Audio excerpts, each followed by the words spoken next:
In the next 1 minute, we will start. Now, welcome Civil Society Forum, Association of Foreign Relations Professionals of Nigeria, Council for African Security, and Peace and Development Concept. We're happy to have all our distinguished professors, think tanks, and other civil society practitioners who are here with us this morning. I want to thank the Commissioner for Political Affairs, Peace and Security, Ambassador Abdel Fattah Musa, who I've known for over 30 years now. He has worked in a think tank in London, being a member of civil society before joining international organizations, ECOWAS, and the UN, serving in Addis Ababa and in New York at the highest level. He loved West Africa so much, he decided to quit the UN and come back as the Commissioner for Political Affairs, Peace and Security.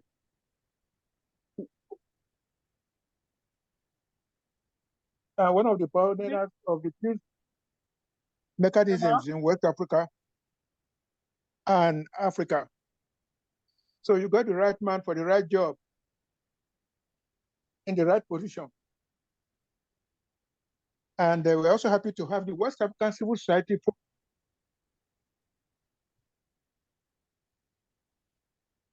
which brings together most of the civil society organizations in West Africa. And as we all know, West Africa has been the hotspot of Africa. Recently,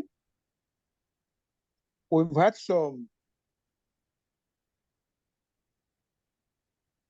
challenges in Sierra Leone,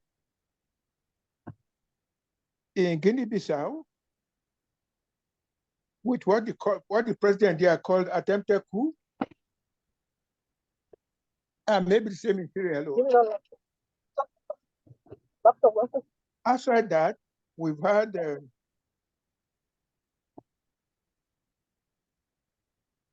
Niger, Mali, Burkina Faso, and Guinea. Interestingly, we don't hear much about Guinea.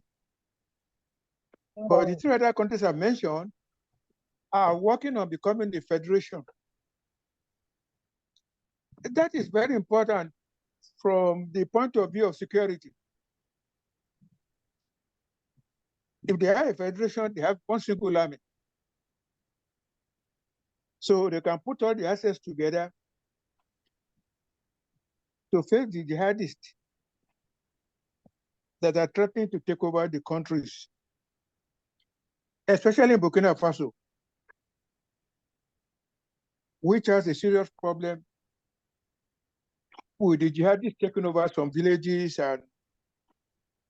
and some spaces. And we need to congratulate Mali for having recaptured Kinda from the jihadists. What does that tell us? The commissioner has been a very, very busy man doing shuttle diplomacy all over West Africa. So we are very happy that he has spared. He could spare about 30 minutes of his time before other meetings lined up for today to speak to us. But before then, let me quickly call on. Is any representative of AFPN here? Okay, we move on to Dr. Bello Fadile, representing CASA, to say some few words.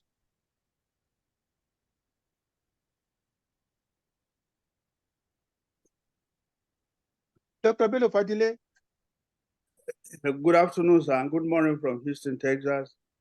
It's my pleasure to be here with you this afternoon.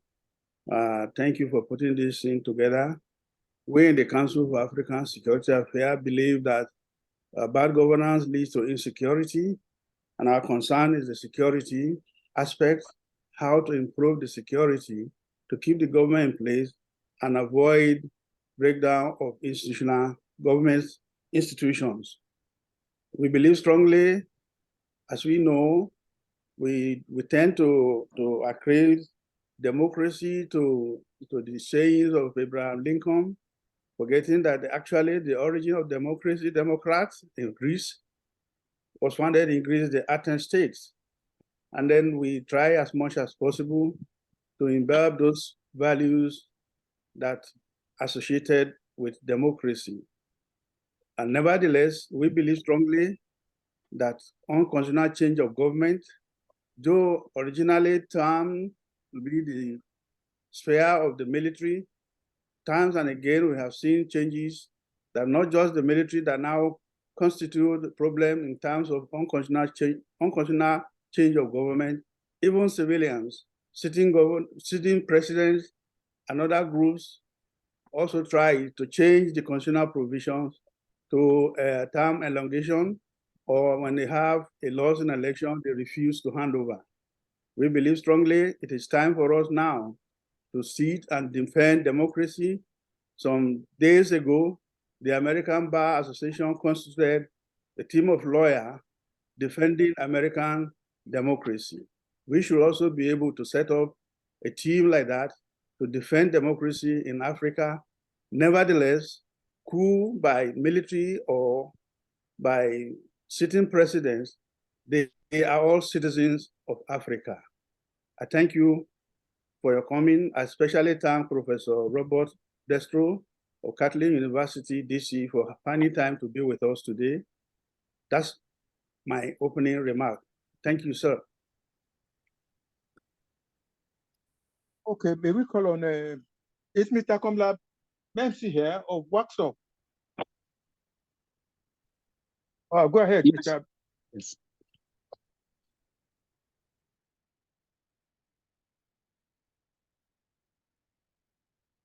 Go ahead, Mr. Messi.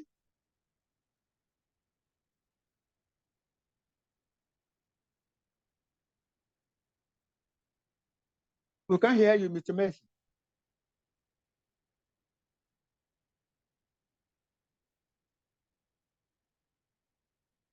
Oh, Mr. Messi seems to be muted. Unmute him. Unmute Mr. Messi, please. Madam Bello.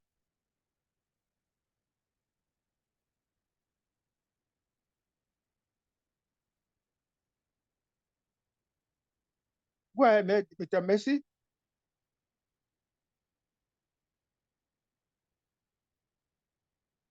Okay, can we move on to peace building and development concept?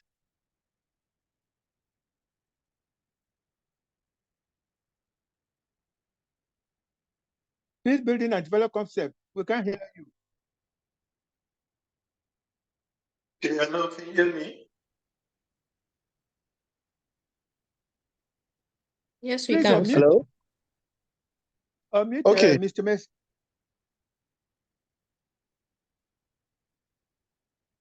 Okay, Mr. Akper Bolaji. Okay. Please speak. Good morning. Thank you, General. It's good afternoon, actually, from Nigeria. Thank you for what Panastra has been doing over the years. And regarding what we're looking at today, we at the Peace Building Development Consult are excited to be part of this, from the conceptualization to having the program. We, in fact, in the last 2 years, I've been to some of those countries, all the countries that I've experienced coup and related with some of the actors.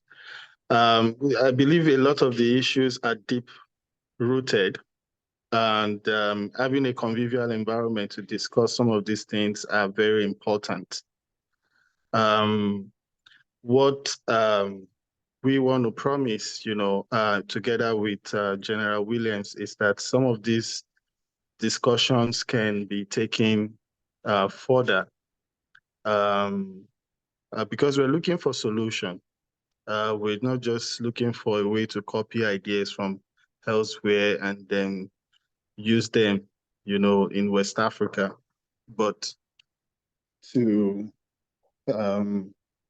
find a lasting solution to dealing with some of these challenges. So I crave that we can discuss freely and come about a solution.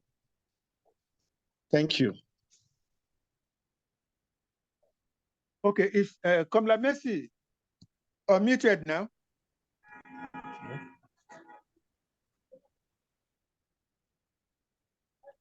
Is Kamala Mercy unmuted?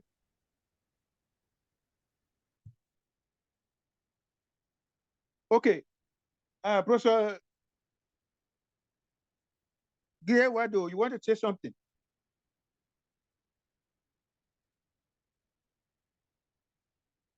Professor Gye-Wado,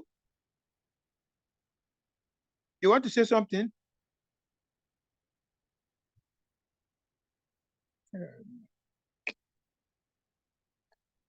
Mr. Mercy is Okay, I unmuted think now. you can call.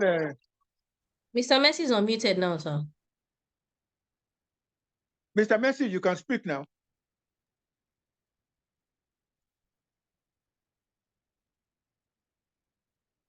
Mr. Mercy? Professor Gye-Wado? Okay. Now, I think the ambassador of Abdel Fattah Musa, the commissioner, so please give his keynote address. Thank you.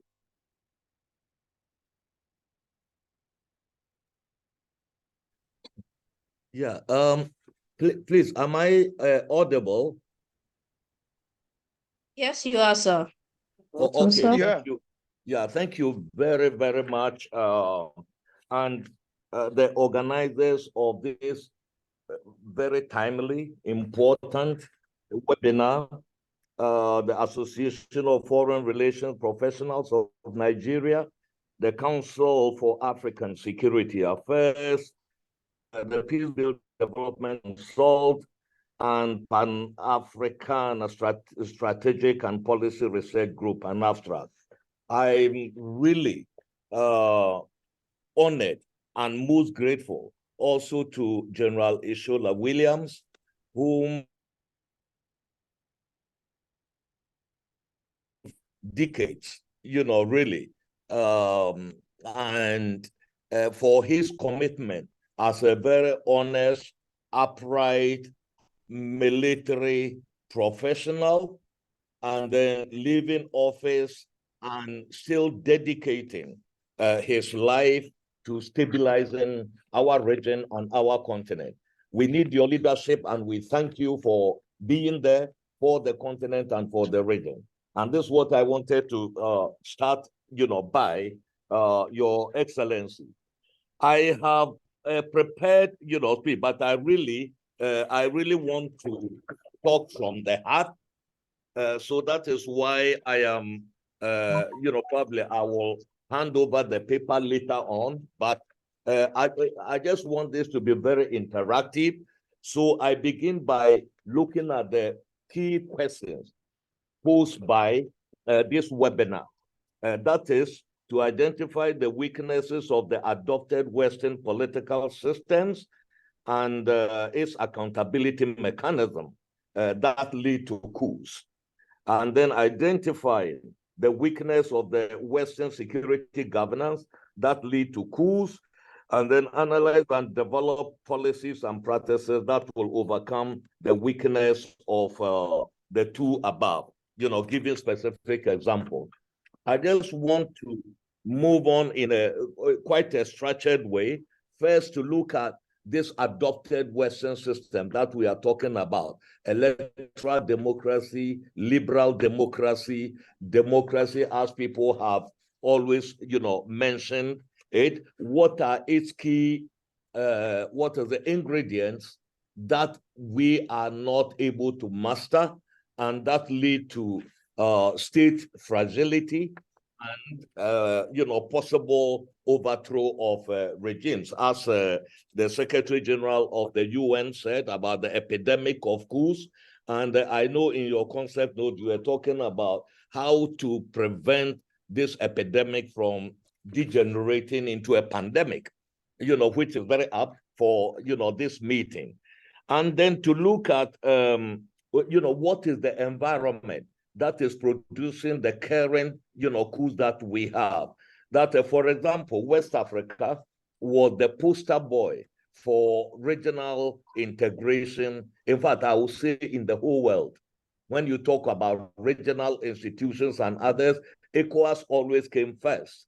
Up till about 3 years ago, before 2020, all presidents in our region were democratically elected with various levels of credibility in the process of electing them, but they were nonetheless democratically elected. And within the space of 3 years, we have had about 5 or so successful coups, if we want to count the repeated coups in Mali and then in Burkina Faso. And we've had a number of unsuccessful coups. In fact, President Bazoum, before he was removed in last July in Niger, had already faced 2 failed coups before he came, the third one, succeeded. We've had unsuccessful coup attempts, the latest being in Sierra Leone. What is happening in Guinea-Bissau, I think we'll come back to it. Whether we can characterize that as an attempted coup or not. So what is happening that the region is so shaky? I think we have to go through it. So we look at the whole asymmetric conflict environment that we have, on the continent, which is very, very important. And we shouldn't also forget geopolitical and geostrategic realities. When you talk about the inherited systems of Western security, governance, and its role in coups in our region, is very, very important actually to talk about that. So when you are talking about geostrategic and geopolitical realities, we have to look at where multilateralism is today, and then against the background of what is happening in our regions, which is very, very important also to note. And then to come to look very critically at the manifestations of the instability that we have through unconstitutional changes of government, and then what are some of the solutions that will proffer, that could lead to the discussion that we are going to have today. So that is the way I want to, look at it. It was Winston Churchill who once said that democracy is the worst form of government, unless all those other forms that have been practiced from time to time. Meaning that democracy is not perfect, but the alternatives have always been worse as far as history is concerned. So what is it, about liberal democracy that it is not working in Africa and in West Africa? I would want a few disclaimers here, because one, Afrobarometer analysis and their polls and others tell us that Africans have not lost faith in democracy. They just feel that it is still the best, even in its weakened form. We've also got other polls that are telling us that over 50% of our population support the military takeovers. But we have to contextualize this. If we are talking about liberal democracy as we know it today, post-Cold War era, it is only 3 decades old in Africa. 3 decades, 30 years from about 1990. The US, the UK, the developed democracies in the world have been practicing democracy for centuries. And even there, in a place like the US, almost 3 years after losing elections, Trump is still not accepting the results, in that country. So that forces us to relativize, our rush to judge liberal democracy. 30 years is one generation. It's one generation. And within those 30 years, according to recent research, right, before 1990, only one instance of a democratically elected president losing at general elections was recorded. Since 1990, we have had about 31 alternations of power. 31 times that sitting presidents have lost power, and they have left. And as we are speaking in Nigeria, we can mention the situation of His Excellency Goodluck Jonathan. In Ghana, we have had it with John Mahama and a whole lot of other places. President Wade lost elections in Senegal, and so on and so forth. In the past, it was a rarity, almost non-existent, for a sitting president to lose elections. So it is better to say the glass is half full than saying the glass is half empty. From my viewpoint, that is the other point that I wanted to raise. Having said that, democracy, as we practice it today, is losing the population. People are getting disenchanted. And what are the causes of that? Liberal democracy is a system that has to be nurtured, and then the population, civil society, communities, intellectuals, academics would have to help watch over liberal democracy. And I think so far we have not succeeded in that cardinal role that we have to play. We have to deal with that. Liberal democracy comes up with the number one, separation of powers. Separation of powers, if we are talking about it in the context of Africa, we are talking about the executive, the legislature, and the judiciary. And then, of course, we've got the fourth estate, which is the media, which is also there, and other institutions in our countries. If you look at it, in many of our countries in the region today, you can mention Senegal, you can mention Ghana, to an extent you can mention Nigeria, and many other countries. In fact, the legislature is becoming more and more assertive itself that the ruling party or the executive does not have monopoly over many of the parliaments in our region. In Ghana, the parliament is split between the opposition and the ruling party. You go to many other countries, in places like Sierra Leone, it is the same thing we are seeing.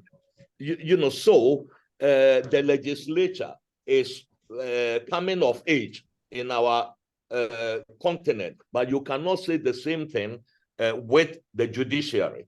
The judiciary has been weaponized by the elite in order to cling on to power, to eliminate opposition figures, to silence critical voices and all that, and to maintain power. So the judiciary has become the weakest link in our societies as far as separation of powers is concerned. And it is an institution that we need to pay particular attention to. Why is it so? It is also because of the election as an end in itself. The democratic dividend of elections is mainly absent in our continent. The thing is, if you are out of office, you are impoverished. If you are in power, you control the captured state. And so elections become a do or die affair, and elections substitute themselves for governance. This is what we are seeing, particularly in our society, where a democratically elected president, say in Nigeria and Ghana, has only 4 years in power. You know, in fact, within these 4 years, if we want to calculate very seriously, the issue of nation building, development is only done in 1 year. The rest of the years are devoted to how to recapture power in the next elections. I don't have time to go through all the details of it. You know, so elections have become a do or die affair. If you are not in power, you are out of it completely. There is no inclusivity. You know, in our, electoral system, it is winner takes all. And that is one of the key factors, militating against strengthening democracy in our community. And we have to take, note of that. It is a very important, point. That whatever happens, one must win elections at all costs. And that makes elections conflated with democracy, which should not be the case. And that is what we are seeing now in our young democratic, system. Number two, if you look at the environment that we are in fact, insecurity breeds, also these military takeovers, and bad governance, they say, also breeds insecurity. We just heard that earlier on in the introductory remarks. But I want to differ in one way, in that until, since the 1990s, in the region, if you look at it very carefully, the issue of terrorism, the asymmetric conflict environment, and all that have added a very how would I an existential threat to democracy in our region. Did we create terrorism? In Nigeria, it's debatable how Boko Haram emerged and then all that. But if you take Central Sahel in itself, it is directly linked to geostrategic and geopolitical interests in it, where France, in that very instance, leading NATO invasion of Libya and overthrowing Gaddafi, was the genesis of the terrorism as we see it today. And it was also preceded by, in the early 1990s, when FIS, the Front Islamique du Salut of Algeria, won democratic elections, but because they were a religious, so-called extremist groups, the whole civilized, so to speak, Western world and other things, made sure that they never took power. And then elements of FIS went into the Sahel and started these terrorist activities. And then they were joined by all the Tuareg and terrorist groups that had to escape from Gaddafi's African Legion and foreign legion in Libya into the Sahel. And since then, if you want to take the coups that we have had in West Africa, apart from the coup in Guinea, all the other coups have been directly linked to terrorism, insecurity. Burkina Faso, Mali, Niger, insecurity is the first. In fact, those who say it was bad governance that led to the coup in Niger are making a mistake in my mind. Niger was the best performing country among all the Central Sahelian countries in the Litako-Gourma region. Whether you are talking about Mali, you are talking about Burkina, or you are talking about Niger. The Niger had almost subdued, the terrorism in the country, subdued it through very sophisticated approaches to counter terrorism, including within the framework of the multinational joint task force, anyway.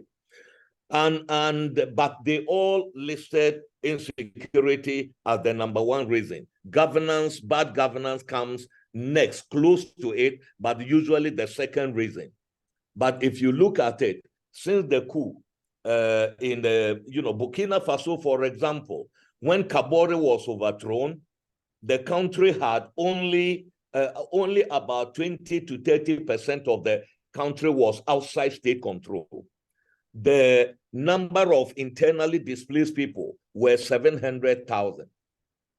2 coups later today, we have at least 60% of the territory outside the control of the government. We have over 2 million internally displaced from 700,000. We have over 3 million children out of school in that region as the academic year resumes in the place. So, and then in Niger today, insecurity is beginning just last 2 weeks. In fact, up until the coup, there were just about 30 facilities, according to ECOWAS early warning, for the year up until July. After July 26, we have already got about 300 and 400, up to 500 fatalities through the attacks of the Islamic State of Greater Sahel along the Niger-Mali border alone in the country. Okay, so is the military best place, to actually fight, insecurity, if that was the main reason that they gave?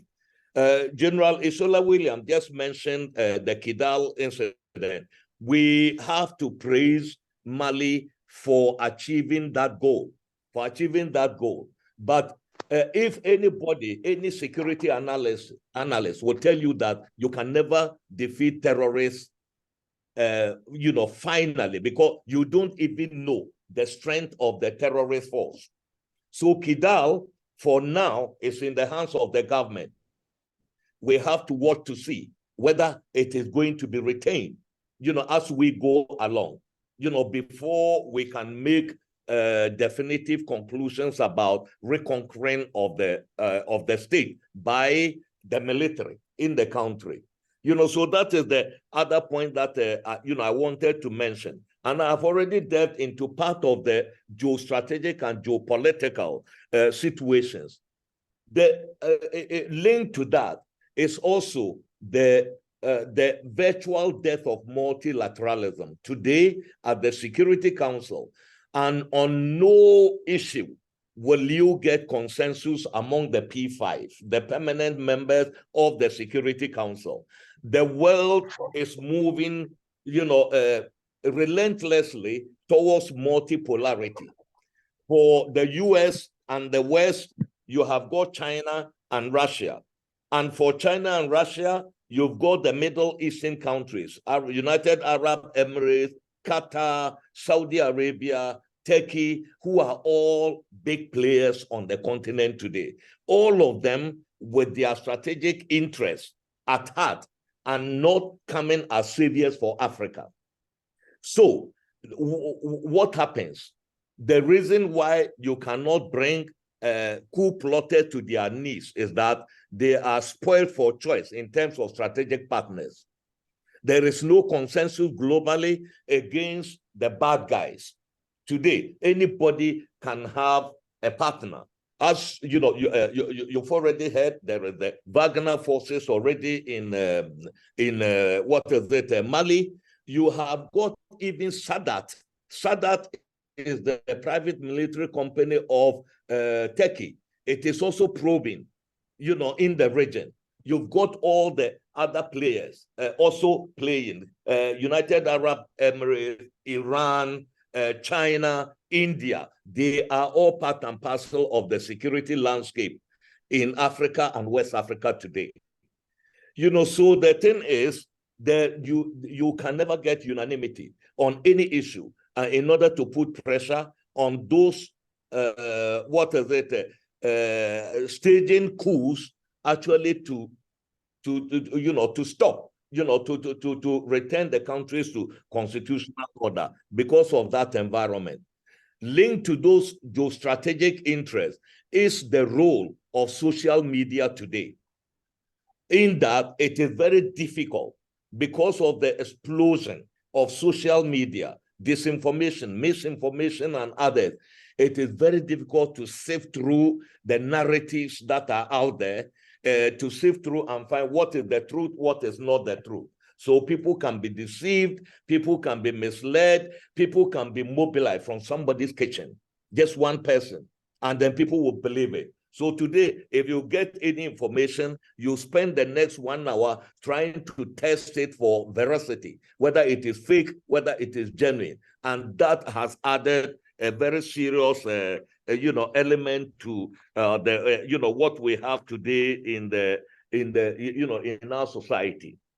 Linked to that is from history.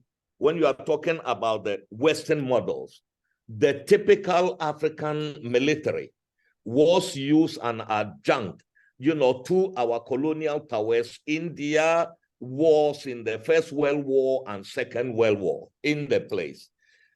Through that and following, the military was actually brought up through the colonial system to be an alternative to civilian rule in many of our countries. And that has persisted up till today, which is something we have to look at. And so the same military have been used against patriotic African leaders who do not want to toe the Western line in our continent. And so the whole idea of coups have become part and parcel of our system. And because of impunity by most of our leaders and their fear of the population, now our security apparatus is being turned into a regime security apparatus instead of protection of the state, the people, and then all that.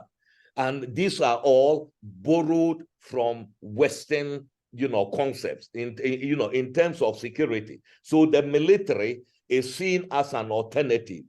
And why is military regime now becoming fashionable and becoming popular according to the calculations, the polls that have been arrived at, with 50% supporting military coup?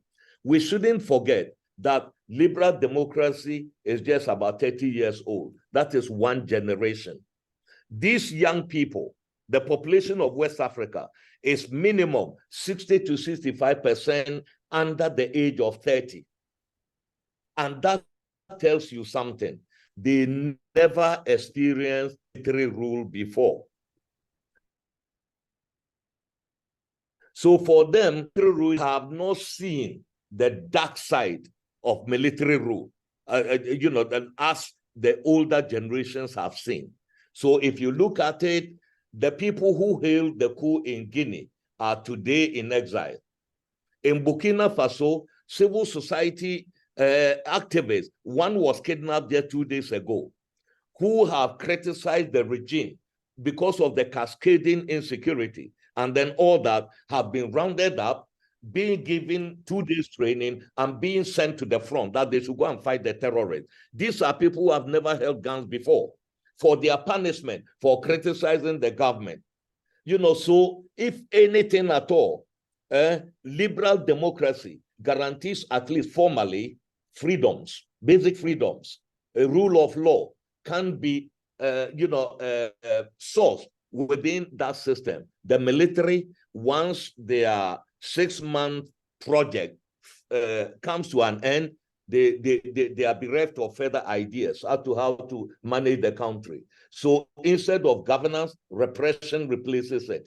And we are seeing it in all the countries that are, under military rule today.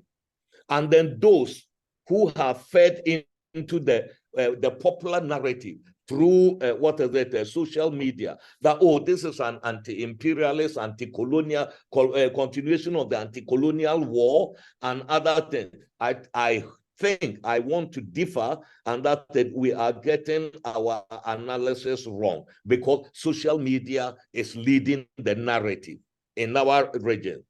Nobody can tell me that General Tiani in Niger, okay, is an anti-imperialist, he is some Che Guevara or something like that. Never. He has been a beneficiary of France-Afrique. France-Afrique, since 2010, he was the leader, the commander of the presidential guards under Issoufou and all that. And the coup in Niger, if you come to analyze it, it had nothing to do with anti-French sentiments. It had nothing to do with bad governance per se. It was just the personal ambition of one person to control power, in that country. That eventually snowballed into the coup, and all the facts will be coming out later on. So what the military have done is just to, key into the popular sentiment against the French. That's what we have in that country. Nobody also would tell me that in Guinea, the coup was anti-French. Never. The president, the transition president, Doumbouya in Guinea, is still passport holding, French passport holder. His wife is a French citizen, an active member of the French gendarmerie, who is on extended leave. Come and tell me that. And then going beyond West Africa, what is his name? Nguema, who overthrew his cousin in Gabon, was seen visiting President Macron just a few days ago. Come and tell me that the coup that happened in Gabon was anti-French. We have to be very realistic and be very analytical, when these things are happening. And instead of feeding, nobody is saying that the French policy in West Africa has been any good. Seriously, some of us are the first to criticize it. But to say that these people take the coup and then they feed into the popular sentiment, and very soon that will wane, when they come to the realities of governance in their various countries. So that is what I would want to also say when it comes to that. So what else do I want to talk about before we go? I've talked about the generation. I've talked about all that in terms of that. So the argument is this, that liberal democracy is not dead in Africa. It may be in the intensive care unit, today, but we all have to contribute towards resuscitating it in our region, because it is the best guarantee. The generation that lived in Africa through the 1960s to 1980s know exactly what military rule is. And going forward, what we have today is not going to be any different. I am waiting to be proved wrong going forward. So how do we improve liberal democracy, in Africa and in West Africa? First and foremost, people talk about inclusive governance. Yes, inclusive governance in terms of proportional representation. Various forms of proportional representation is a must if we have to sort of stop the winner takes all syndrome that is happening in our current liberal democracy. For example, in Ghana, in the past elections that we've had in the country, the winning party or the president who wins election wins by just about 50% plus a few points. The one who comes second, wins about 49% of the vote. Recently in Liberia, the elections were on a knife edge. It was just a few thousands that separated the outgoing president, George Weah, from Joseph Boakai, the challenger. But what happens after the elections? The one who won with 50% 50.1% for the next, mandate years, will be ruling together with all the cohorts around him. And then the 49% of the population is outside governance process because of the winner takes all syndrome. And we have to mitigate that, through various forms of proportional representation in our governance system. If we do not do that, the disenchantment with the current democracy will continue. And you will not have inclusive governance, and you are not also going to have accountable governance. Because once a section has captured the state, they are going to use all the tools at their disposal to make sure that the rest will be pushed outside looking in. And that is something that we need to avoid. So the next is the strengthening of institutions in order to ensure accountability. And for me, I begin with the whole construct of separation of powers. And I would want to see all of us working together to make sure that the judiciary is independent. It's independent, to make sure that electoral management bodies are independent. In fact, the legislature is taking care of itself in many of these countries because it is very difficult for sitting president to have their way in parliaments in a number of countries in our region. But the judiciary is still the Achilles heel of our democracy. And we need to put a lot of emphasis because law has become a cash and carry matter as far as the judiciary is concerned. Always, in most instances, in the pocket of the government and all that. But we have seen the judiciary in other parts of Africa acting responsibly, acting with honor. In Kenya, we've seen it. In Malawi, we have seen it, and other. But in West Africa, we are yet, to get that judiciary that actually is independent, and it is the one which is often weaponized to eliminate individuals, and then political parties, and then to have exclusionary governance processes in our, country. So I will start from there. And also the vigilance of society, the media, civil society, our academics, the voices of conscience in our region, to actually speak up when it becomes very, very necessary or even not necessary. So institutions become very critical in terms of nurturing our nascent democracy that I said is just about one generation old. These are two critical areas. And then I think when we come to the security sector, and I think I'm speaking under the authority of General Shola Williams, the thing is that we have come to live in a world where we can no longer deal away with private security.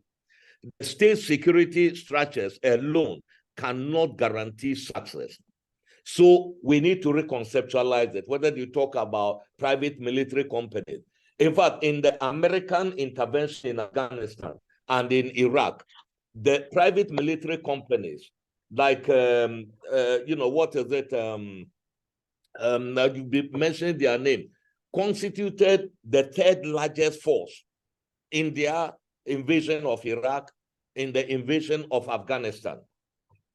Today, it is Wagner forces who are doing the heavy lifting in Mali and in Central African Republic. Also in Libya, they are there with General Haftar. And in Sudan, they are involved in it. How do we, instead of throwing the baby out with the bathwater, how can we, encourage our several retired army officers in our region, military personnel, to constitute themselves into a force that can actually support democracy and then help fight terrorism in the region, together with the regional organization, is something that I think we have to talk about, going, forward, because you cannot easily do away with private security, today, and we have to reconceptualize it and make it to benefit our continent under the control of our institutions and being considered as our own. Whether we like it or not, private security will always play a role. All the private interventions in Africa, whether you are talking about Barkhane in Mali, in fact, half of the force was made up of legionnaires who are more or less private military companies, but under the government, control. You've got South Africa, a very large private military industry, which is there. They were involved in,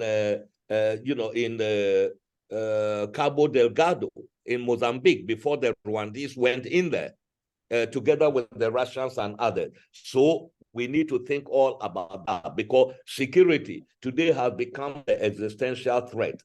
Terrorism is traversing Burkina Faso and coming to the coastal countries. And let us not fool ourselves. The end goal of both the IS and the Al-Qaeda franchises, which are but two sides of the same coin, their objective is to Islamize or conquer, the resources and everything from the Sahel to the Gulf of Guinea. And that is their goal. And they are not going to relent from it unless they are stopped.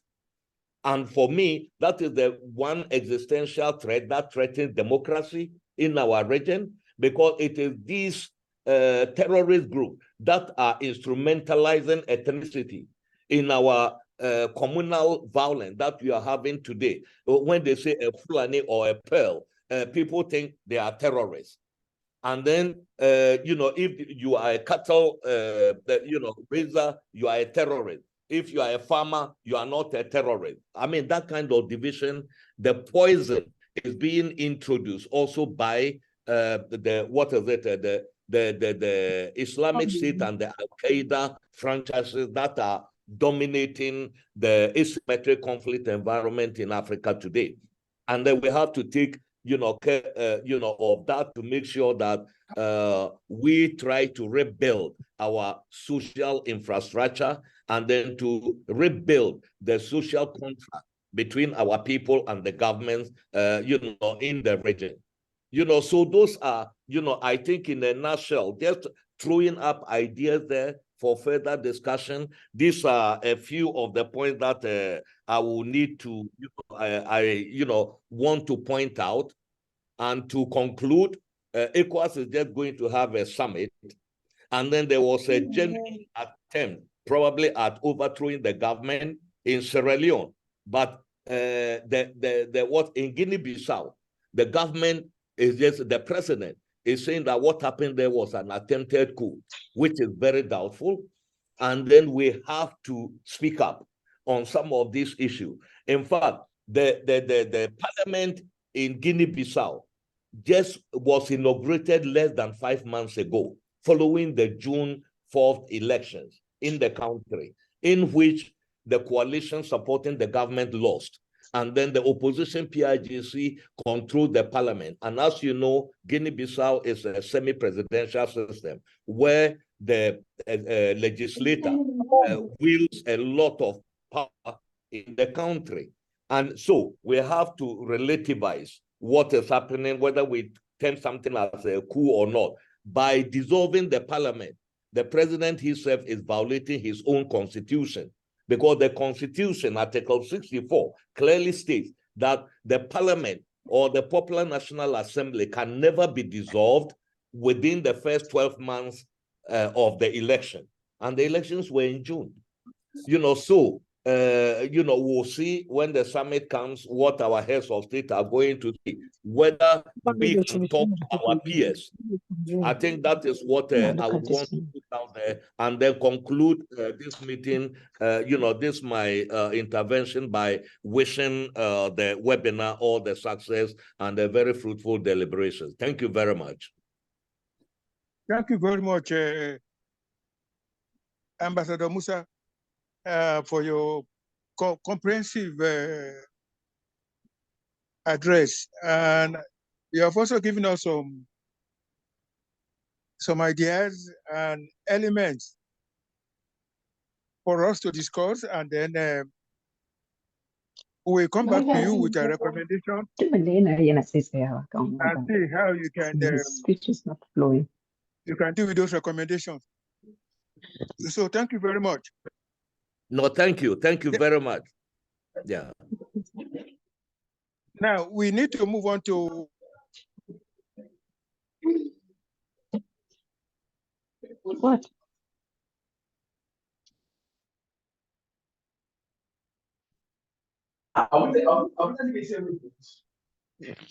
Gye-Wado there.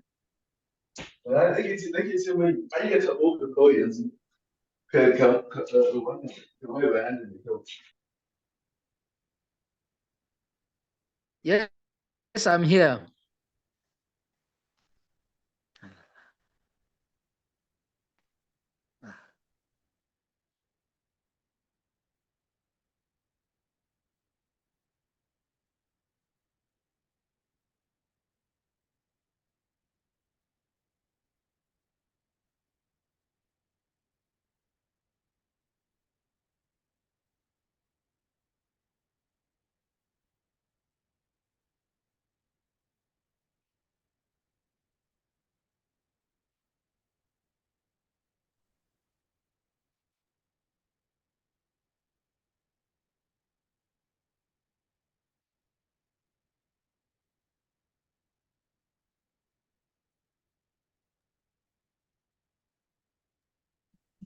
Hello.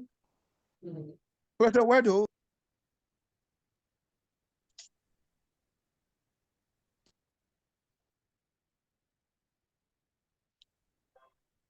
Oh, is Kamla Messi back?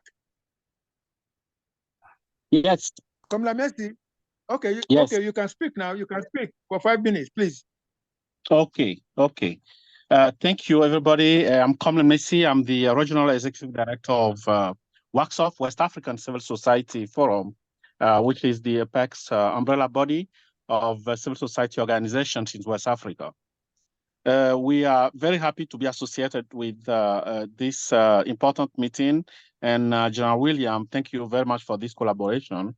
The few elements that I just wanted to highlight, additional to the excellent keynotes that Dr. Commissioner Abdel Fattah Musa just gave us. This is a great lessons of history and also geopolitical elements in our region in Africa. I think additional to what Dr. Commissioner said, the role of the civil society in our region has to be also taken into account. Actually, there is a perception from the society that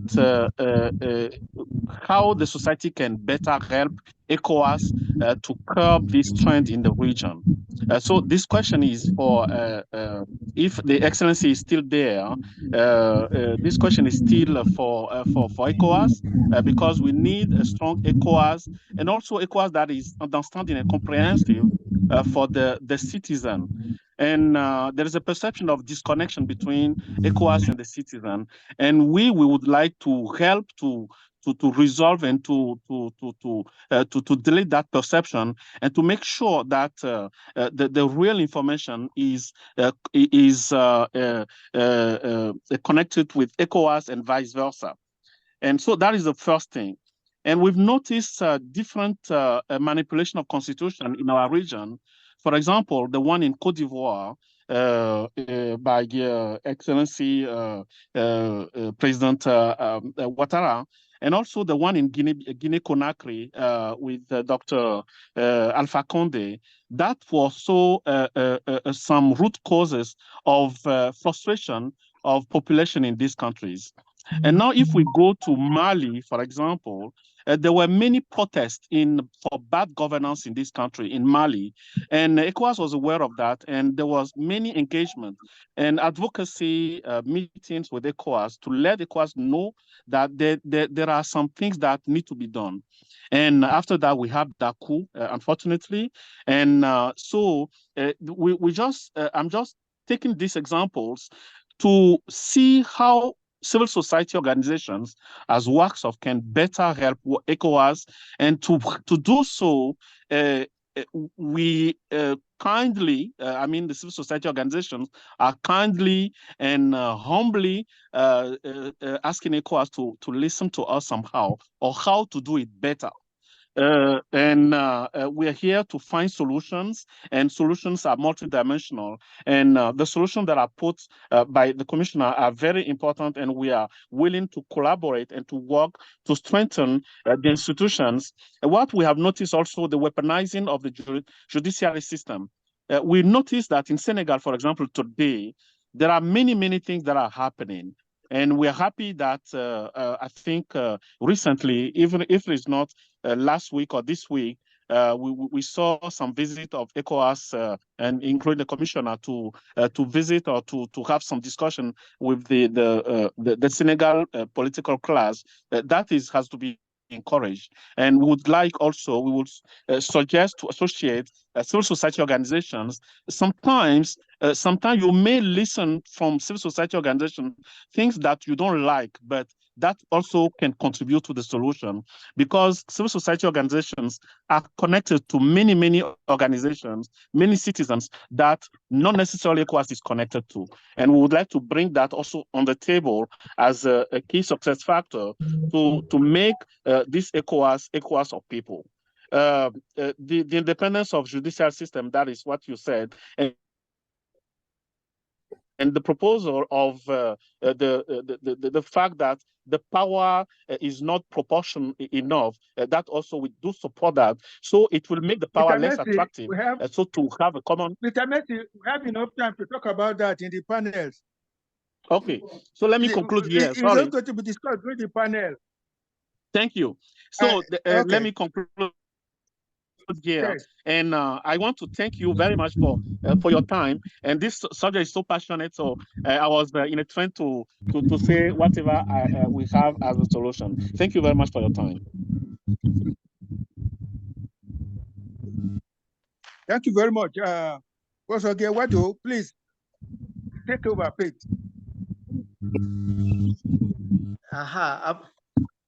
I'm trying to get over to. I hope I can, but I'm not very sure if I can go beyond the level in which I am now. I'm trying to see to what extent I can be there, but I'm supposed to lead the discussion in panel 1. Yes. And I'm supposed to lead the discussion in panel 1, and we are supposed to commence the conversation on adopted governance models, their strengths, weaknesses, challenges, and prospects. And my co-panelists are Ms. Theodora Williams, Dr. Wale Okediran, and Ms. Adetoun Ilumoka. We are dealing with a topic or with issue that it's very germane at this point in time. We have been confronted with various questions arising from the fact that we think there has been state failure or institutional failure or governance failure across our region and continent. And therefore, questions have been asked as to whether we are inherently not compliant and acceptable to models that we think are not. But then the issue is that we have arrived at a point in which we should be able to say that we are all working together to strengthen our governance institutions, our responses to contemporary challenges, and that wherever we are now, we are certainly trying to build on what we have known over time. And my position or my guess is that we have worked hard, we have faced challenges, but we must continue to so that we can get to where we will be respected in the Committee of Nations as far as governance structures or models of governance are concerned. And I think that we can lose sight of the fact that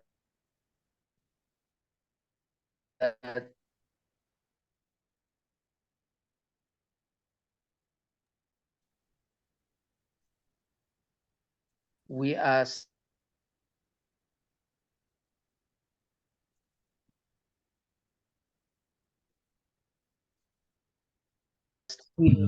out here, and we are. Let me also join the others to or we're using technology start conversations on opposed to I will because Theodora is here. May I know if Theodora is here, Wale is here, and to if they are all here, we can now begin the conversation. Can I have some confirmation, please? Yes, Wale is here and ready to talk. Okay. Yes. Dr. Ilumoka is All right. here. Ilumoka is there. Okay. Theodora is not around, is it? She will join She's later. She around, will join sir. before the end Okay. of the She's around. Okay. Okay. I just want to respect the working order that has been established. I think that we can ask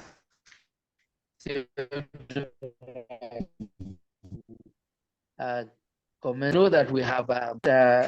I'll want to suggest that if we may not have a straight talk, but let us try to be as disciplined as we can. And Theodora, can we have your take on adopted governance models, please?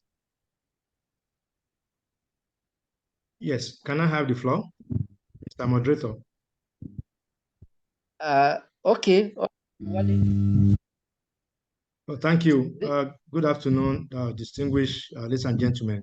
Wale Okediran is my name. I'm a former member of the Nigerian Parliament and currently Secretary General of the Pan-African Writers Association with the headquarters in Accra, Ghana. I want to thank General Williams and his team for putting together this webinar. And I also want to acknowledge the previous speakers, especially Ambassador Musa, for the erudite presentation he made. My intervention will be from the position of a former member of the House of Representatives, Abuja. And I want to thank General Williams for bringing me on, because many discussions that has to do with democracy and governance usually don't involve the main actors, that is the politicians themselves. We tend to bring in experts, political scientists, and with due respect, people on the fringe of the practice of democracy, without involving the main actors themselves. There was a time I was invited to the Nyerere Memorial Lecture in Tanzania. And to my chagrin, I discovered that I was the only politician who was on the panel. And so I'm happy that today we are taking cognizance of this. My intervention will be from my own practical experience. I am a medical doctor by training. I only find myself in politics by, I would say by accident, but I'm happy I went through it. And one of the things I've discovered is that when we are discussing issues of adopted model of governance, and we're looking at the strengths and weaknesses, we tend to isolate politicians from the other actors in governance. I'm talking of the civil service. The civil service is very, very germane in the process of governance. I mean, when I first got to Abuja at the National Assembly, one of the things that, shocked me to the marrow was the level of decadence and corruption in our civil service. Unfortunately, by design or by some tricks, in quotes, the public have been, engineered to put all the problems of governance and democracy at the feet of politicians, leaving aside the civil service, who are the main, the actors, the executioners of policies and decisions taken by politicians. And so I'm not trying to say that exonerate politicians. I'm just trying to say that if you want to critically and genuinely look at issues affecting governance, we need to also find a forum to educate our civil servants. Because just 1 week ago, we got a very alarming information about an arm of government that generated billions of naira in a year and did not remit a single naira back to government. And at the end of the day, even turned around to say government was owing him. And that is after government has paid all the salaries and co. So we need to also, as we are trying to put focus on the politicians, and I must also pay a big compliment to the civil society organization, the CSOs. They are fantastic. When I was in the House, that was the time we had to battle the issue of the tenure elongation, the legal attempt to elongate the tenureship of the president. And the CSO came up in a very active way to say no to that thing. And they really supported the parliament in throwing that into the dustbin. So for me, whatever attempts we are looking, if we are looking at industrial failure, institutional failure of our democracy, we cannot divorce it from the other supporters of governance. And that's why I believe that as we are trying to educate politicians on the polity, we also need to find a forum to overhaul our civil service, to educate them. Because I don't want to be personal, but in my stay in the parliament, I've come across civil servants who are richer, far richer than politicians. And you'll be surprised how this money was made. So if we are going to, the other thing I also want us to look at when we are talking about institutional failure in our adopted model is the issue of poverty. It has been confirmed that democracy is always difficult to practice in an atmosphere of poverty. And that is why when people say, people buy votes, there's corruption here, there's corruption, can we look at the poverty level and find a way to redress it? If you want to strengthen our democracy, we also need to reduce. I'm not saying we can abolish, but we should reduce the level of poverty so that the constituents themselves will not be that tempted to sell their votes. We find institutions where people sell their votes for as little as a loaf of bread. It's so bad. And it's because many of them are so poor, so wretched, and they believe, what's my deal about polity? About democracy? Because I need food. What is important at that time is how to eat. So that's another thing. Then I also believe that we cannot divorce our local democracy from global economics and global politics. For example, all over the world, you can see what is happening. That governance is under a lot of threats. We had riots in France. We had even in the almighty US. You saw what happened during the time of President Trump, the invasion of the Capitol, and so many other things. And so as we talk about our own local politics, let's be mindful of what is happening around us. And just like Ambassador Musa said, social media are always there. I mean, social media is always there to spread the good and bad about issues around us.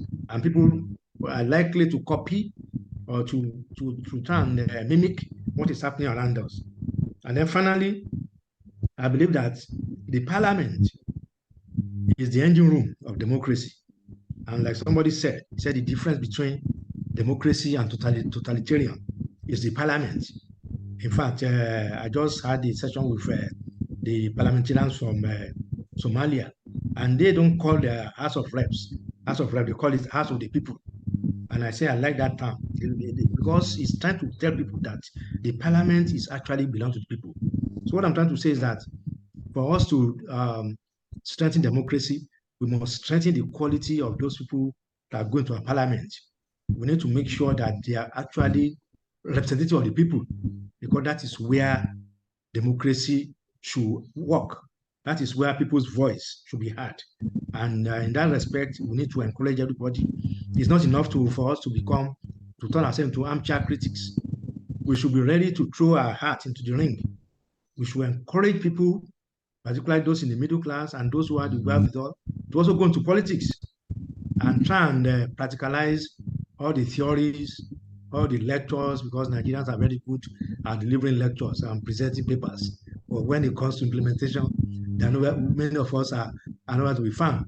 So we need to find a way of strengthening our parliament by encouraging people to go there. And if you can't go there, let's empower our CSOs to hold our parliamentarians, our elected officials to order and to be pressure points on them. At this point, I will keep quiet and then wait for others to talk. Thank you once again. I appreciate it. Very well. Thank you, my brother Wale. We'll move to the next person. Is Toun there?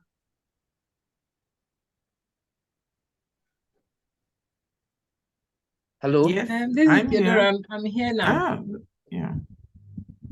Who there? Ilumoka? Or is it Theodora? Hello? Yes, We are I'm both available here, now. so you can, yes. Great. Okay, let me hear Theodora. Theodora, continue the conversation. Okay.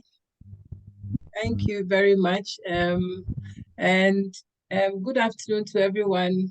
And let me also stand on the existing protocols and also say thank you to Ambassador Musa for the very comprehensive delivery. He touched on everything I had been dreaming of, and also shared his belief in democracy without any fear or favor. And I think that is what I also stand for. Despite all the challenges we have, I'm one firm believer of democracy. And I thank Doc for sharing that view so strongly. And let me say thank you also for this invitation to be part of this important discussion. And I hope that we generate some good recommendations going forward. And so touching on the topic, the topic is very complicated. And like Doc just ahead of me said, I am coming from the fringe from the fringe of governance, or from the fringes of governance. I am not a politician. I am a civil society activist. And so I speak purely as an activist or civil society activist with my understanding of what democracy should be and what it is. And so I am looking at the topic, and I'm looking at the models of governance in Africa. I'm looking at the strengths, the weaknesses, and also the challenges and prospects. And I think a lot has been said already. But it suffices to say that, and we have always heard and always concluded that we borrowed or we have inherited democracy from our colonial masters. And this our democracy has also been impacted very heavily by the Cold War era, where we were playing by the big powers and playing to their music and their songs, and that impacted how we were even related to our people, where governments were rather focusing or relying more heavily on the powers that be rather than fostering relationships with their people, and that has transcended into the current kind of democracy we have now. So we have governments that instead of, and until recently, maybe in the last 20 years, we have governments that instead of looking within and resourcing people within or raising the needed resources from within, we are looking at our geopolitical powers beyond our shores and looking at how we can sell our natural resources for resources rather than raising funds from within, and that has created a gap between the people and governments, and that is the carnage our democracies are suffering currently, so that the relationship between the people and the government is not there. And if it was there, it's just in the last 10, 20 years that we are beginning to look at it. We are beginning to look at taxing, and we are beginning to look at the relationship between government and the people. And so looking at this, we see that our democracy is not developing as much as it's supposed to. Somebody has said that when democracies are not working, it's not that democracy doesn't work, but the people that is not making it work.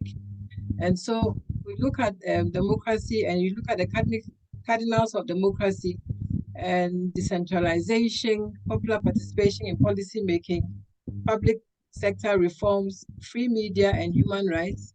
And we ask ourselves, to what extent in West Africa are we exhibiting these things? Our decentralization processes, are they working?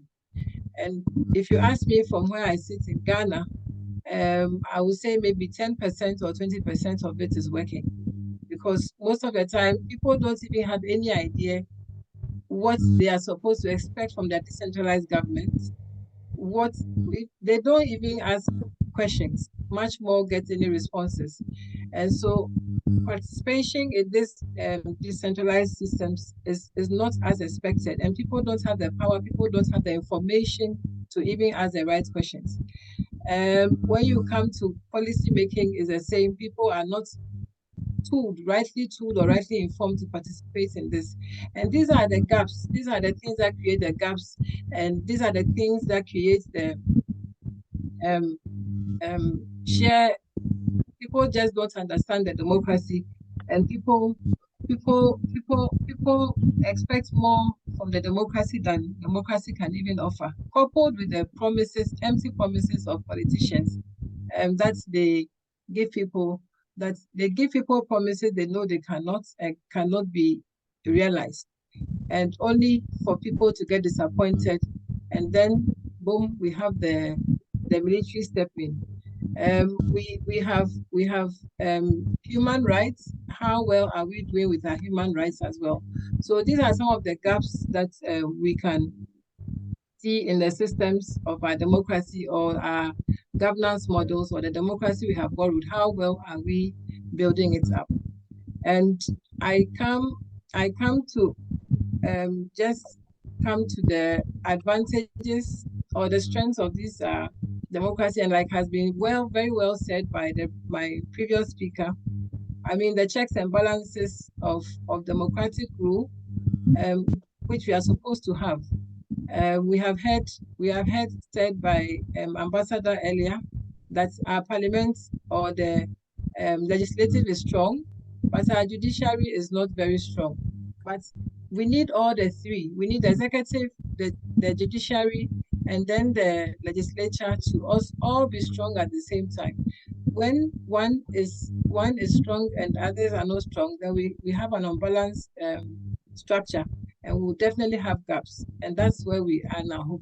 And we hope that we can be able to take care of some of these things.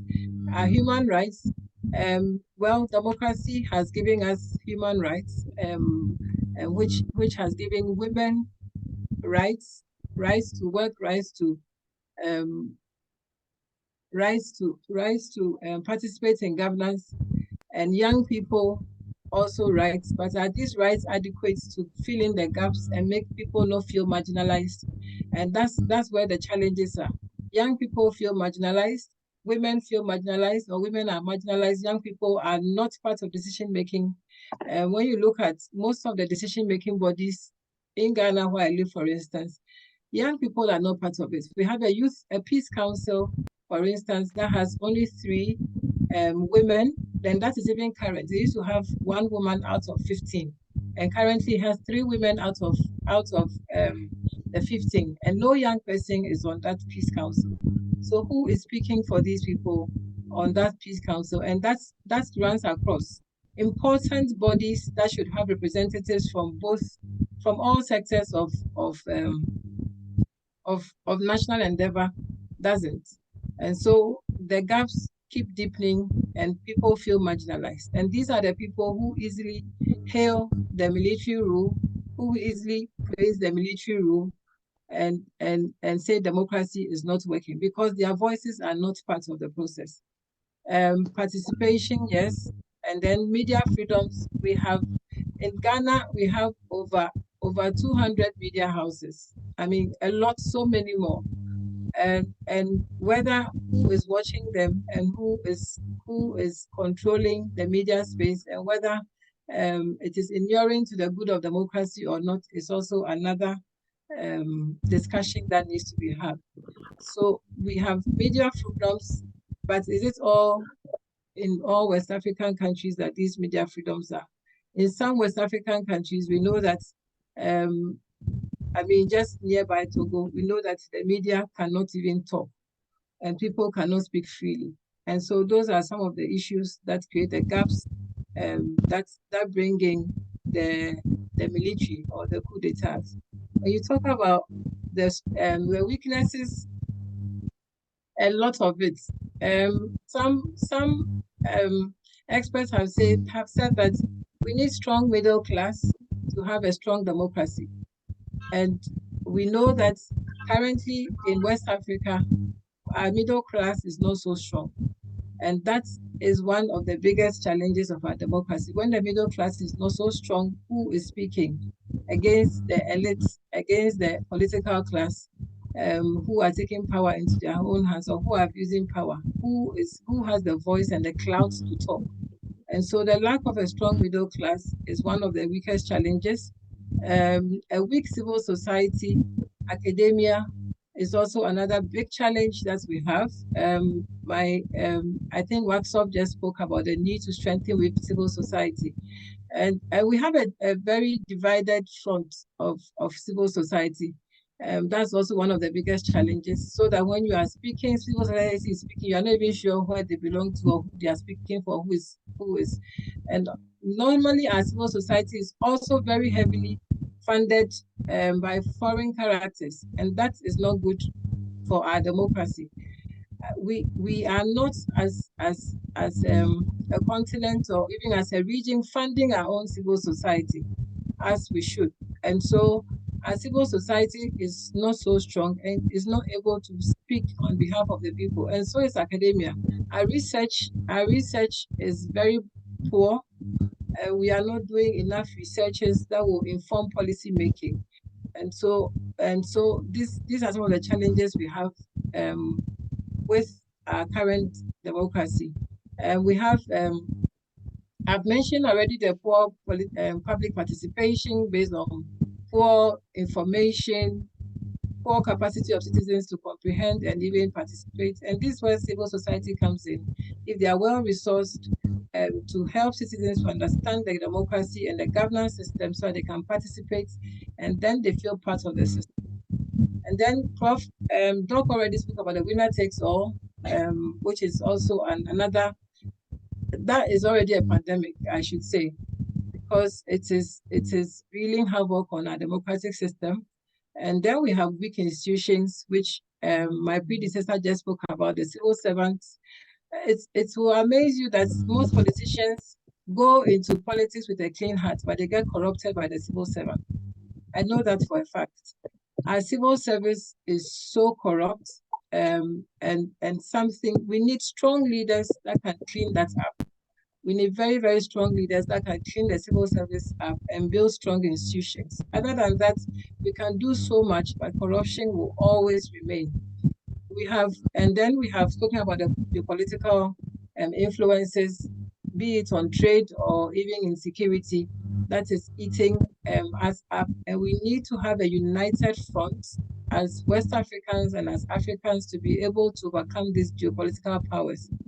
Because as individual states, we cannot do it by ourselves. When Russia is breathing down our necks, when US is breathing down our necks, when China is coming with all the goodies, it's so difficult for individual states to stand up against them. We need to come together. We need to stand as one to be able to overcome these geopolitical influences. We have AFTA now, that's the African Free Trade. How are we using it to influence our trade, to kind of improve our trading system that will improve the lives of the people, improve businesses in Africa? If we don't take advantage of some of these mechanisms, we will remain at the service of these geopolitical influences. And so we need a strong voice together as ECOWAS, as AU. We need to stand very strong so that we can overcome some of these geopolitical influences. And I think some of these are the prospects of our democracy and our governance systems. When you talk about ECOWAS and how everybody is looking up to ECOWAS to be able to stand up, ECOWAS to be able to bridge the gap, ECOWAS to be able to bring peace to Niger, bring peace to Mali. Looking up to these regional organizations, AU, for me, are the key solutions to the challenges we have. We have the peer review mechanisms. How are they helping? How are we using them to foster our democracy? And I think that if we have these regional bodies that are able to overcome the centralization of these bodies, and as ECOWAS has said, it's now ECOWAS for the people, or ECOWAS of the people, and is able to translate this ECOWAS of the people really to the ground, we will be able to overcome some of these challenges. Because I know ECOWAS has frameworks, ECOWAS has protocols that all states are supposed to adhere to. And if ECOWAS is able to implement these things, and all states are able to adhere to, I mean, be it in education, in security, we have them.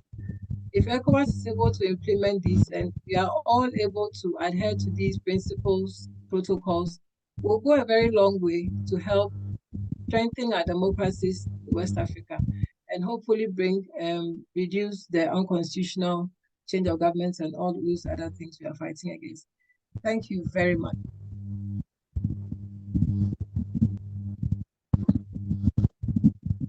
Thank you, Dora.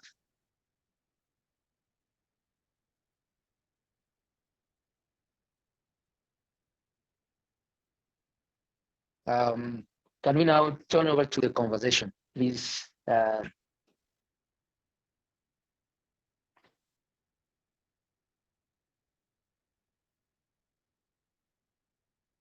Hello.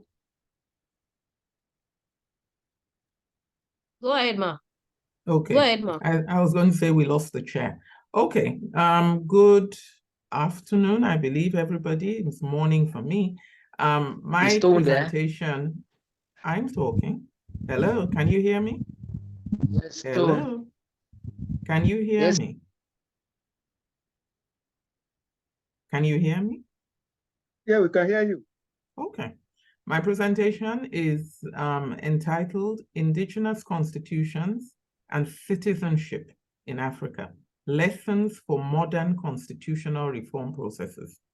And I would like in this presentation to dwell on the question of adopted governance models and the way we think about them as part of the problem. And so I'll take, I hope to invite you all to take another look at the way in which we're thinking about these issues.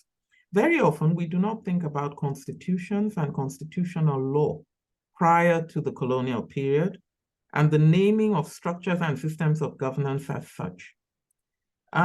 This is partly because the term is an English one, because of the languages that we use, but I would also argue that what the term constitution describes is universal. So why do we begin our look at African constitution, the question of adopted governance models, from, in a sense, colonial institutions and models? Why do we think about democracy in terms of the West, so to speak? So what I would like to do in this paper is to challenge us to take a broader look at some of these things. A constitution is simply the structure of power in a given society. It embodies also aspirations. That is why we have written constitutions. But I think the central part of my presentation today invites us to look at what I have sometimes termed the real constitution. The keynote speaker spoke to some extent, not using those terms, of course, about this. There is no vacuum. In every society, there is an existing structure of power. There are existing institutions. And so the issue is not so much the ones that are written. The ones that are written represent an aspiration. There is a real constitution, meaning a real structure of power. And sometimes the problem of the written constitutions is their inability to override the real constitution, which then ends up sabotaging them. And so we talk all the time within the African context about the rigging of elections, about the electorate not mattering. This is because the real structures of power, the people who control resources, are sabotaging the system. So I would agree with the last speaker and others who have spoken that the problem isn't so much the adopted models. It is our failure to utilize those models. It is our failure to change those models to suit our context. That is really the big issue. So even if we had, and we have in history, developed autochthonous constitutions, meaning local ones emerging from people, from their discussions, what guarantee do we have that they would succeed? Because you are not addressing the real constitution. And so basically my argument is that in the colonial period, an attempt to shift power was made. And I'll just very quickly take, because I am very much interested in the history of constitutions, and they are pertinent to our discussion. I'll take a quick example of the question of Lagos, the colonization of Lagos. So when the British arrived, and it is said that the King of Lagos gave over power to them. Why did he do this? There have been, of course, several cases relating to the fact that the so-called Oba of Lagos, or the king, had no power to give over to the British. The system of government, the existing constitution there, power over land, power over the territory, lay in the hands of the so-called white cap chiefs. And yet, according to the British, they signed a treaty with the Oba of Lagos. They signed a treaty with him with gunboats off the coast of Lagos, issuing a real threat that if he failed to appear and to sign that treaty and to so-called cede power to them, the gunboats were waiting.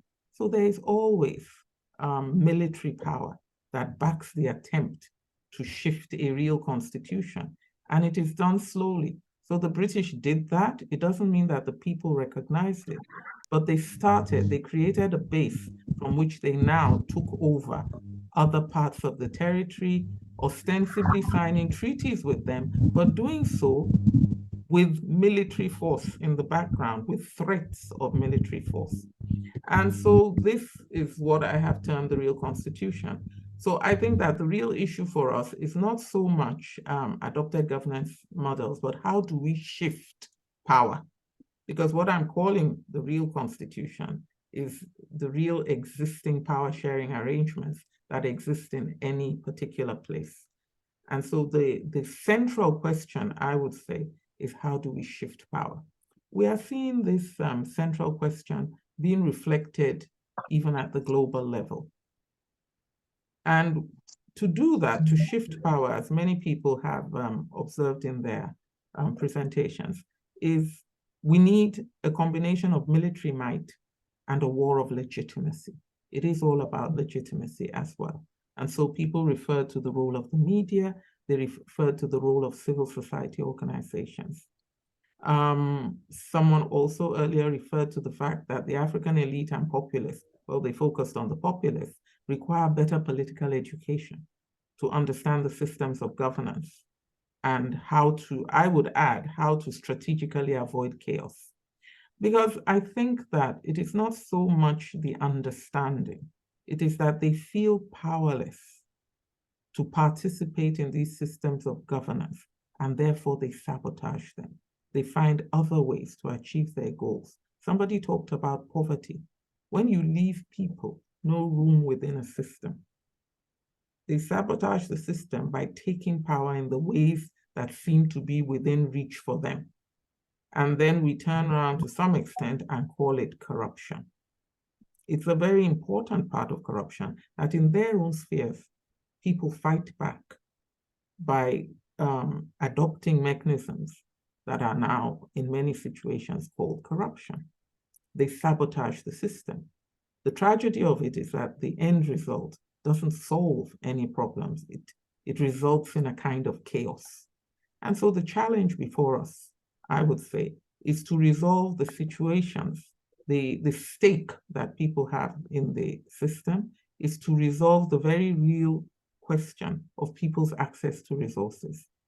And I think it is getting more and more pertinent today because of the development of technology, that as people seem to be less needed in the system because of the development of AI, because of the development of certain kinds of technology, we have to address their quality of life, their quality of living, and how they access resources. In the way in which we see many other advanced industrial countries being forced to address those questions today also. That how do you make sure that the welfare of people is taken care of, even when they're not so-called within the working population? Because now you have more and more automation of processes. I think in Africa, we have to also address these issues. The keynote speaker, very importantly, addressed the global dimension. We talk about governance systems as if they are, to some extent, self-contained within countries. And of course, he made it very clear that they are not. There are many interests at work. There have always been many interests at work. We see that in the colonial period. We see that today. We see that in conflicts all over the world, including the current conflict in the Middle East. And so I think we have to take into account that global dimension, but that it should not make us feel powerless.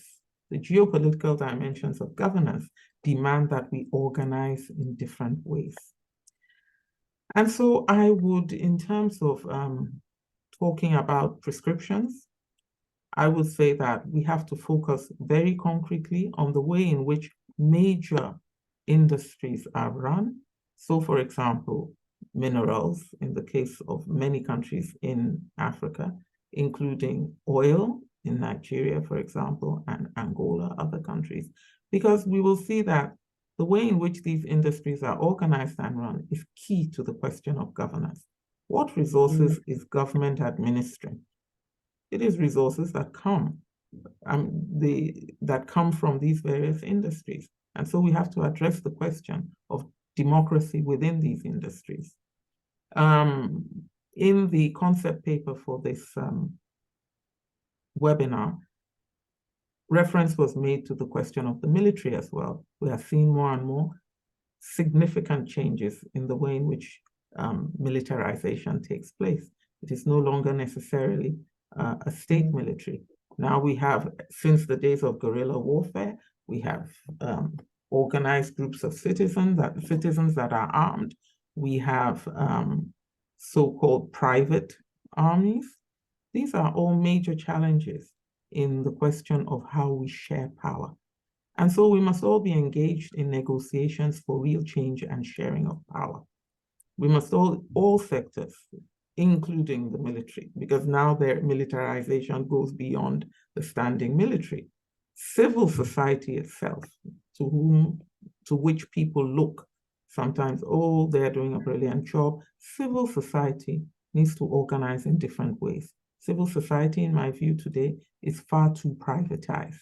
It is centered around individualization of processes. It needs more and more to also be accountable. In so many cases, it represents a kind of privatization. It needs to move from that model back to the model of movements that have a constituency to which they are accountable. The central problem is accountability at all levels. And so we cannot just talk of one section of people, whether it's politicians, the legislature. Every sector has to be accountable. The judiciary was dwelt upon because people keep talking about the judiciary as the last hope of the common man. The judiciary itself needs to be accountable. So I'm not sure whether I would share the view that independence of the judiciary is a central issue. I think transparent processes of the judiciary are critical, not so much independence. Independence implies, okay, so the judiciary should have a budget, it controls their living, should be independent of other arms of government so that they can speak freely, so that they can take decisions that are independent of the executive and the legislature. No, I think the processes of the judiciary also require accountability. They should be held accountable. So who appoints the judges? So you say, oh, independence, the Judicial Service Commission. It's not enough. Its process for appointing those judges should be transparent and should be subject to people's commentary. So I think the question of accountability, as I said earlier, is critical. The question of how we organize is critical because organizations are simply vehicles. They are vehicles of people that are coming together in order, in a sense, to ensure that there is accountability within a system. So I think that this is quite critical. No group and no sector is marginal. We are all stakeholders. And we're all stakeholders in ensuring that we have a better organized society where people can live, where people's living is ensured, where their welfare is ensured. And so I would, to that extent, conclude that the problem is not entirely adopted governance models. It is more what we have done with them. And from the beginning, we should be fair to our, let me call them ancestors in terms of politicians. They did fight. So when we look at the constitutional history of particular countries, we will see the push of locals to be represented. So in the Nigerian situation, we talk about all these colonial constitutions, the Clifford Constitution, Macpherson Constitution, named after particular British administrators in the area.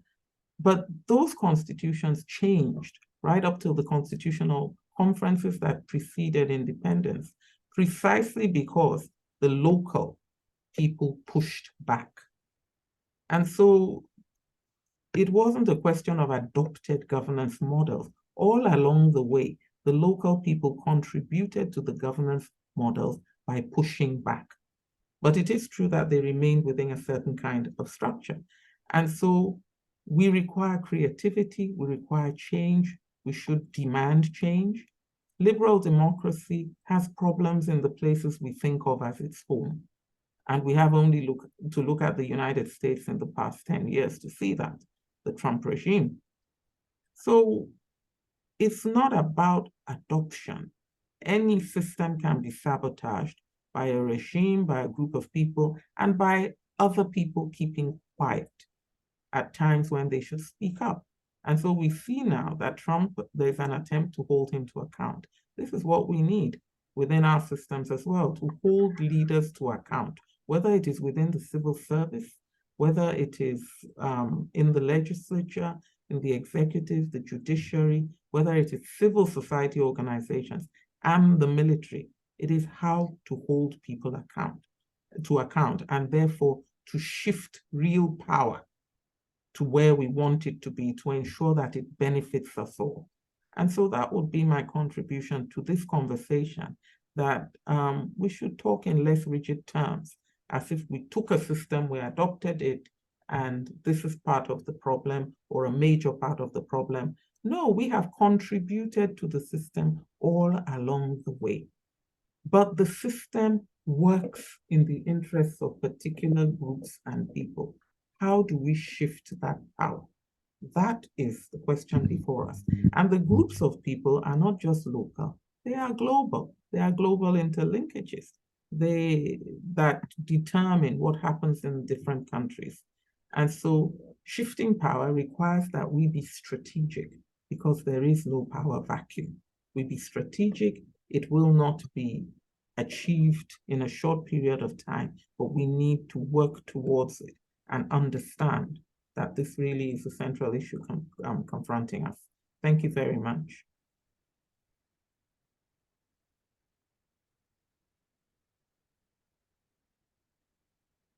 Chair?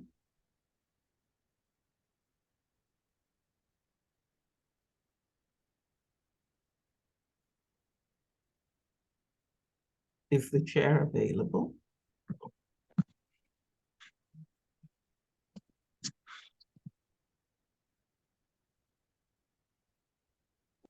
Have we lost him? Mr. Moderator? Okay. An abstract will take over. Am I with you? Are you with me? Now we are. You are muted.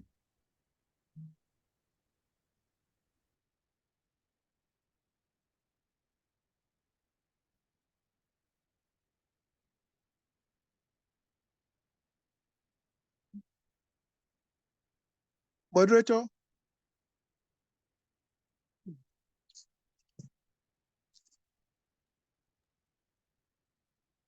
Am I there now? Yeah, we can hear you. Please go ahead. Okay, all right. We have engaged the topic, and we have a number of considerations, some of which are that we must look at these realities contextually. Because for us in Africa, we have seen a number of situations, a number of realities, and we should be working hard, as it were, to get to where we want to.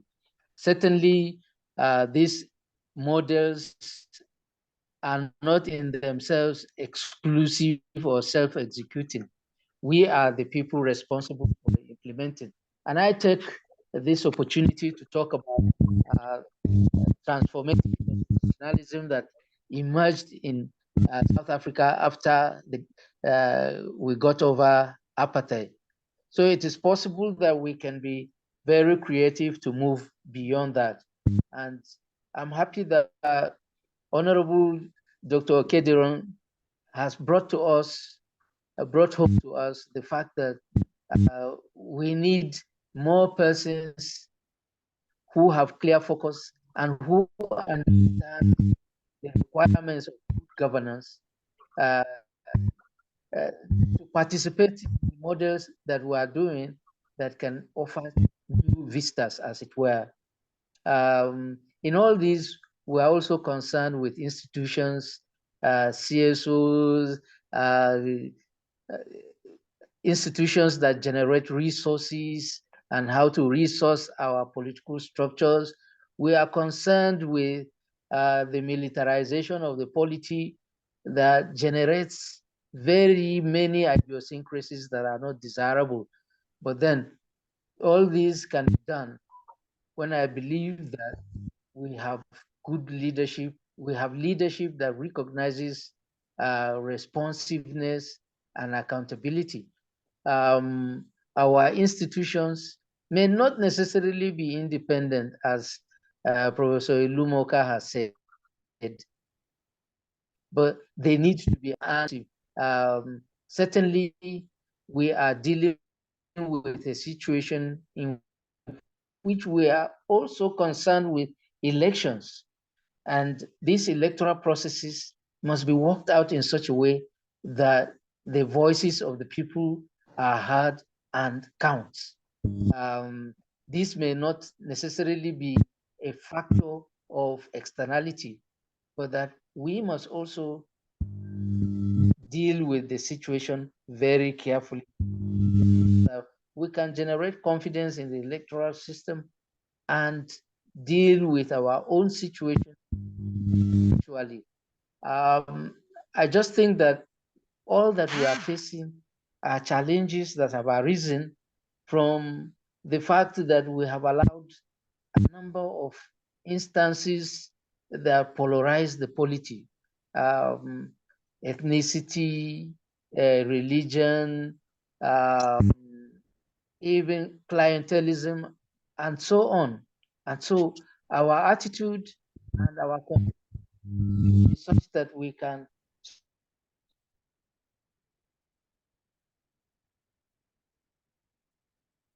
strengthen our national cohesion that can be for our people, provide responsiveness,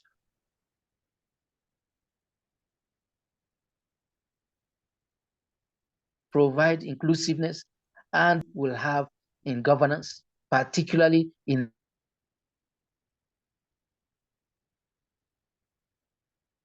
the executive, the legislature, and the others, the legislature. So we have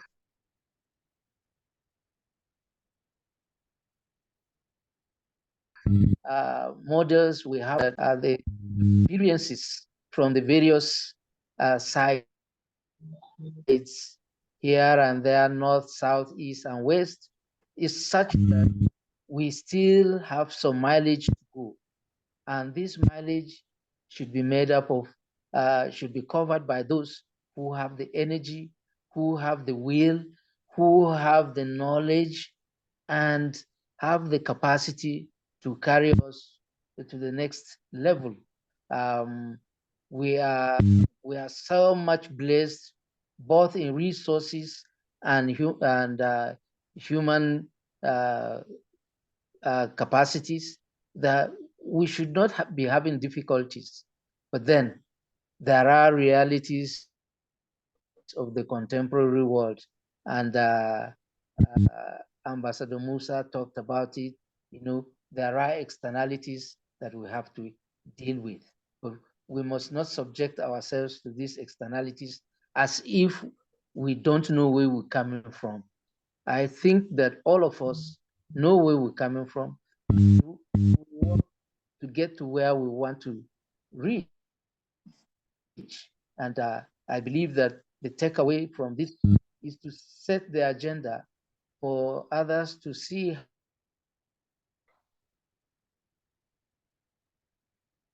how the peculiarities of our situations, desirable situations in which the African continent cannot be seen as backward, as it were, because we have offered so much to humanity that we cannot be seen not to be able to offer much more for ourselves. And as we go on with this webinar, we hope that we will be able to create the environment for our people to act. But particularly for now, we have environment for people to respond to our situation. The freedom of conscience, thought, and religion, freedom to express our views on matters, because it is very important at this critical moment that the people of Africa must talk to themselves and talk to the truth, talk to reality, and talk to the development of our continent. Once again, I'd like to thank my senior brother Williams and others who have put up this, and we believe that the conversation is apt and will continue to be necessary about how Africa can survive the very many idiosyncrasies that are bedeviling us. We will get there because we started the war and we will get there. Thank you, and I hand you back to the chair. Thank you very much, Prof, and all the members of the panelists. And we hope we have captured some innovative ideas from all the three speakers, and we can respond to them later. We move quickly to panel 2, and after that, you can have some few minutes for questions and answers for the first 2 panels. So may I call on Professor Robert Destro, and thank him very much for joining us all the way from the United States, from the Catholic University. Yep. And he's with Professor Peter Akper, Nigerian Institute of Advanced Legal Studies in Abuja, Honorable Nweke, a city councilor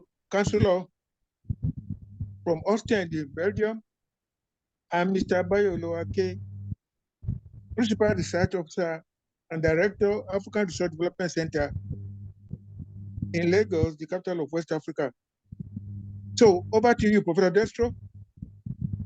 Well, thank you, Mr. Chairman, for having me this morning. At least it's this morning over here. So I should say good afternoon to all of you in Africa and Europe. I have one favor to ask, in that if you're not speaking, would you please mute your microphones, because I'm getting a lot of interference on this side, and it's hard to hear. So if you haven't muted your microphone. Anyway, thank you so much for having me this morning, for listening to the presentation. Absolutely fascinating. And so our presentation, our panel this afternoon, is the challenges of the instruments and institutions of accountability and governance in Africa. And so what I'd like to do is start with a format suggestion for my co-panelists, and each of us has, or each of you actually, has 15 minutes. But what I'd like to do is propose that we take 5 minutes apiece to discuss 3 questions. And so what I'd like, because as our keynote and other speakers have noted, this is a pretty complicated subject. There's lots of material to govern, to deal with. So I propose that we deal with 3 questions.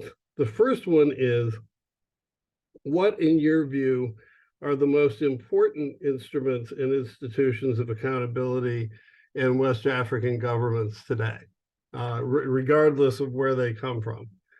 2, what are the main challenges facing the people who really are the accountability mechanisms? You know, when I grew up in northeastern Ohio, the power company used to say, you know, in its commercials, used to say, this program is brought to you by the 5,000 people who are the electric illuminating company. And I think that we need to know that the accountability mechanisms are not things, they're people.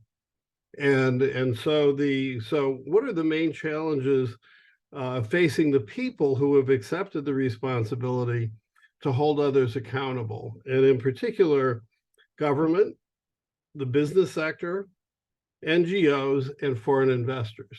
Those are who I think, at least in my experience, need to be held accountable.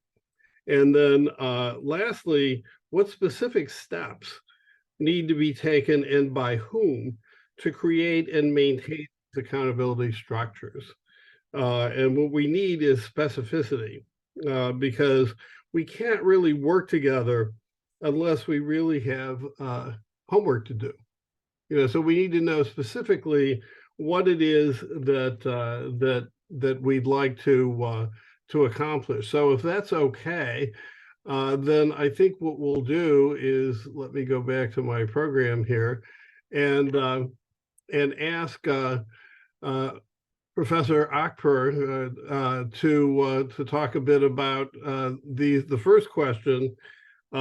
What are the most important accountability instruments and institutions? Professor?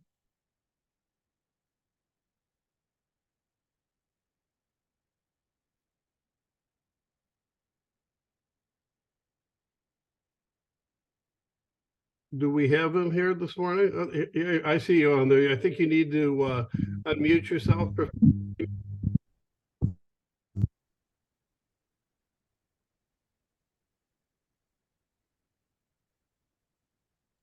I think we can go on to the next person.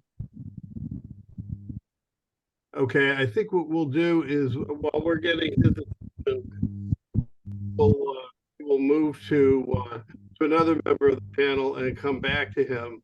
Let me start with our the Honorable Collins Nweke, who's a city councilor in a city that I've visited, Ostend, Belgium. Councilor Nweke.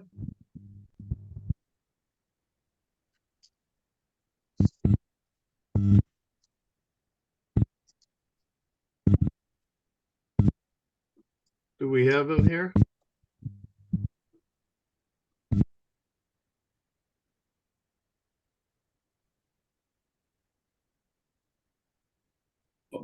Okay, I've been able to unmute myself now.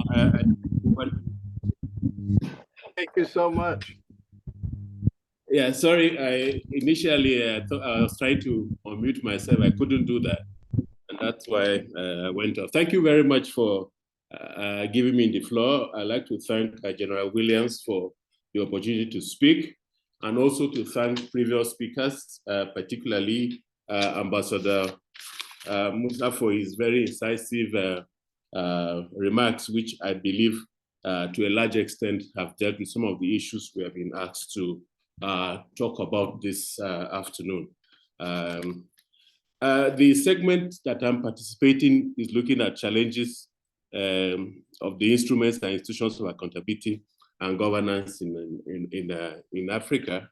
And I would like to put everything in context, first of all, by trying to perhaps explain what I understand by accountability and governance, good governance, of course, and then be able to situate that in terms of what instruments there is that exist that would be able to facilitate this. And so for me, accountability simply means the condition of being accountable or answerable to others for your actions or service, as the case may be. And this could be either individuals or institutions, as the case may be. Governance, on the other hand, as I understand it, is a method through which power is exercised in the management of a country's political, economic, and social affairs, as it were. Now, I also understand that when you talk about accountability, accountability can have different facets. There's private, there's public accountability, but for our purposes here, I believe public accountability is most apt. In that regard, you also find out that there are many facets to it. You have other political accountability, administrative accountability, fiscal accountability. For political accountability, of course, it has to do with our office holders. And in this regard, it's the expectation of the people that they would be able to fulfill the promises they made to the people through their various manifestos at the time of electioneering.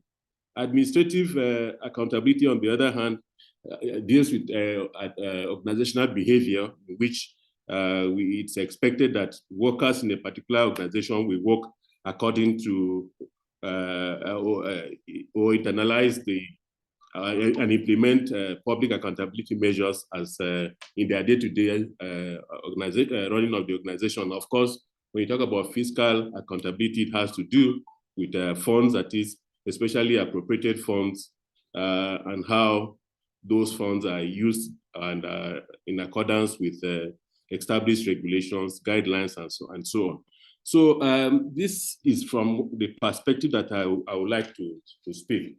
And when you look at that in terms of our African region and perhaps West Africa, particularly where we are, you would like to ask yourself, what are the instruments that exist to ensure that this happens? And on the West African sub-region, we have adopted a number of legal instruments which I believe are meant to achieve the goal of enthroning democracy, good governance, accountability within the sub-region. And in this regard, I first look at the revised ECOWAS Treaty of 1993, which for me provides the framework in this regard. And then, of course, we can look at the protocol relating to the mechanism for conflict prevention, mechanism, management, resolution, peacekeeping, and security of 1999. And of course, for me, again, the supplemental protocol on democracy and good governance of 2001. So in terms of instruments, particularly within the West African sub-region, I consider these three as very key towards ensuring that we enjoy some measure of accountability and good governance within the sub-region. Now, the challenge for me has been how effective that these instruments have been for us generally. And the point for me is that, yes, those instruments have been adopted across the West African sub-region, but to what extent have we internalized them, and to what extent do they form the core of what we do, or how we deal with governance on the in our individual countries? That is where the problem lies. It would appear that whereas there is a general political commitment that those are the ideals that we should have, in terms of practical application within nation states, implementation has lagged behind the ideals of these instruments. And I will give a few examples as we go on. Then particularly you look at in terms of the way we have responded to these instruments in our various countries. Whereas, for instance, the instruments encourage us to adopt democratic precepts and promote democracy, we will find that in the practice of it across the West African sub-region, it hasn't been like that. And maybe that's the reason why we still experience low levels of accountability within the sub-region and perhaps poor governance, leading to many instances of unconstitutional changes in government that have occurred within the West African sub-region. And examples have been given by Ambassador Musa in almost many parts of the West African sub-region. I need not repeat that. But to say that there's a need for us to begin to interrogate how we can internalize these instruments in such a way that they will work for us. Because it would appear that there appear to be a disconnect between how we appreciate these systems, particularly the governance systems that these instruments seem to pursue, with how the ordinary person on the street appreciates governance from that perspective. So without good governance, no one would appreciate what democracy is. And I think that is what has to happen. Then when you look at the instruments that have been put in, the institutions that we have created to ensure accountability, they themselves also have challenges that we have noticed. Particularly, let's start at the level of national jurisdictions.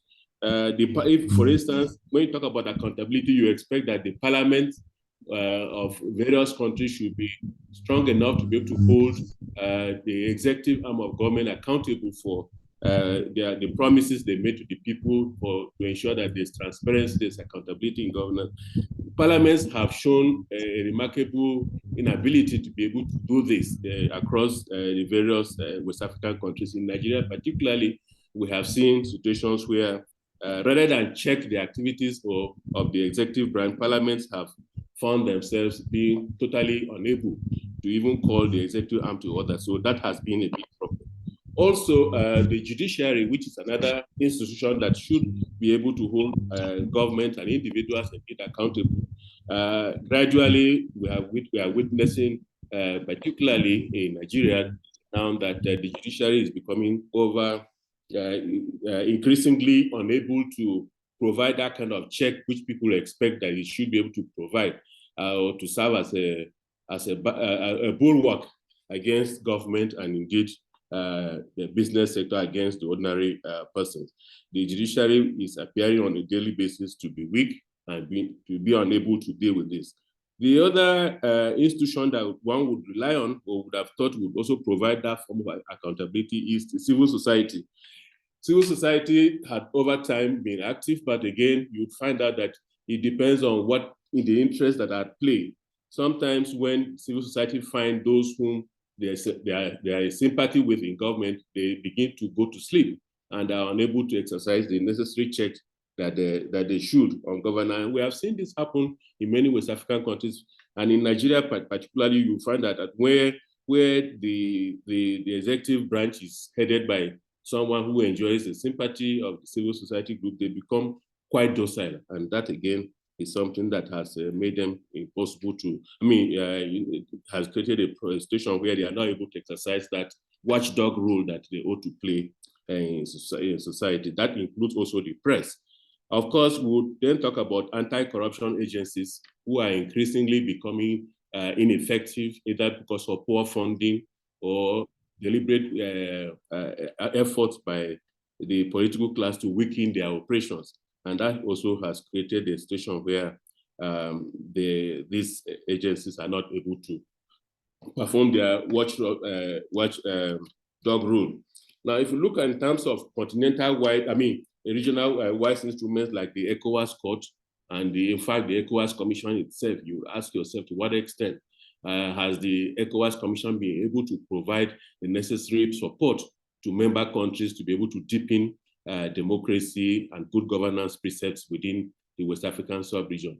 That again is suspect. The Community Court over time has been, if you like, reforming itself, including its jurisprudence to now make it possible for individuals to begin to question their governments as expected. So in terms of accountability measures, those perhaps you would say that some good is coming out of the Community Court as we would expect. But on the whole, my belief is that the challenges which these institutions face, both internally and within the regional, within the region, ECOWAS region on the whole, has to be that the institutions remain weak. There's still poor internalization of good governance precepts across Africa. Also, the regional institutions like ECOWAS have been inconsistent in the way they have implemented their sanctions regime against countries that have not been able to measure up to these precepts. I would like to pause and then allow others to contribute. Thank you very much.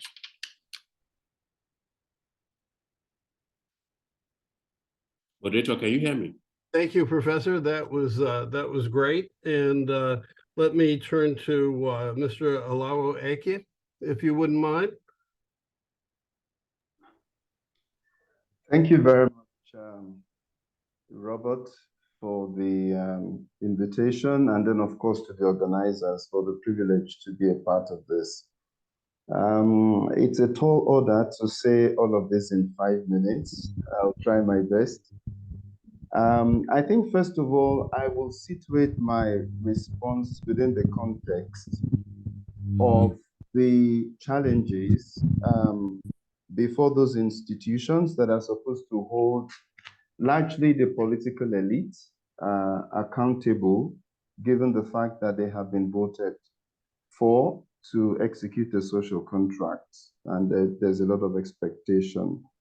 And in this wise, My reflections actually prior to this policy dialogue had been to look, of course, at what those challenges are at the moment, and then, of course, to see, based on what the organizers requested, whether there are aspects of traditional African or pre-colonial African political practices that can, be best, or rather be borrowed from or reintroduced. Now, as has been mentioned by all previous speakers largely, and especially by Ambassador Musa in his very erudite presentation, we all know that the systems we have adopted in our polity or across the sub-region are essentially Western concepts. We have, the attributes or the values that we need to hold people accountable for, revolve around, of course, the concept of separation of powers, designed to insulate the executive, the legislature, and the judiciary from meddling in each other's affairs or circumventing each other's powers. And then, of course, those instruments, some of which have already been mentioned as well. I'll just recap some of them. You have, in some countries, the National Human Rights Commission, designed to prevent the state from trampling on the rights of the citizen. You have the Anti-Corruption Commission. You have the Fiscal Commission, which is supposed to check how revenues and resources are either being allocated or being used.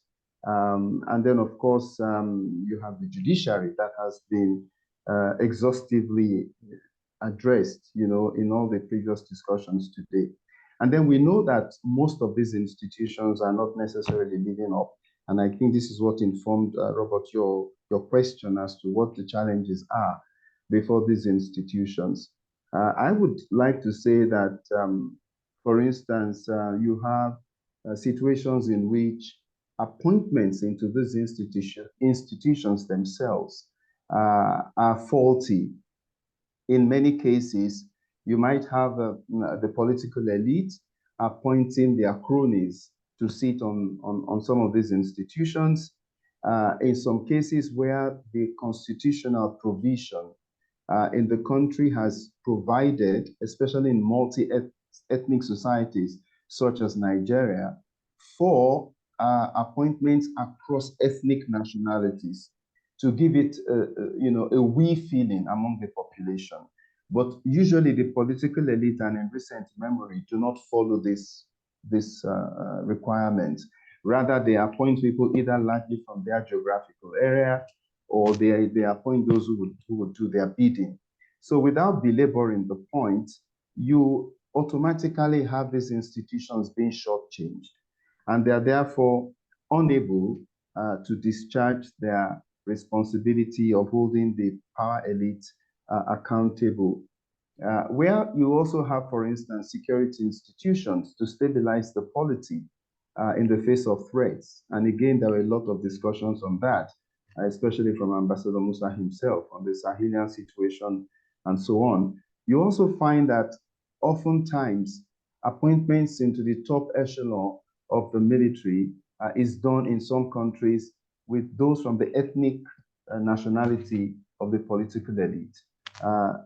Invariably, the military becomes compromised, or security agencies become compromised, and rather than stabilizing or protecting the states or holding certain people accountable for their misconduct, the reverse is the case. So lopsided appointments, frustrating the powers that these institutions have, subjecting these institutions to fiscal dependence on the power elite, not giving them financial autonomy, and so on and so forth, eventually frustrates these institutions.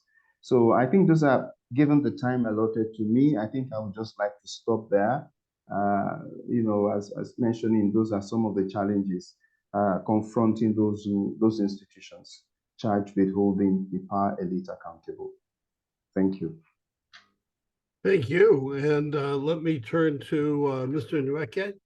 I see you on the screen, and welcome this afternoon. Thank you. Thank you so very much for having me, Robert.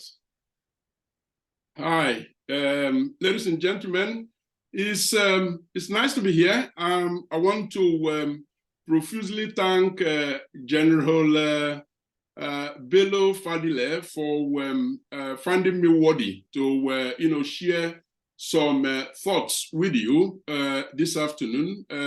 I'm calling from Brussels, so it would be good afternoon for those of you in the US, like the General. Good morning.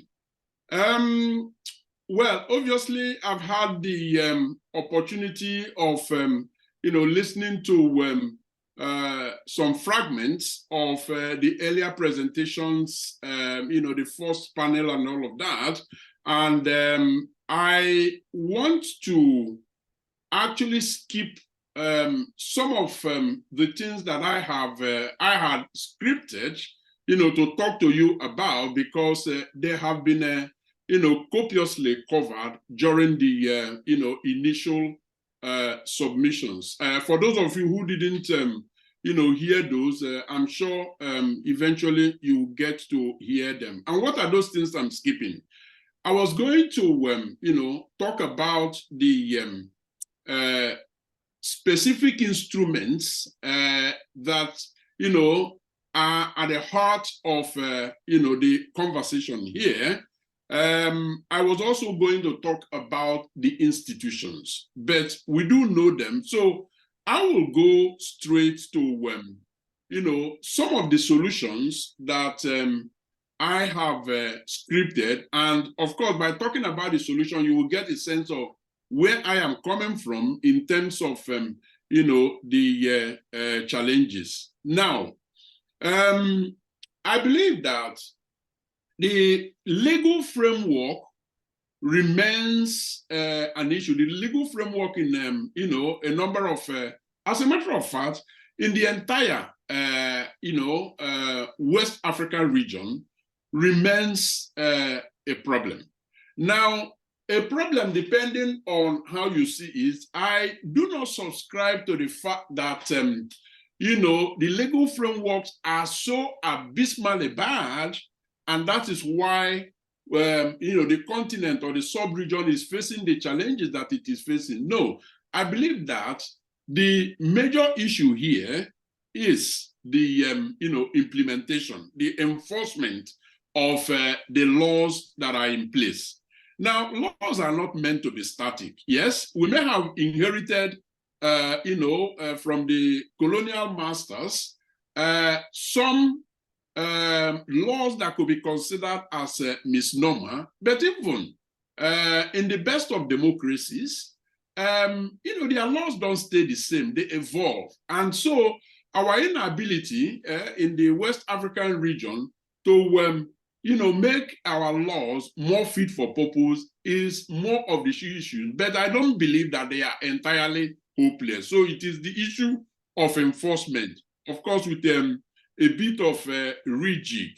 Now, I believe that one of the challenges, of course, that needs, urgent attention is, capacity in terms of building the capacity, investing in training. Now, it does look to me like while you look at the policy papers of various governments, and of course encouraged by ECOWAS, there is no shortage of beautiful words to describe learning, training, and all of that.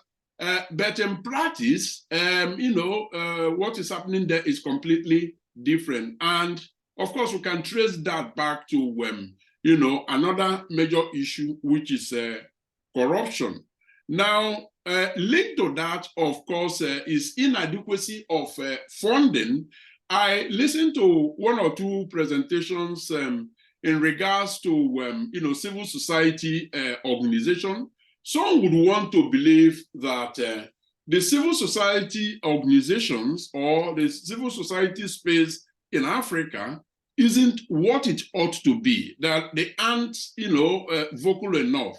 I, vehemently beg to disagree. I do believe that Africa has a robust, West Africa specifically, has a robust, civil society space, what they lack is sufficient funding to enable them be, effective. Of course, there are efforts, very, very, serious efforts from government to stifle them, but they have not remained quiet. So while we give them kudos, we, encourage them, to keep at it, while urging government to relax their, perceived stronghold on, civil society organization. Of course, the lack of political will is a major issue. I was also privileged to listen briefly to a one-time member of House of Representatives of Nigeria who presented at the first panel.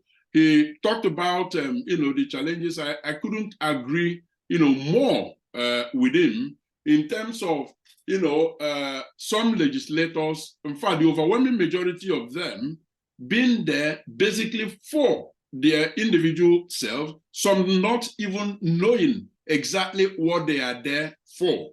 And that is where there has to be a symbiotic relationship between the civil society organizations and political movements and politics, because it is through their advocacy that they are able to get the right people to get elected into the right offices.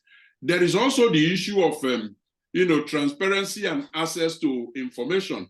In Nigeria and Ghana, for instance, they have this Freedom of Information Act, beautiful on paper, but as a matter of fact, make an attempt to try to reach critical information, you are stonewalled. I will give one example.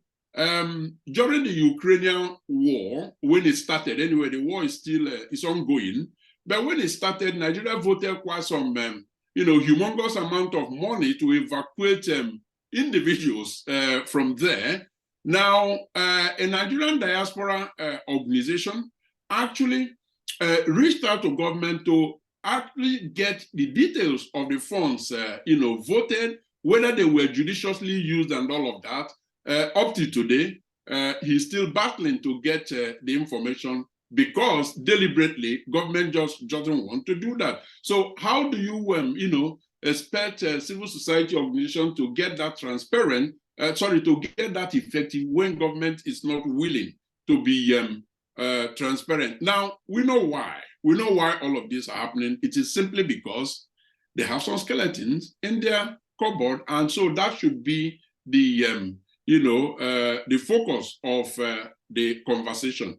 Of course, international collaboration is another area where it could be said that the development partners have every good reason to define national interest, because foreign relations, foreign policy is anchored on national interest.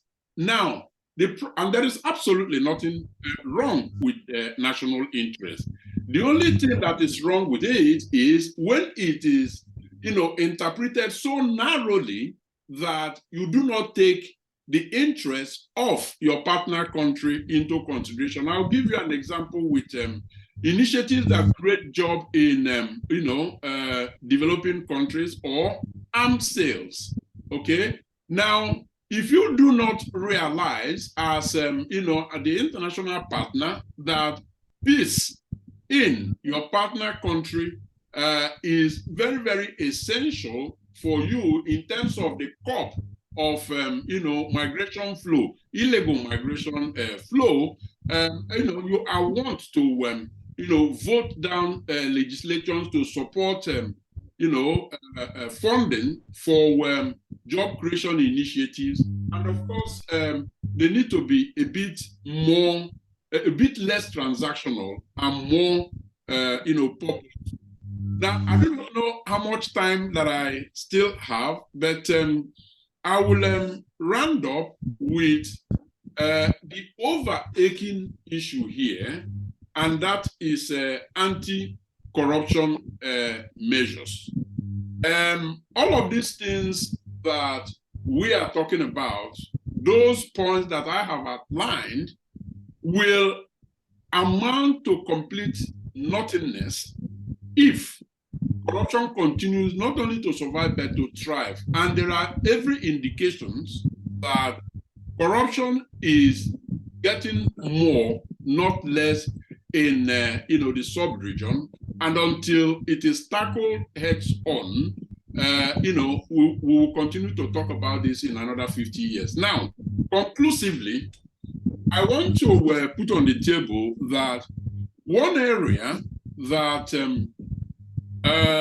organizers of this conference, for instance, haven't paid sufficient attention to is the role of the diaspora in all of this, because you need to understand that the maladministration in Africa, the different wars, both active and forgotten, the economic crunch and all of that have produced a very large amount of African diaspora who escaped Africa, and in every country where they are, a good majority of them are doing very well, and some really want to re-engage with Africa.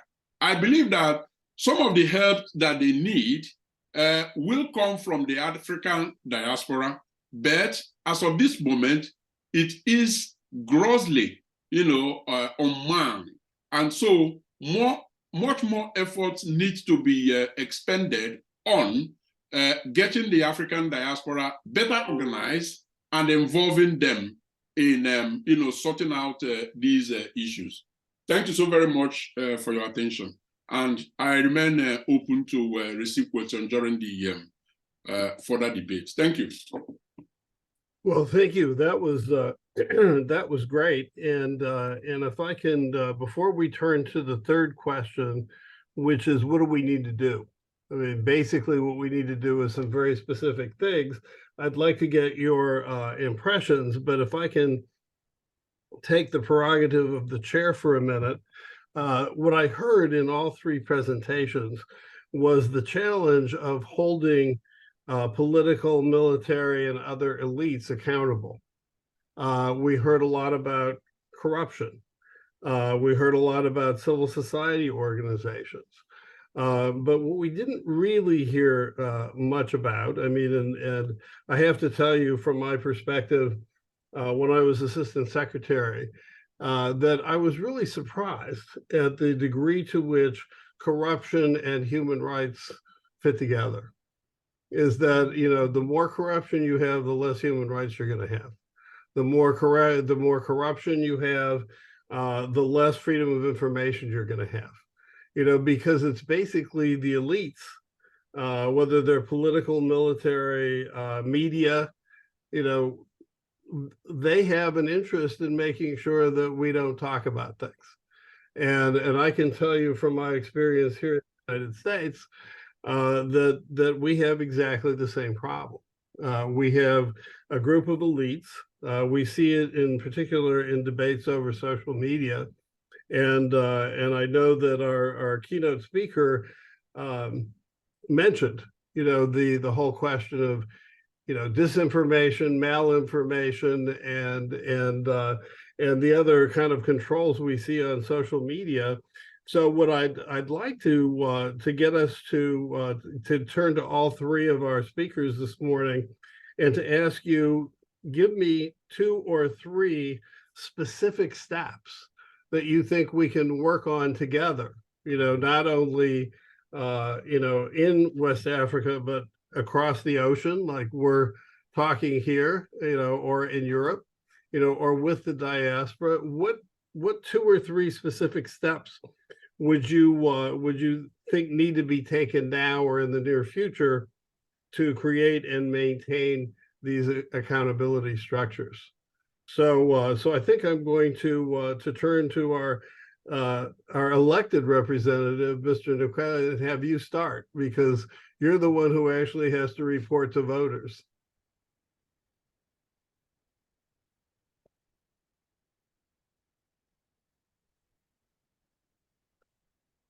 Mr. Nweke? Was that for me? Oh, sorry. You're the elected representative, so I thought we would start with you. Sorry. Yeah, no, that's fine. You did struggle a bit to pronounce that name, so I actually thought you were calling someone else. Well, please correct me. Please correct me with the. Eli Collins. Just call him Collins. Okay, Collins is just fine. Right. Well, my take on the issue of corruption is that it's got to be tackled right from the roots. Now, I believe that even the diaspora, the African diaspora, cannot be fully trusted not to be corrupt, because I believe that there is a cultural element to it, but I think there is the propensity for the diaspora to be less corrupt. And I think also that the instrumentality of appointment of anti-corruption czars would have to be reformed such that the sitting presidents have less to do with them, because oftentimes what we see is that they put in people in there to do their bidding. So rather than fighting corruption, they use them as instruments to fight their political opponents, and they have very, very subtle ways of going about that business. I mean, one of the recent eras or regimes in Nigeria that could be said to have been effective in fighting corruption was that of President Olusegun Obasanjo, but he didn't quite escape that criticism as well of using the EFCC, Economic and Financial Crimes Commission, to fight his opponents. Not quite just because there are also people from his side, of the divide that got affected by the campaign that they waged. So to summarize, I believe that the anti-corruption, the appointment of the anti-corruption officials would have to be much more independent, not very much linked to the sitting president, and then also getting the diaspora much more involved, because even though they might be corrupt as well, I believe that there are reasons that the propensity to be corrupt will be less amongst them. Thank you. Well, thank you. And then Professor Akper, you want to weigh in on the topic, especially given your experience in resource development?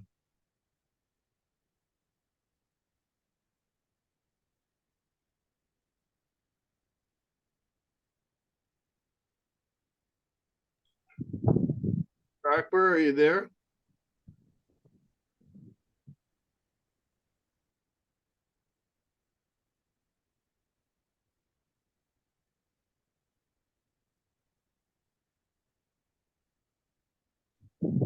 Robert, are you referring to me? Yes, no, I was. Why don't you go ahead? I think we're having a hard time getting his attention. So why don't you go ahead and answer from your perspective? Okay. Thank you very much. Yes, I'll just try to be specific, limiting myself again to the power elite. I think, first of all, there's so much corruption because the cost, I'm not justifying it, but one of the reasons could be that the cost of governance, first of all, the cost of running an election in my country, Nigeria, is humongous. Secondly, the cost of governance itself is high. So by default, if you were to run for the presidency of Nigeria, you would have, for example, to have your polling agents in not less than 70,000 polling units. And if you were even paying the least amount of money that you can get to 70,000 plus polling agents, That's a massive amount of money. And that puts pressure on the politicians. So while not exonerating those who are corrupt, we must also look at those things which can put people under pressure and try to reduce those costs. And I think the cost of elections is one of the biggest problems. The second is also that the cost of governance has to be reduced, because with such a massive, we have 37 governments in the country.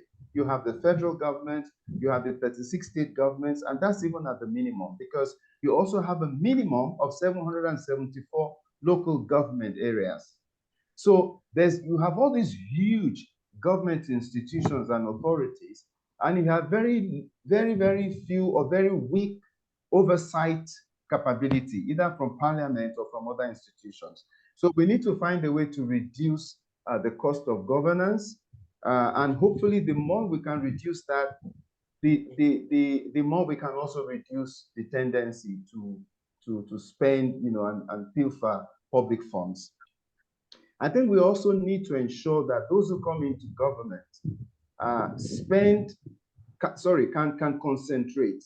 Ambassador Musa made a very remarkable comment in his keynote address when he said that out of the 4-year tenure of a Ghanaian or a Nigerian president, he probably has only 1 year to concentrate, because he spends time focusing on winning the election. And then after having won the election, he now also has to start thinking of winning re-election and beginning to scheme towards winning re-election. And so if we can, for example, come to a situation where we have a single tenure, maybe say 5-year tenure for the president, no second term, he or she can concentrate just on running the country, focused on what to do, and after 5 years, he or she is out. Now, we need to encourage whoever, for them to accept this, because I'm sure it's going to be a hard sell, given the propensity to want to be in power for 8 years. But we need to remind the political elite that there is life after power. We have seen that with former President Obasanjo and the role former President Thabo Mbeki, former President Benjamin Mkapa of Tanzania, and so on and so forth, including Goodluck Jonathan, and the role they have been playing after leaving office. Some have been goodwill ambassadors for the UN, some have been ECOWAS ambassadors, some have led election observation missions. So I feel strongly that we need to persuade those in office that there is life after office, and they do not have to do everything and anything just to sustain themselves in power. I will rest my submission here. Thank you. Professor Akper, would you like to weigh in on this?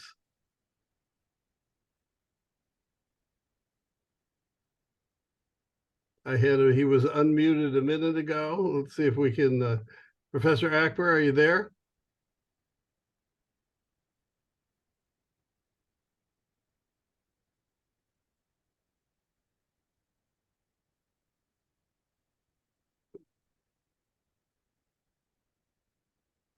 While we're waiting for him, let me ask you have all focused on, how expensive it is and kind of what the accountability structures are. What I would like to ask you about the role of social media in all of this. I mean, should we be encouraging social media to do some citizen reporting?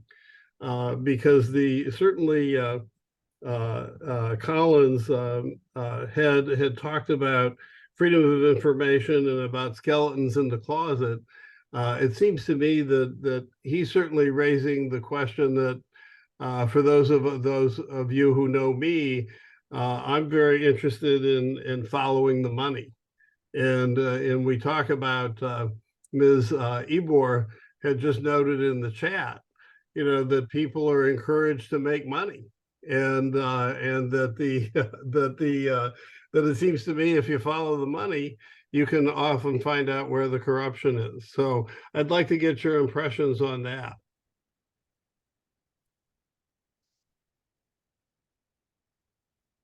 Can I go? Yeah, please. Right. Well, we've seen in the last couple of years and intensifying efforts from different governments in Africa to stifle the press, actually, pass new or make attempts to pass new legislations regulating the social media. Now, oftentimes, these are met with very, very serious opposition from civil society organizations. Some of those proposed, reforms are draconian, very, very authoritarian. Now, there should actually be more freedom of the press, and the social media. I believe that most governments don't quite understand it. I mean, quite apart from, the skeleton in the cupboard, like you referenced, robots, that will always be there. But I think there is a gross, misunderstanding of the social media and how it works and how to get your ways around it. Because for politicians, it can be a veritable political tool if you know how to deploy it. So I believe that one of the areas where the international partners, because I talked about international cooperation, there are specific areas where they can come in, developing instruments to support, development of new media, and actually persuading and urging governments to relax a little bit, provide funding for training and retraining of, the political elites to understand the social media landscape more and better. I believe that these are initiatives that could, when they receive funding, they will ultimately, help to strengthen a lot of things going badly on the continent. Very good, thank you. And Mr. Olowo-Ake, could you weigh in on this topic of social media?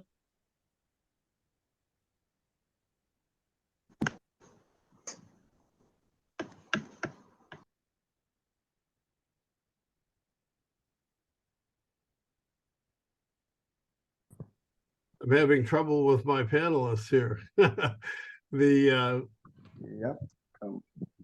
Okay, sorry. So, sorry, I had a little bit of a distraction. I had to open the door for someone. But no, I had you, yes, I had you, Robert, saying you follow the money, and Mr. Collins Nweke made a very interesting contribution with regard to that. I had alluded to trying to reduce cost of governance and so on. If you allow me, at this stage, I probably would like to look at what elements of our traditional system, our pre-colonial system, enhanced proper political administration that could be of interest to us in this so-called modern time.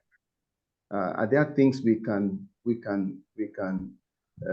adopt from some of the pre-colonial systems in Africa?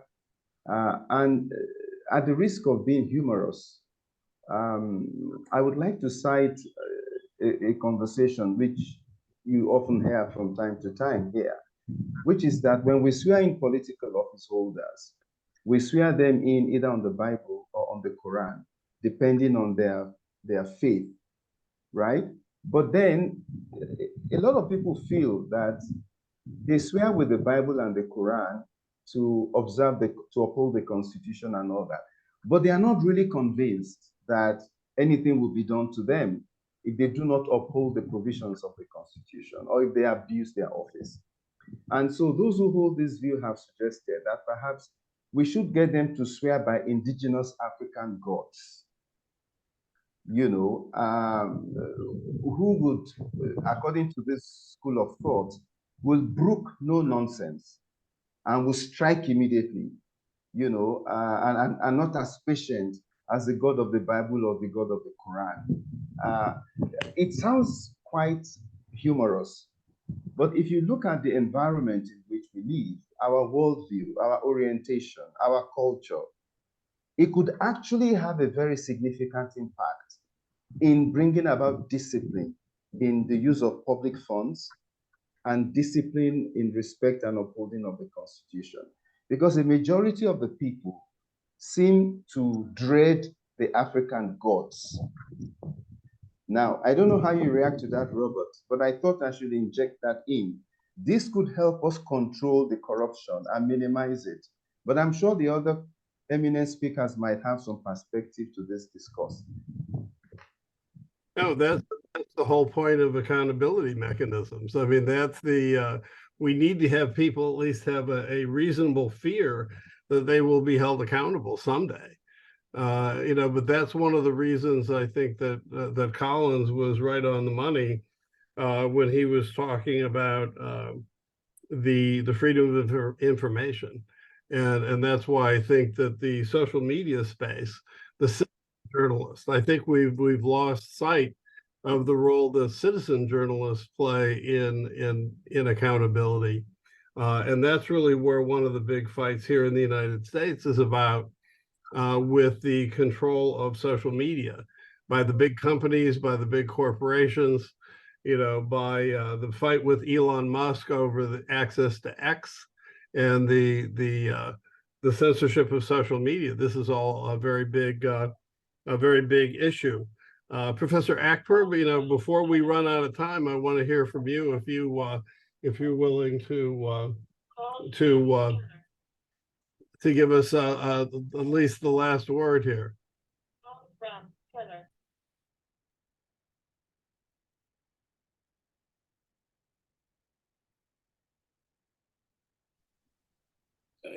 Thank you. I didn't quite get the question, but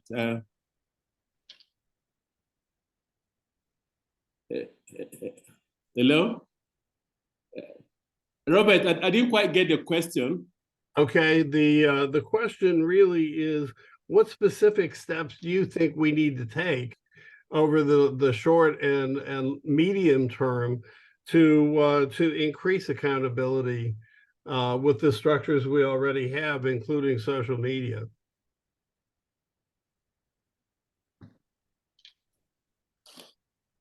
Okay, thank you very much. In terms of accountability, particularly in governance, one thing that is, for me, very worrisome is that we complain about monumental corruption, we complain about waste in government, and sometimes we really finger particular individuals as having been responsible for that waste in government or mismanagement, as the case may be. But nothing ever gets done. Particularly when they leave office, that's the end, and nothing happens. So there's really, these things are not perceived as high risk issues that people will be scared of engaging in. So we have to get ourselves to a level where when one engages in these kinds of acts of mismanagement, one should know that there will be consequences for it. Right now, our enforcement mechanism is still relatively weak, and so people still get away with a lot of this. And once it's not perceived as a high-risk venture, then people will continue to behave in the manner in which they do. You go to a police station, and the DPO or whoever is in charge at that point mistreats people who are in his custody, and nothing happens. At best, you hear that, okay, there will be an investigation, investigation has been started, but you never get to hear about any punitive steps that is taken. So that does not serve as good encouragement. So we must be able to follow through with enforcement of laws, enforcement of our processes in such a way that people will know that there will always be consequences for whatever action that takes place. That would make help to ensure that people are kept in check. That is one way of doing it. Secondly, I've also realized that in our country, particularly Nigeria, we always hear about people who have misconducted themselves while in government service. Either they are not accountable or they have done one thing or the other. But we do not celebrate those who serve government faithfully and live without any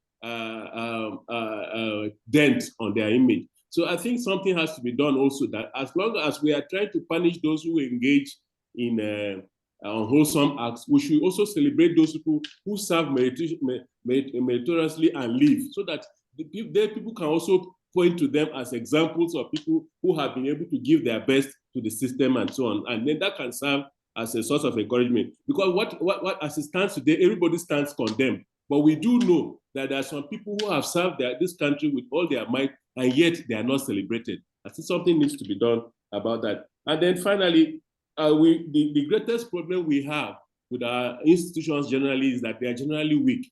And they are weak because they are not funded. They are not funded to be able to carry out the work that they have been statutorily mandated to do, both in terms of government institutions and also even in terms of the institutions in the private sector that do this. So for me, for us to be able to have some effectiveness in the process, we must be able to also give them what they need to be able to discharge that responsibility predictably. It's only when we do that that we can expect some good results coming from there. Well, thank you, sir. And it looks like we're out of time, so I'm going to turn the podium back to the chairman, and thank you all for your participation. Thank you, Professor Destro. We have no time now, because I think we move on to panel 3 with Dr. Bello Fadile, Senator Robu is here, Senator Isimi is here, Mr. John Kama has been here. So Ms. Shifaro from Addis Ababa has pleaded to speak first because she has a meeting in about 30 minutes time, because they are 2 hours ahead of Lagos time. So Dr. Bello Fadile, could you allow Ms. Shiferon from Addis Ababa to speak first? Thank you. Over to you. Chair, I appreciate that. Well, the panel is talking about unconstitutional change of government. What does it mean? And what is the takeaway from panel 1 and 2? To me, a classical definition of unconstitutional change of government or coup d'etat or revolution is the one presented in the case of State versus Dosso, where the Supreme Court of Pakistan, invoking the legal positivism of Hans Kelsen, Austria, stated or defined coup d'etat or constitutional change of government, as we call it now, as where a constitution and the national legal order under it is disrupted by an abrupt political change not within the contemplation of the constitution, then such a change is a revolution. And its legal effect is not only the destruction of the constitution, but also the validity of the national legal order, irrespective of how or by whom such a change is brought about. And coming back home, the AU, as it then was, tried to define. Thank you. That is the classical definition by the Chief Justice of Pakistan. And then coming home, the next slide, please.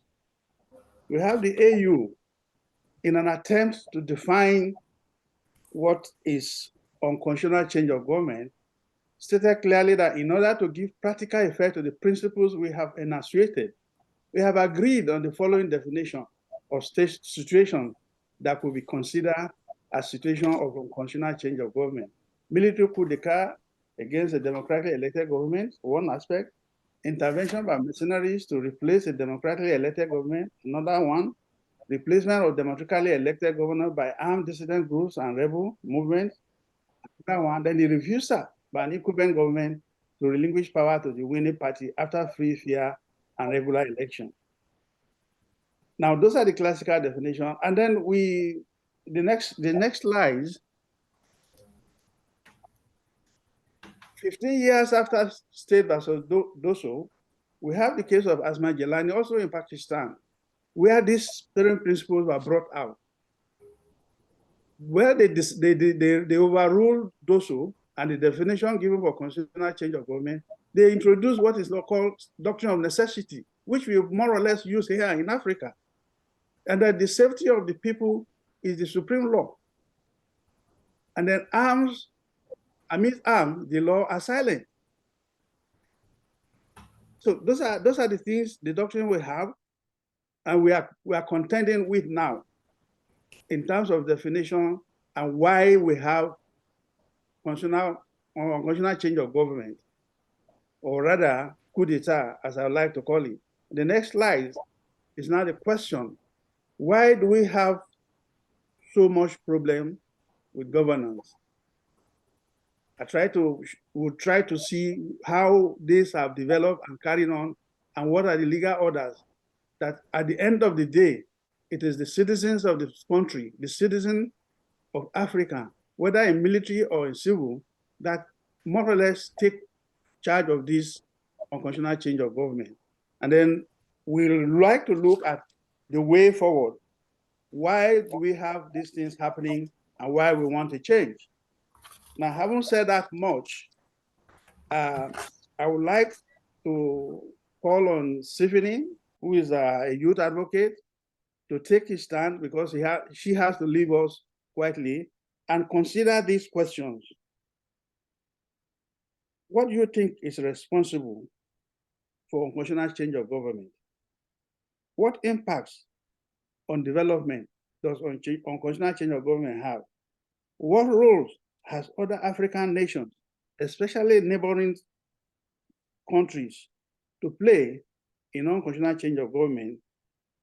And then your views, your final views on whether influence from abroad, international organizations, as seen back in Congo, can actually encourage or discourage unconstitutional change of government.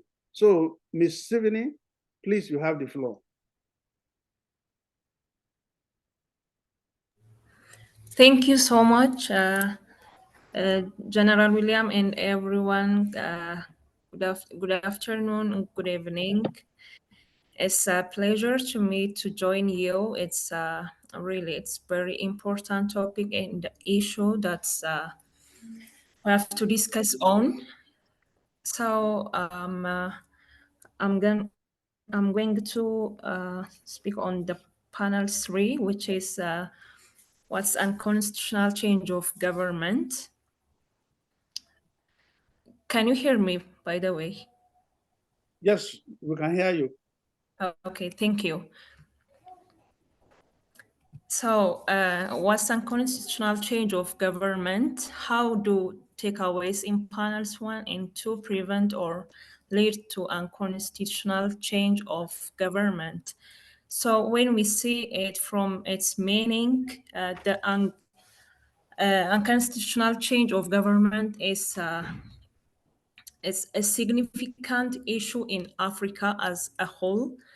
Especially in recent time, it's very important really to talk and to discuss on this issue. So first, I want to thank General William and the research groups for organizing and facilitate this webinar meeting. So when it refers to the overthrow of a government through illegal means, such as a military coup or the refusal by an incumbent government to relinquish power after free, fair, and regular elections. We can see this at the meaning of unconstitutional change of government. And additionally, the African Union or AU has defined this unconstitutional change of government in different aspects and ways. For example, if we see the the first meaning or the definition that's set by AO. It is the military coup d'etat against a democratically elected government. And also it is the intervention by mercenaries to replace a democratically elected government. Replacement of democratically elected government by armed descendant groups and descendant group.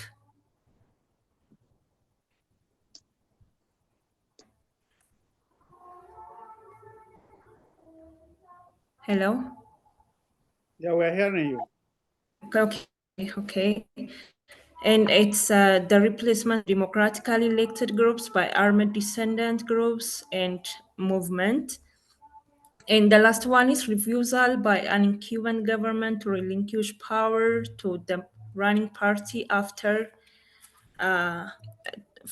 free, fair, and regular election, as I said before. And all these are situations involve the use of military force to gain or retain power, and they typically involve in the abrogation in suspension or significant amendment of the constitution, as well as the establishment of rule by decree. And the EU has adopted a framework for responding to unconstitutional change of government, which includes the condemnation of such changes and arguing for the speedy return to constitutional order. Yes, this is the overall definition and meaning of unconstitutional change of government. But I want to raise some points on this issue. These issues are, before that, I want to raise three questions regarding to unconstitutional change of government. The first one is, what causes of unconstitutional change of government? What can be the causes? And the second one is, how do unconstitutional change of government affect the citizens? And what are the measures taken to prevent unconstitutional change of government? So we have to focus and answer these questions in our discussion. When we see the first one, there are so many causes that can be for unconstitutional change of government. The first one is political instability, corruption, weak democratic institutions, and the desire for power.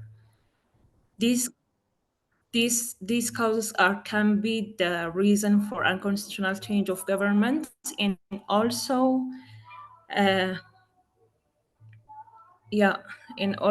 are unconstitutional change of government can have also significant effect on citizens, as they often involve the erosion of democratic processes and the undermining of constitution role. So some of these effects are straight to democratic principles, erosion of rule of law, insecurity, and regional instability. And the third question, what the measures that taken to prevent unconstitutional change of governments are, actually there are several measures has been recommended, but some of these are respect for democratic principles. This is very important. Respect for democratic principles, involvement of all stakeholders, full implementation of existing legal tools, and condemnation and warning. This is additionally can be the measure for unconstitutional change of government. These measures aim to uphold democratic principles and prevent the destabilization of the rules. So we have to focus on these 3 pointers that I've already raised. And the other one is when we come to the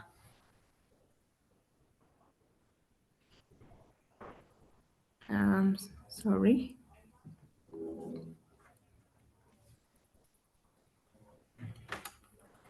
Yeah, I think it's all about the unconstitutional change of government. And the last point I want to raise is on what point we have to focus and lead to forward. How can we work? How can we handle this unconstitutional change of government? How we can work on this? As a suggestion or as a recommendation, I put some pointers. African politicians need to seek for legitimacy and integrity in ensuring stable political system and the necessary check and balance if they want to close the gap for military intervention. All African, as already General William mentioned before, I'm from Addis Ababa, Ethiopia. As it's known, there are so many problems in our country, Ethiopia, even now. There are political instability, different conflict in different areas of our country. Even if some of them are fixed, some of them are still going on, and government try to fix these issues with the opposition parties and different political politicians and stakeholders. Even if there are different discussion and different issues that raised again and again, still there are issues not fixed. So what's the reason behind this issue? When we see the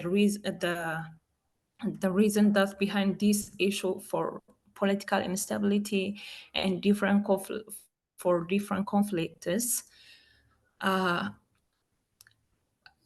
sure, the unconstitutional change of government can be the one reason still for the conflict that's in my country even. So we have to work. How can we work with agreement? How can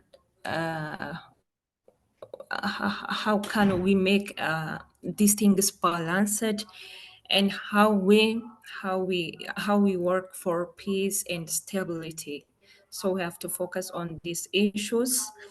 More or less, I finalize my points on this issue, but you can, if you have a question or any comment, we can add and we can discuss on it. Thank you so much. Thank you, Stephanie. I give the floor to Senator Irabu to give his views on the issue of unconstitutional change of government and whether the accountability of institutions and the government or the model has any effect in the rampant cases of coup d'etat. You have the floor, Senator Irabu. Good afternoon from here, Colonel Fadile. Thank you. Thank you, General Williams, and all the people that have spoken. A lot have been said, and from also the definition of unconstitutional change of government. I think a reference had been made about the African Union Charter, and then the criminalization of unconstitutional change of government. I use the Article 28 of Malabo Protocol I think Colonel Fadile had cited it, and Efem also cited some aspect of it about coup, military coup, mercenaries replacing democratically elected governments, and any replacement of democratically elected governments by the use of armed dissidents or rebels or through political assassination. Any refusal by an incumbent government to relinquish power to the winning party or candidate after free, fair, and regular elections. Then this one, I want us to pay attention. Any amendment or revision of the constitution or legal instrument, which is an infringement on the principles of democratic change of government, or is inconsistent with the constitution. Then final one, there was this one was later added as a modification to the final term of the African Charter on Democracy, Election and Governance. So any substantial modification to electoral laws in the last 6 months before elections without the consent of the majority of the political actors. So according to Malabo Protocol, the Article 28E. So these are definitions. So in a nutshell, unconstitutional change of government refers to alteration or interruption of the constitutionally established government by means that violate the principles and underlying process outlined in the Constitution. So basically, most times when they say unconstitutional change of government, our first reaction or our mind goes to military coup. Yes, which is because most of us, most of African countries have had unfortunate experience of having long years of military coup. So basically that's where our mind goes when we talk about unconstitutional change of government. It's not, it's factual in itself, but that's not the entire story. And this is where most people are missing the point. And as from the definition, which is comprehensive from both the one Colonel Fadile have cited and the one Efem has also cited, and from the definition I also backed up, that is beyond military coup. We don't pay attention to the process, and this is where the political actors that feel that once sometimes you remove they say somebody remove khaki in Nigerian parlance and we are Agbada. So what we call civil rule, not actually democratic rule, where politicians devise all manner of practice to either subvert the law in order to retain power or sustain themselves in power, or remove the incumbent in power. So they violate the process. So most time, they don't think that violating the process outlined in the Constitution actually is tantamount to unconstitutional change of government. And this came up prominently during the Nigerian election, where people question why the Independent National Electoral Commission did not stick to the process of which it had vowed to conduct that election. So by some of these definition, I'm not a lawyer in this, but by the spirit of the law. Most time in Nigeria, they say our judiciary is judiciary of technicality. So they use more technical than looking at the spirit of the law.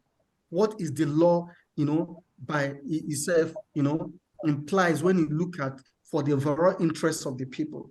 So in essence, unconstitutional change of government include both the military takeover, violent takeover, and the manipulation of the process of the Constitution. We know what happened in Guinea before the military took over, Alpha Conde, tamper with the constitution and the conductor sham referendum that extended his power. And Burkina Faso, Ivory Coast, we are very lucky to, have escaped that tragedy. But these are some of the, attitude that constitute, unconstitutional change of government. But for the fact that those carrying out these acts are either in power or position, but they are civilians and they are political actors. Most times, attention, they take these things for granted, and it's not being defined as it should be. But from some of the definition and from the explanation, you can see that some of these acts itself are things that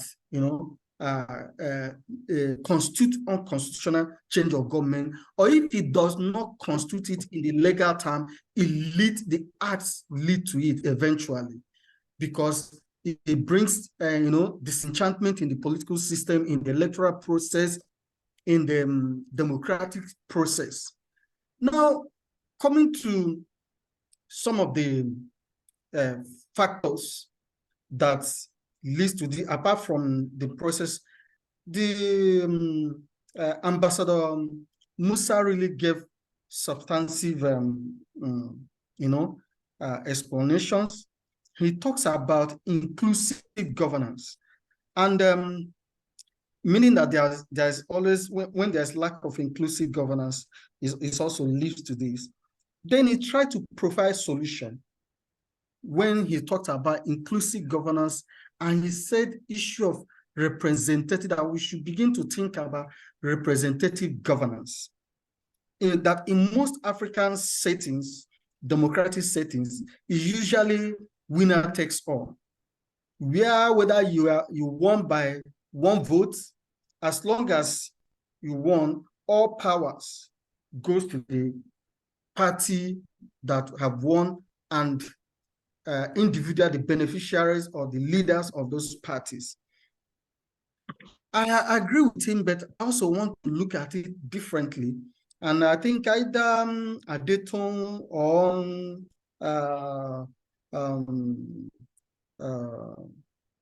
some of the speakers, either Professor Peter, raised this issue that, yes, even though some of these systems maybe need to be tinkered, but it's not actually the main issue.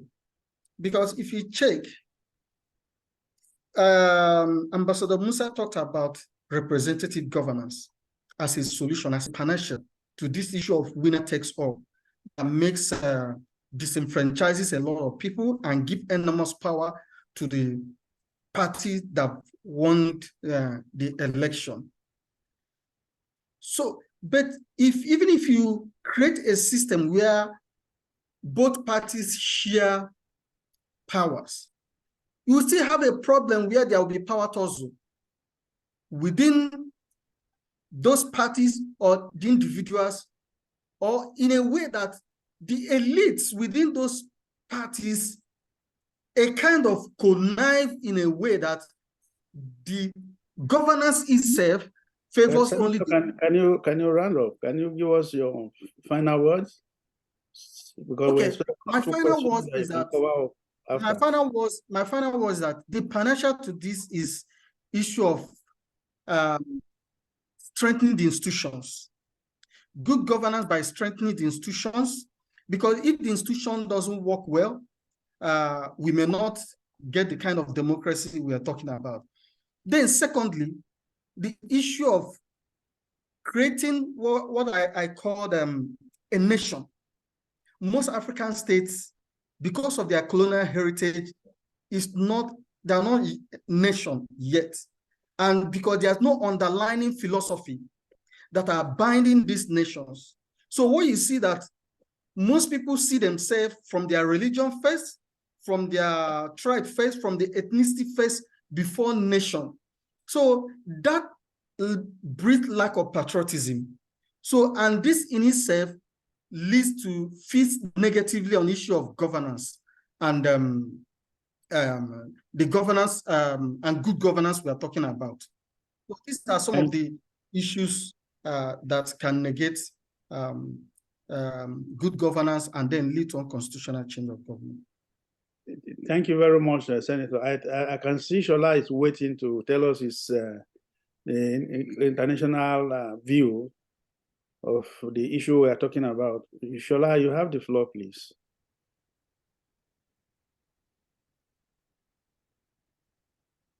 Shola Jai-Simi.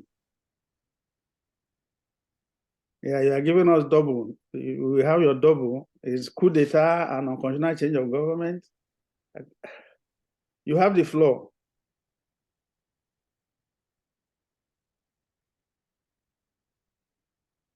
Unmute yourself, please.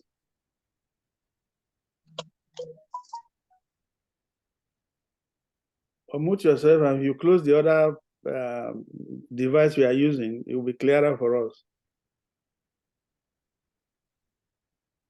Unmute yourself.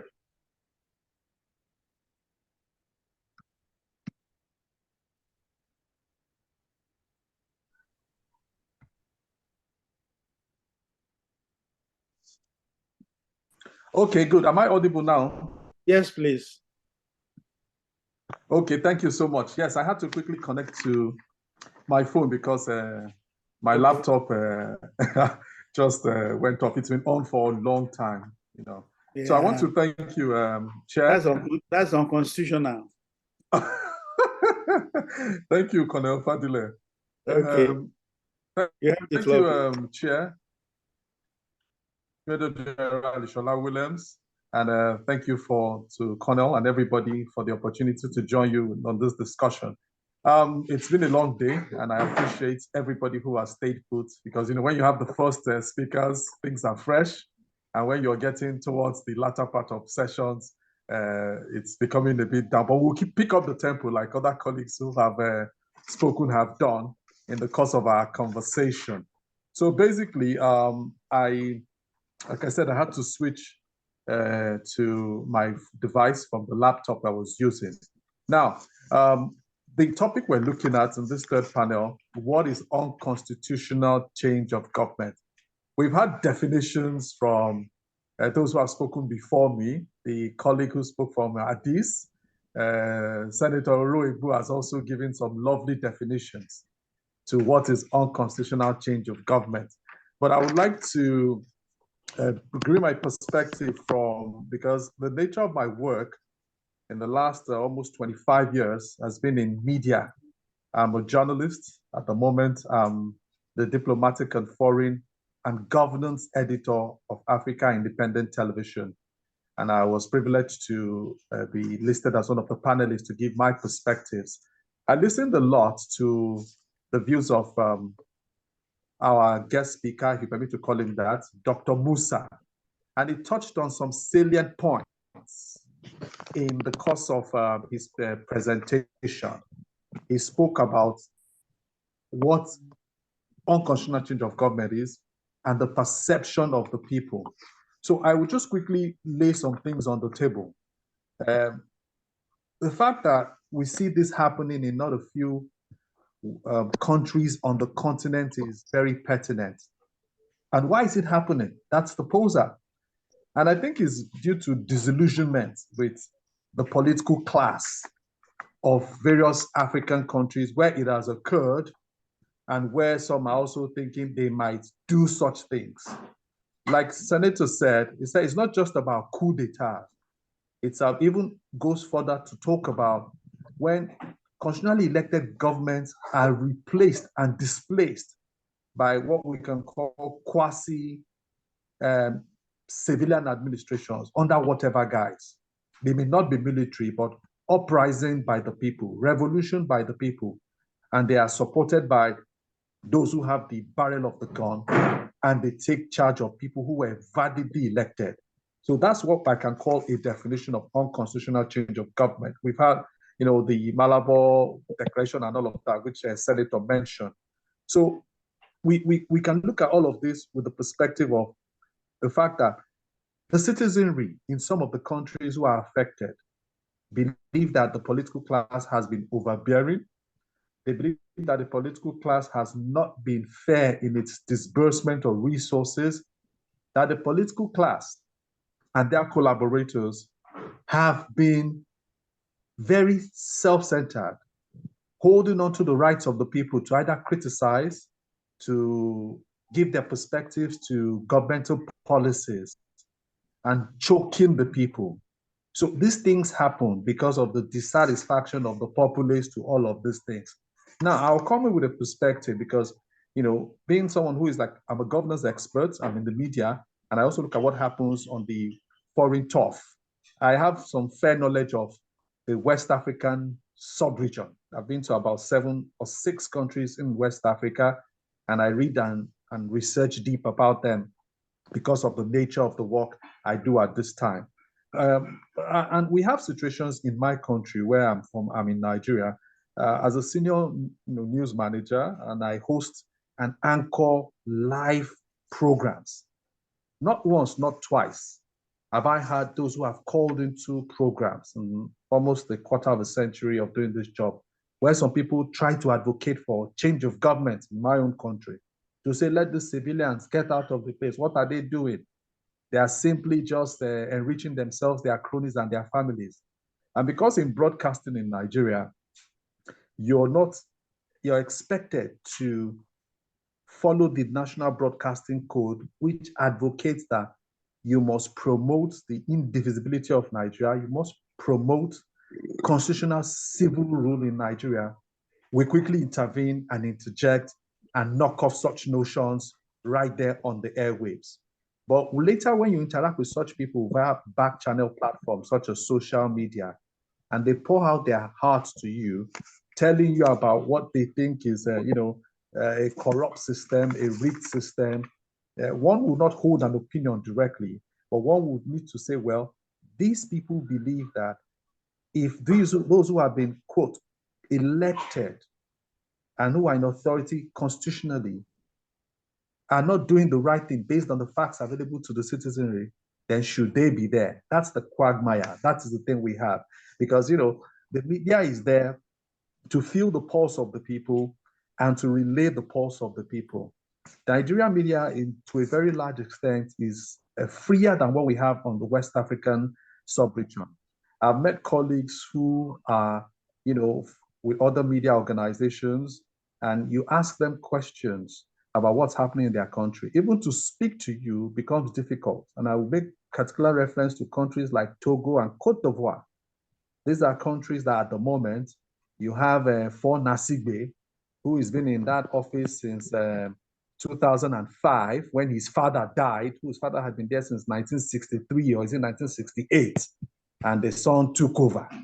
And For Nasigbe has had the constitution of his country adjusted to more than a 2-term limit, which was put there by the last Constitutional Conference.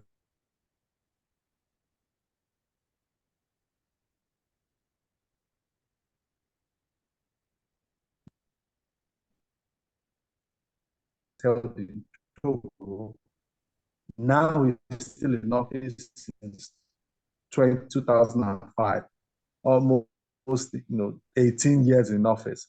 Journalists who are there, some of them have tagged broadcast office called independent this, independent that. And we've had that situation where we ask about, tell you, no, like, seemingly free, francophone, and all the liberties that the French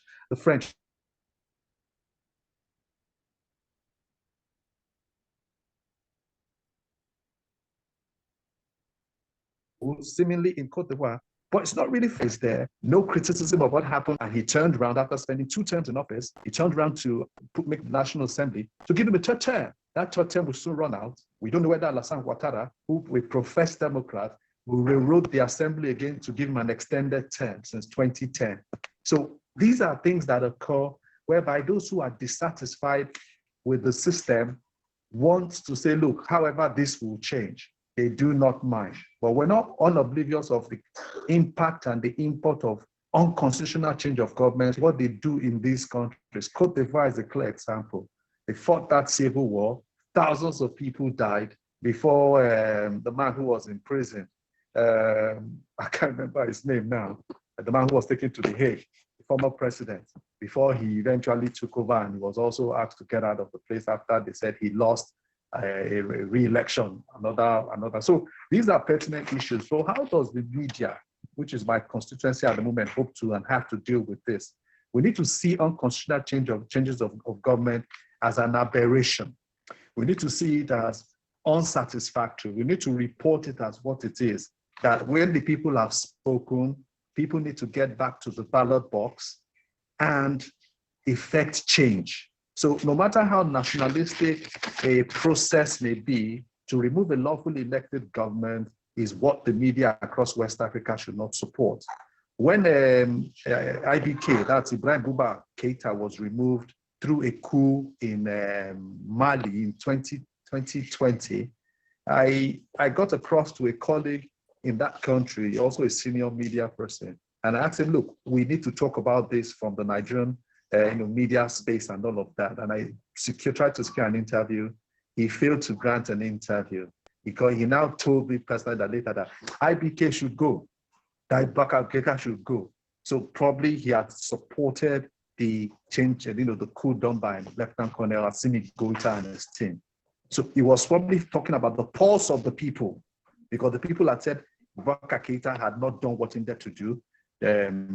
What's it called? Tuareg rebels were railroading and coming closer to Niamey, to Bamako and all of that.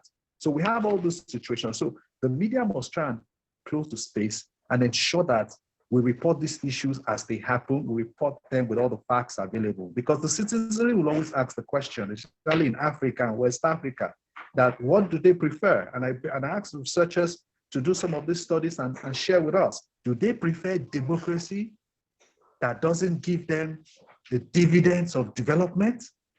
So that's an assignment that I think we all need to find out, because accountability is the key thing.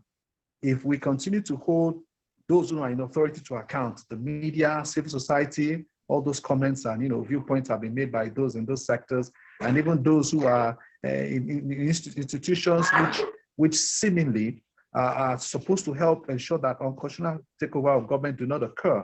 Ambassador Musa, he spoke at the beginning of this program, of this interaction. Okay. And he mentioned, as I close now, he mentioned that ECOWAS as a body said what he needed to say, tried to do what he needed to do. He was on my program a couple of times and on our news programs, and I told, I said, I see ECOWAS not doing anything, sir, with what has happened in Niger. And he said, no, ECOWAS will do something. This is 3-4 months on now. Thank you very much. ECOWAS has raised his hands up in despair, and nothing has happened. Thank you very much, Thank you very Moderator. much. I appreciate Mr. it. Bello Fatile. Thank you, sir. Yes. Do we have? I haven't seen Dr. Kambabwa, but I have John Kama from Liberia, a youth advocate from Liberia. Yeah. Can you have your say in what the questions I have posed? You want me to repeat them? Or? Yes, I got the questions. Yes. Thank you very much. Okay. Okay, so I want to firstly agree with the keynote speaker, Dr. Musa, when he said that militaries during the colonial period were developed to see themselves as an alternative to civilian government. This has proven true, given that from 1952 to 2014, there have been nearly one successful coup in Africa. And it began a contested way in which people replace civilian government. People involved in such unconstitutional changes of government are numerous, but just to name few, we have Idi Amin Adada of Uganda, that was in 1971. Jerry Rawlings of Ghana, that was in 1979. Blaise Compaoré of Burkina Faso, that was 1987. Samuel Kanyado of Liberia, that was 1980. Muammar Gaddafi of Libya, that was 1969. Omar al-Bashir of Sudan, 1989. Lassana Conte of Guinea, 1984, Musa Traore of Mali, 1968, and Robert Gay against Henry Konan Bide in the Ivory Coast. So this is just one definition of unconstitutional change of government, but the definitions are numerous, and they were named by previous speakers, and we want to also add our voice on those definitions that were provided. And then we would like to expand it further, that the lack of transparency and fairness in electoral processes, arbitrary changing of constitution to perpetuate oneself in power, vote rigging, are all part of unconstitutional changes of government. Perpetuating oneself in power is like you are a sitting president and you have a 2-term limit. Now that the 2-term limit has expired, you organize a constitutional convention to allow you remain in power so that you have what you consider to be a new country and you are now beginning a new term, which automatically is a 3rd term you are seeking. All those aspects are also part of unconstitutional changes of government. Example is like in Liberia, 1985, Samuel Kanyang-Do, a young military officer, overthrew the Tobo government, giving popular uprising against the government at the time in the height of the price of rice on the market. That stalemate did not stop. It led to the intervention of the army led by Sergeant Samuel Kanyang-Do, who took power. Do had 5 years of interim administration. He was again a contestant in the 1985 elections, and he rigged the election as is widely believed by Liberians that the election was won by the main opposition challenger, Jackson F. Doe. But on the contrary, Doe was declared the elected president. All these attempts were made because, like the previous speaker stated, a win for you is a win, is like you win everything and the opposition lost everything. There is no idea of inclusion to be able to ensure that people accept defeat. So Doe believed that he couldn't accept defeat. Doing so, he would lose everything. And so he took on the presidency in rationalizing that I killed Tobo and I became president. Now there's an election in which I'm the sitting president to declare myself. Why shouldn't I do that? It's something simple to do. And he did that. That was unconstitutional change of government, despite he being inducted into office. Moses Blah took over from Charles Taylor, who was forced to resign his office as president based on pressure from the citizenry while he was battling rebels on the other end. Moses Blah himself lasted just 3 months based on the arrangement that he handed over power to an interim administration led by Judy Bryant that was decided in Ghana.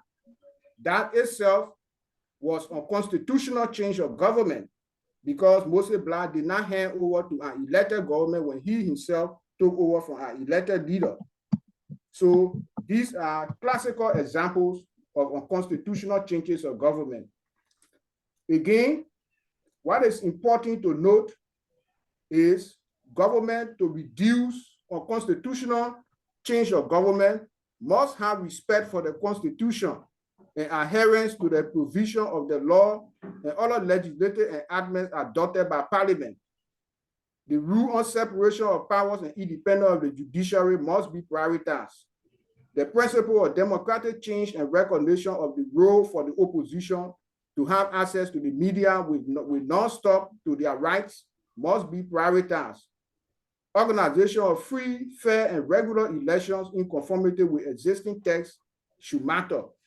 Once these things are done, unconstitutional changes of government will definitely be reduced across Africa. Since 1952, it is proven that this is a way of life in Africa for leaders to come and just take power from constitutionally elected authority, as have been demonstrated in recent times. Since 2020, we saw the numerous coups around West Africa. About 7 of them have taken place. So all these things define unconstitutional changes of government.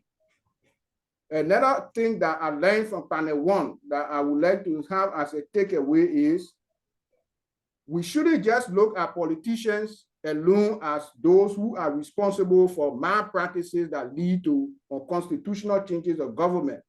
Civil servants working in government needs to also be educated and be brought to the spotlight to the highest level of accountability, as opposed to only seeing politicians as those who are responsible and should be held accountable. Another thing I learned from panel 1 is that we were playing to the big powers during the time of independence. People want to be linked to the authority or the big power, those superpowers that are responsible for the independence of African countries, as compared to getting closer to their people.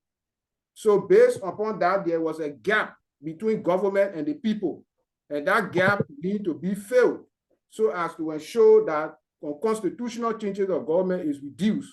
Filling those gaps means proper allocation of resources, fair distribution of goods and services, access to the media, and all rights relating to an individual is protected.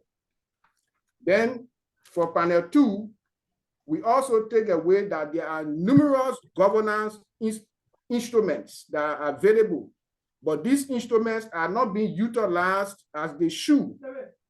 Other than that, if they were being applied, there could be reduction in the number of dissatisfactions amongst the population that lead to unconstitutional changes of government. Thank you very much. John, it appears we don't have our last speaker, Dr. Kimbaba. Sir, General Williams, sir, any note about him, or we should run off? No, I think you can go ahead. He's not here. He's not here. Oh, yes. Okay. Thank you very much. Well, what we have seen now, what point I want others to do in 2 minutes for each of you is to consider the situation in the Sahel states, where we have seen 2 events happening as a result of the coup d'etat in those 3 countries. You have the Liptako-Gume Charter Agreement, which created Alliance of Sahel States. And just last week, they are thinking of a confederation. That is Mali, Burkina Faso, and Niger, forming a confederation to establish institutional fund, stabilization fund, economic union, and investment fund. Now, these are the results of coup d'etat in those 3 countries. Do we expect this to be an incentive to other countries in Africa to break away from where they are now and then form cluster or state or confederation, which they are thinking eventually of being a federation of the Sahel states? Don't forget what happened back in the Congo in 1960, where Mobutu staged 2 coups, overthrew the government, and started maltreating the Tutsis in Kinshasa. And then he was overthrown by a rebellion within the states, the Tutsi led by Kabila, with the help of Uganda, Museveni, and Rwanda. The defense minister then was Paul Kagame. Do we think this will have any effect or encourage others or discourage them? Especially when you have the outsiders talk about regime change, things that do not favor them. We have had Shola talk about interest. Interest should be for partner, for both sides. It should not be one-sided. These events in the Sahel region and what we had in the Congo and the Congo cables, do you think they will, in a way, encourage or discourage other African countries to opt for unconstitutional change of government? Just 2 minutes, please. Senator, you have the floor. Okay, thank you. Straight to the point, do I think it will encourage or discourage? Yes and no, it all depends. We've had precedents before, like you've noted, DRC.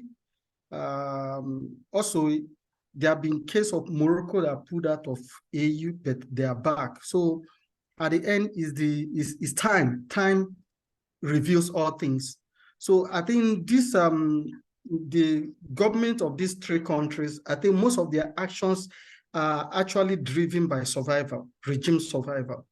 So they are doing everything to like first survive. And since three of them are in the same situation, so they need to pull strength together. But we need to also look at the effect of great power rivalry that is going on. And Ambassador Musa cited it, the impact, when he noted that actually people said that it's issue of good governance that led to the coup, that Niger was doing well. But it's because of influence of outside powers, both from what happened in Libya and then the great power rivalry between Russia. So you can see that each of those countries now, before you know it, they invite Wagner. Before you know it, they will sign security agreement with Russia. So that's two. Then, thirdly, their sources also depend on, because people are watching, okay, the countries now within ECOWAS sub-region or even the Sahel region that call themselves democratic, how are they faring? So if they will compare and contrast, if these countries now become successful with their model, and then the so-called democratic countries are wobbling, it will be an incentive to other actors within those so-called democratic countries. And that's why I say, if you say we are democratic, let's practice democracy and actually show dividends of democracy. These are my advice and my take. Is Shola still with us? Mr. Shola? John, can you, okay, Shola, go ahead.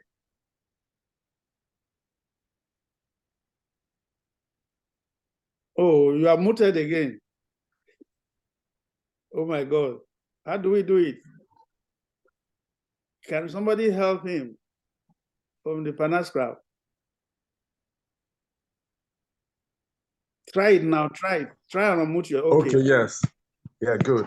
So basically, we have looked at it with the 1.5 minutes or so we have left to talk about this. Africa needs to be able to define what it wants for itself.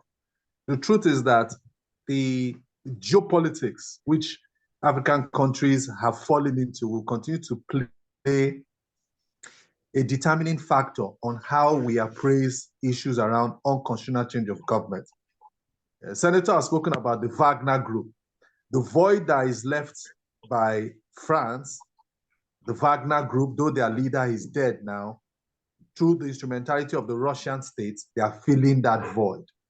So the countries of this continent would have to determine what they want for themselves. And like we know, there's no foreign policy thrust that you can put forward without thinking about national interest. So no matter how any country likes to play the big boy or the big brother in Africa or the small brother, if I may say, on the continent, you will still look at the interest of your country. And the interest of the country oftentimes is the interest of the elite. The people do not really have a say, even if they have representatives at whatever level.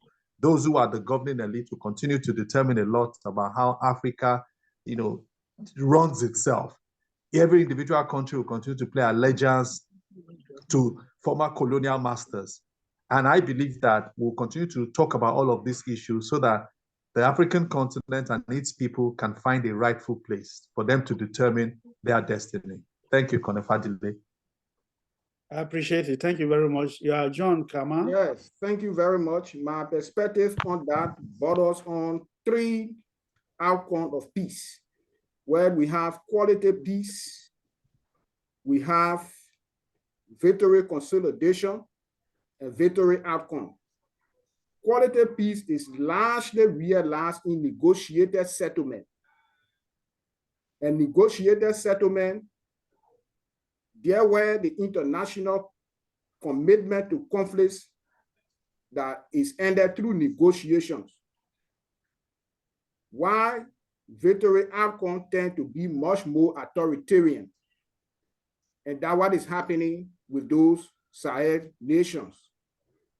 They are funding confederation to send a signal of defense for each other and for survival. But how long would that take? We watch to see. Because the best way forward for quality peace is through negotiated settlement, where you work with the rest of the other countries surrounding you and that of the international community. So it will be up to ECOWAS to take a position as to whether they support this idea of the formation of confederation, for which when they do, it becomes an incentive other people could also follow. And that's how I want to share my light on that. Thank you very much. Thank you very much, the panelists in panel 3. I appreciate your contribution. And I yield the floor to General William. Thank you very much, sir. Thank you, sir. Okay, I think we need to go on to panel 4.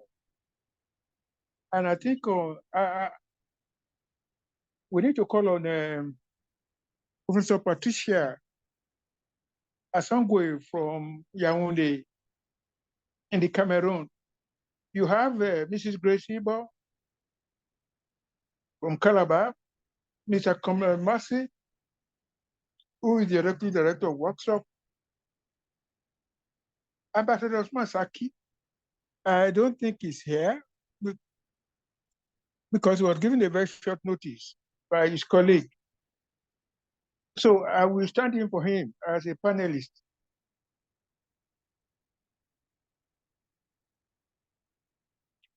So over to you, Professor Asangwe. Please unmute yourself.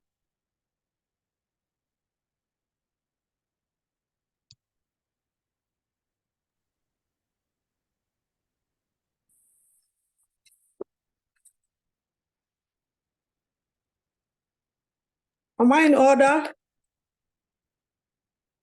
Yes, please. Oh, greetings, Go on, everyone. Greetings, everyone. All protocols duly respected. Let me start by thanking the organizers of this seminar for getting me involved. Specifically, my profound gratitude goes to Colonel Bello, whose shoulder was standing and his shoulders were so strong. It is from those shoulders that I can see far in international law. Thank you so much, Dr. Colonel Bello. That said, this topic or the problematic is so topical, and for that, I give a hand of applause to the organizers. So topical, why? Because it is an era in which democracy is going on the flip side. All around the world, democracy is facing problems. We as Africa, the African continent, need to sit together, rally our efforts, bring in all stakeholders, and see how we can move on. Before I go on to introduce the members of my panel, I'll just have a word to say for the sake of time. If we have noticed, we will have come to the conclusion that the number of coups that took place in Africa between 2020 and 2011 can be measured to the number of coups that have taken place from 2020 to 2023. There we have to look for reasons. Those reasons have been examined here, and so much explanations have gone on. The concept of unconstitutionality examined exhaustively, and I don't think we're going to go back to that. But we need to look at organizations, whether they are national or regional or international, as custodians of democracy. And from that start point, We want to see what organizations have done, especially the AO, when it comes to democracy or fighting on constitutional change in Africa. There are existing legal frameworks, but those frameworks have not been able to cope, or they did so before 2020. And from 2020, what has caused the upsurge of constitutional change? We can attach it to the COVID-19. We can link it to the facility to exchange criminal information. And we can as well link it to the factor of the social contract between the citizens of a state and the governments. Now, the role of the organizations, whether national, regional, or international, they come in now as custodian, whether before the government comes into place, during the government, or after. There are roles that they play, and these roles are mainly linked to the development of normative guidelines, objective to prevent, ensure consistency, and whatever. But at the end of the day, when we look at it, we'll see that the role of organizations, whether national or regional, have been greatly challenged within the African continent, whether national or regional. For that, we are not going to be looking at the reasons, because the representations have brought in some of the reasons, and for the sake of time, I'll just need to call my presenters, panel eminent members. I have Mrs. Grace Ibo, who was supposed to be the first presenter on this channel. I don't know whether she's online or she's ready.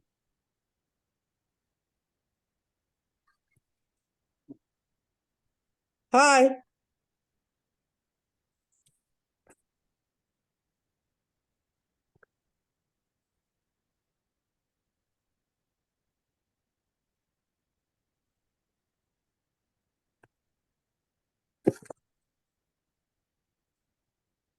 Have I lost you?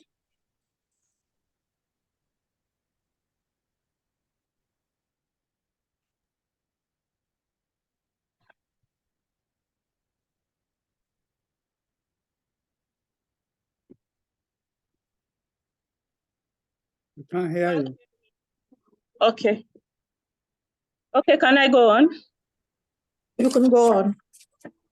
Okay, so being on the last team, I was thinking to myself that everyone had already spoken.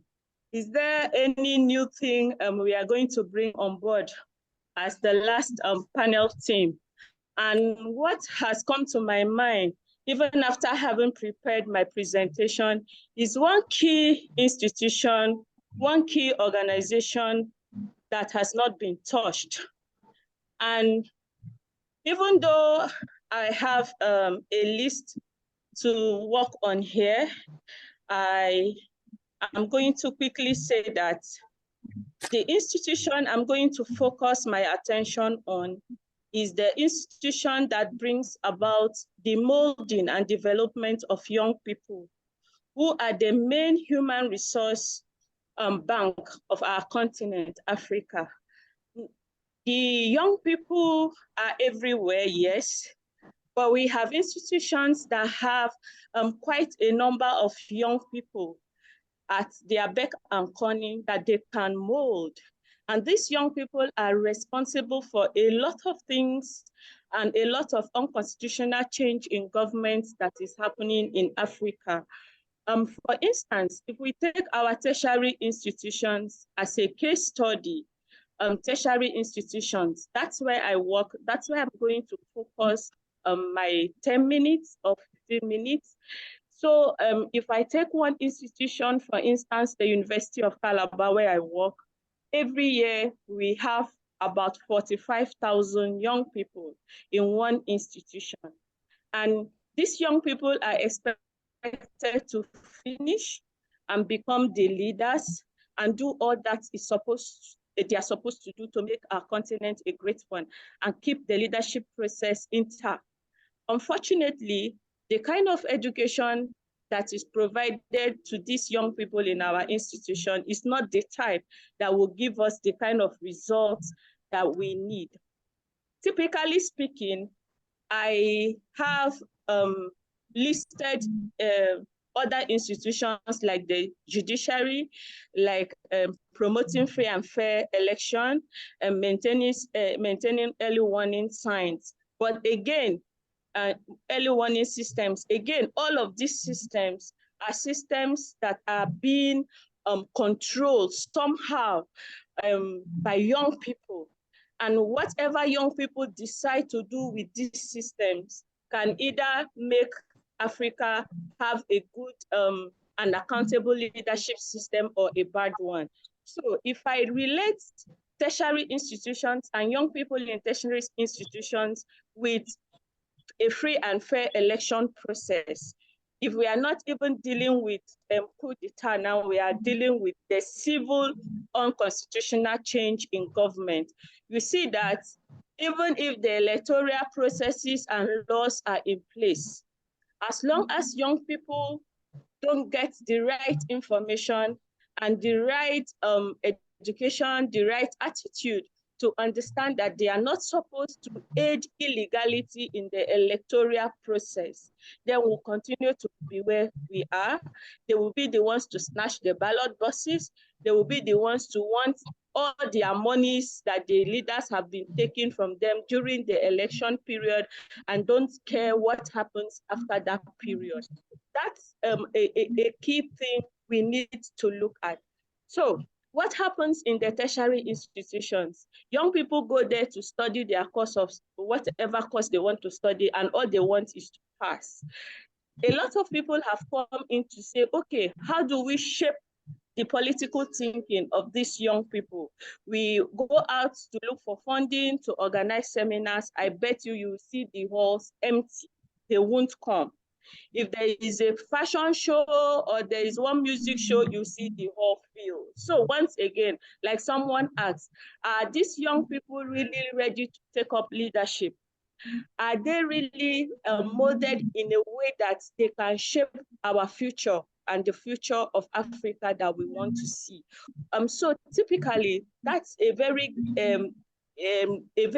huge gap we have in leadership, that maybe the university commissions or people that look into managing tertiary institutions can seize the opportunity to see how they are able to shape up to the courses they do in school for these young people to understand that it starts from them and the change begins with them. So they don't need to run the streets doing what they are not supposed to do and causing unconstitutional change in government.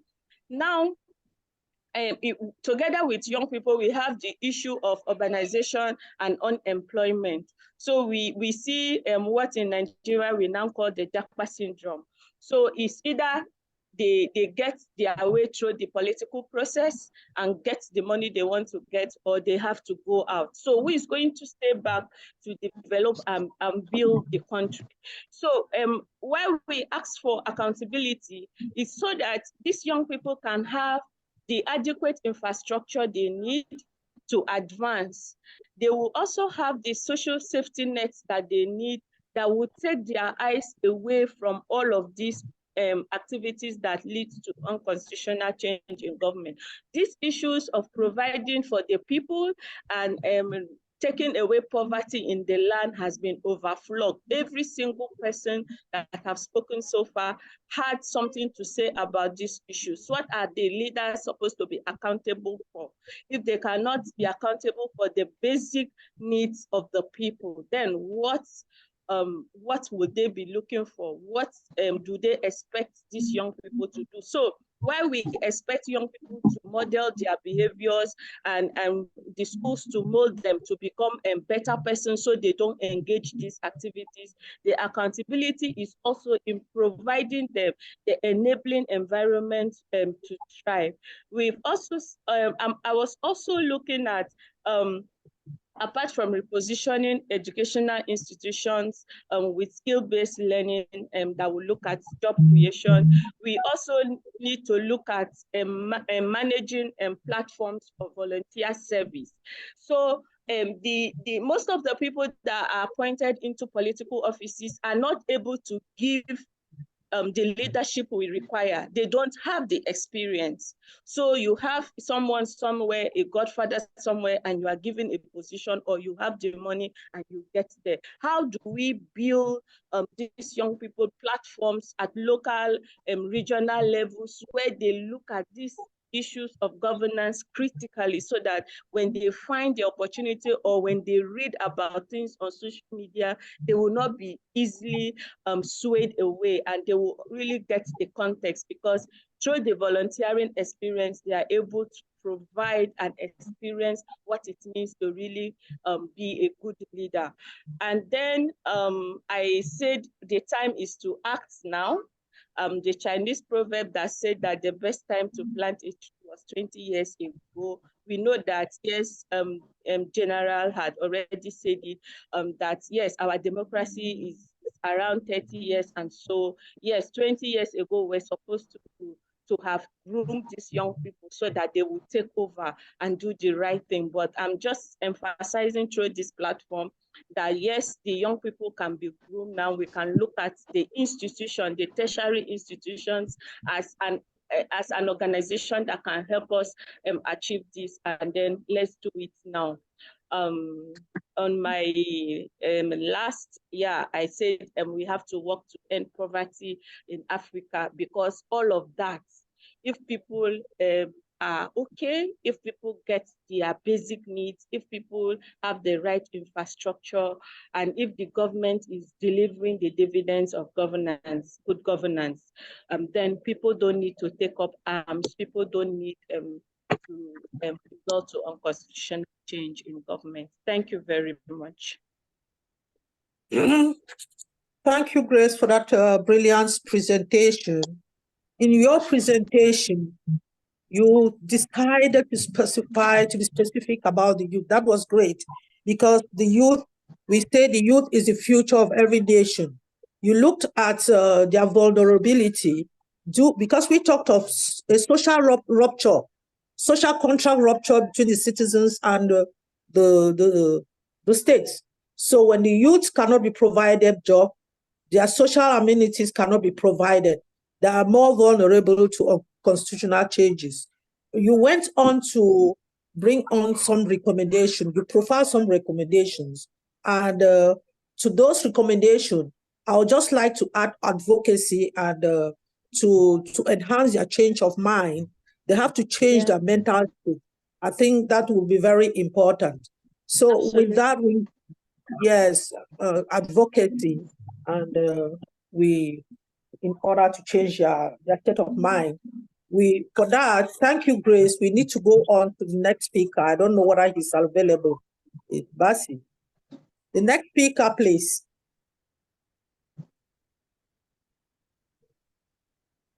Is it Komla Messi? Messi, please. Komla Messi. Okay, thank you. Thank you very much. All protocol observed.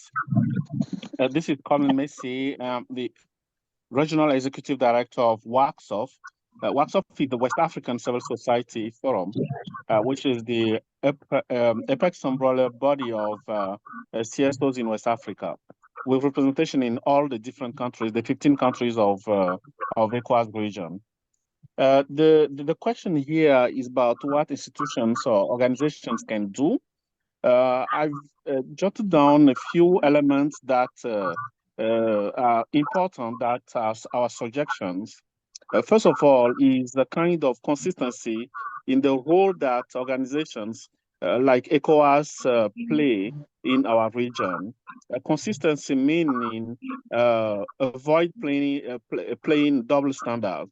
There is a perception of the citizen that what is applied to country, it is not one size fits all, but it is just to be fair on every decision that that is being made.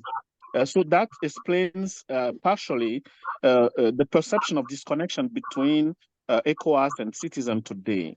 So that is a reality, especially in Francophone countries, that we need to be more, to listen to them a little more, to understand the narrative. It is not only a social media manipulation. There are realities there that need to be understood, linked to the past, the colonial master, the relationship with the colonial master of these countries, which is France, and that need to be. We need to have a particular attention on that relationship, and this cannot be dissociated to many coups that are being currently going on in those countries, except some countries like Guinea, like Dr. Excellency Abdel Fattah Moussa said this morning, we cannot say that there is anti-France sentiment there. But in countries like Mali, Niger, or even Burkina Faso, we need to take that into very seriously and to rephrase our narrative and to go out of the box, to think out of the box, in order to be more solid, to have more solidarity with these countries. So our expectation, for example, workshop, we have advocacy meeting with different authorities in the countries, and also with ECOWAS machine, meaning the Parliament, the Commission, and when we talk about consistency and to be fair, today, for example, we have many events that are going on in Senegal. Senegal, there was harassment, judiciary harassment against some political leaders. There are many leaders, political leaders that are being in jail, and one of the opposition leader, Ousmane Sonko, is today in jail. And there has been political harassment that he cannot be candidate to the upcoming presidential election. And when we observe these things, these are key ingredients. We don't encourage any unconstitutional change of power, but these are alerts. These are red flags for civil society and also for ECOWAS that normally should trigger strong action for ECOWAS to go to these things, these countries, in order to avoid anything that we don't want to see. Because ECOWAS should not be playing doctor after the death. We should be upfront doing preventive diplomacy. As for our legal system, the legal framework of ECOWAS, and civil society is ready to accompany ECOWAS and doing that. So those are the things that we're talking about when we say double standard. When that happened, for example, in Cote d'Ivoire and Guinea-Conakry, where there was a constitutional modification, ECOWAS did not say anything. But when there were violence or something like that, even during the modification of the constitution, people were killed. Civil society organizations, journalists were jailed, people were killed, and would not say anything. When there was a coup, ECOWAS stood up condemning the coup. So those are the consistency, double standard that we would like to help on avoiding. The other thing is the protection of citizens and the solidarity with the countries that are facing terrorism. We know that, for example, Mali, Burkina Faso, and Niger, they are facing strong terrorism. And our expectation is also that our regional organization to mobilize resources to help those countries to fight the terrorism.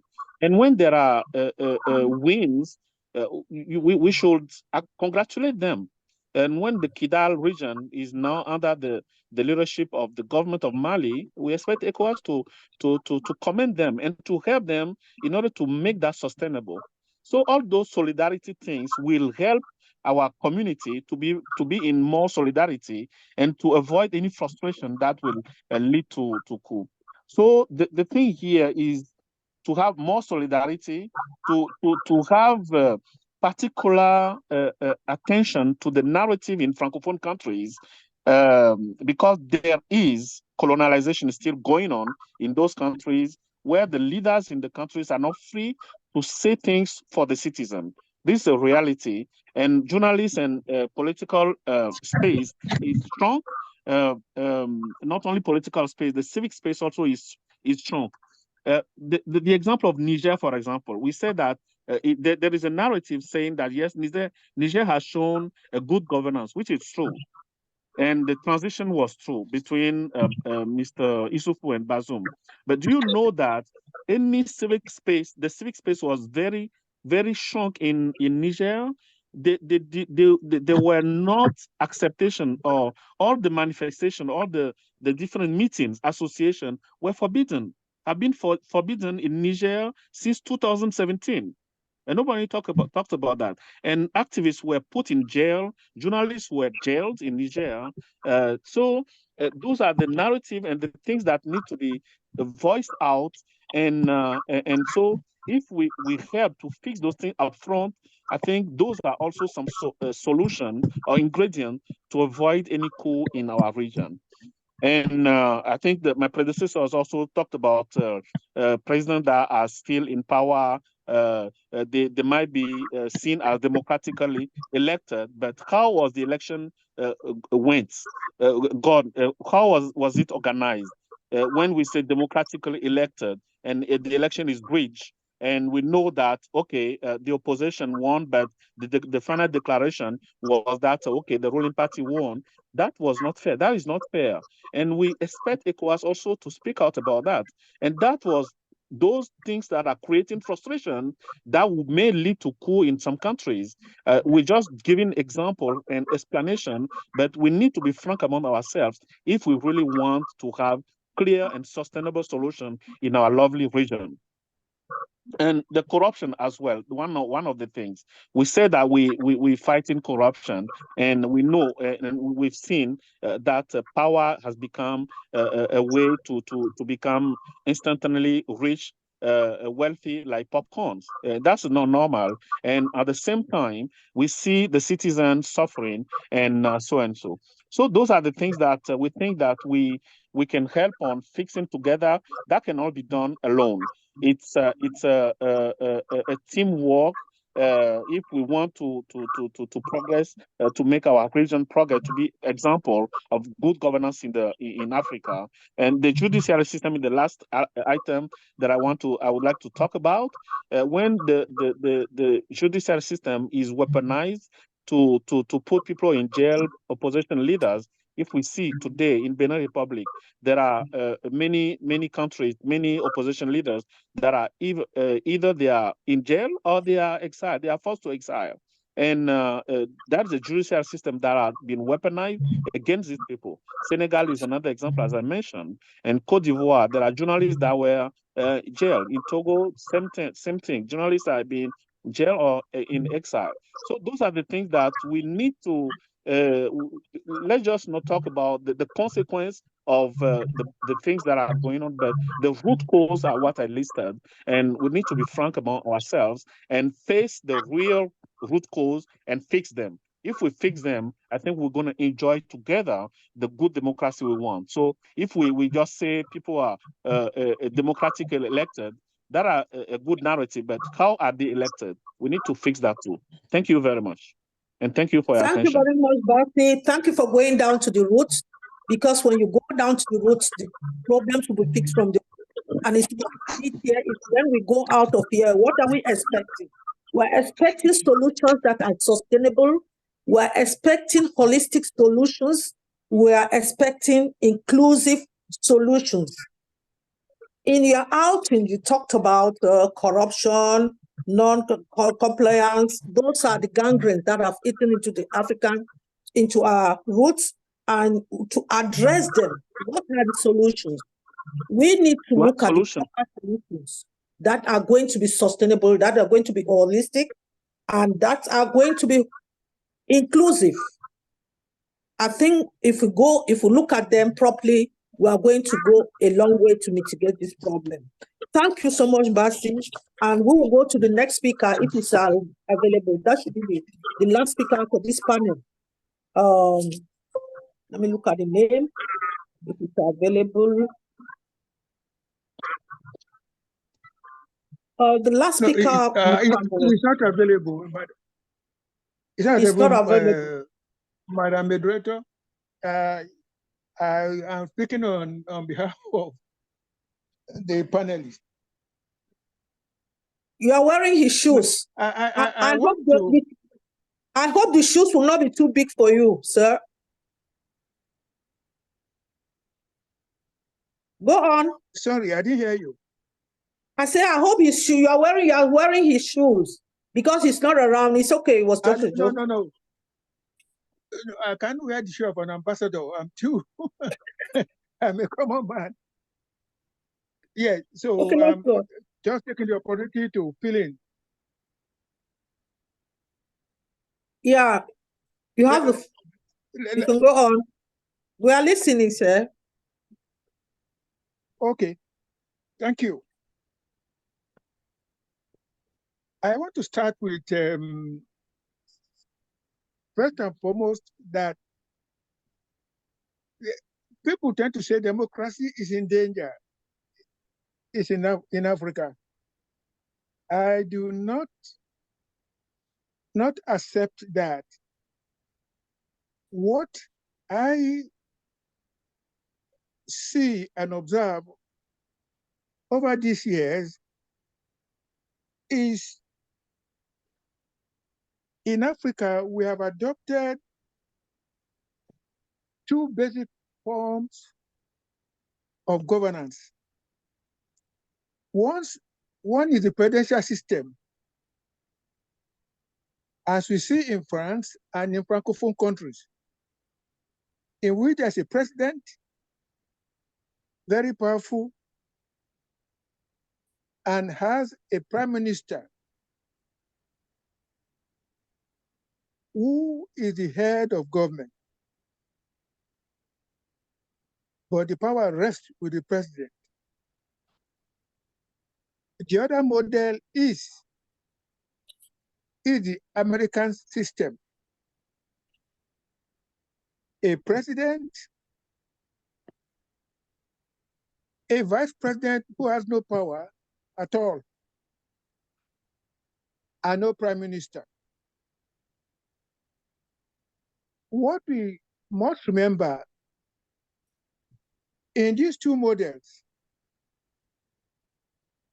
there are parliaments and the judiciary. In the system where we have the British style of parliamentary system, which is practiced by many countries, but very few of them in Africa. The system of accountability is better than the French model or the American model. Number one is that the prime minister at the head of government is accountable to the parliament. And the prime minister is also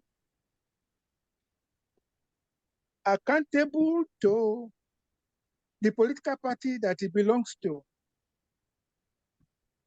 And thirdly, is accountable to his constituency, where he's elected.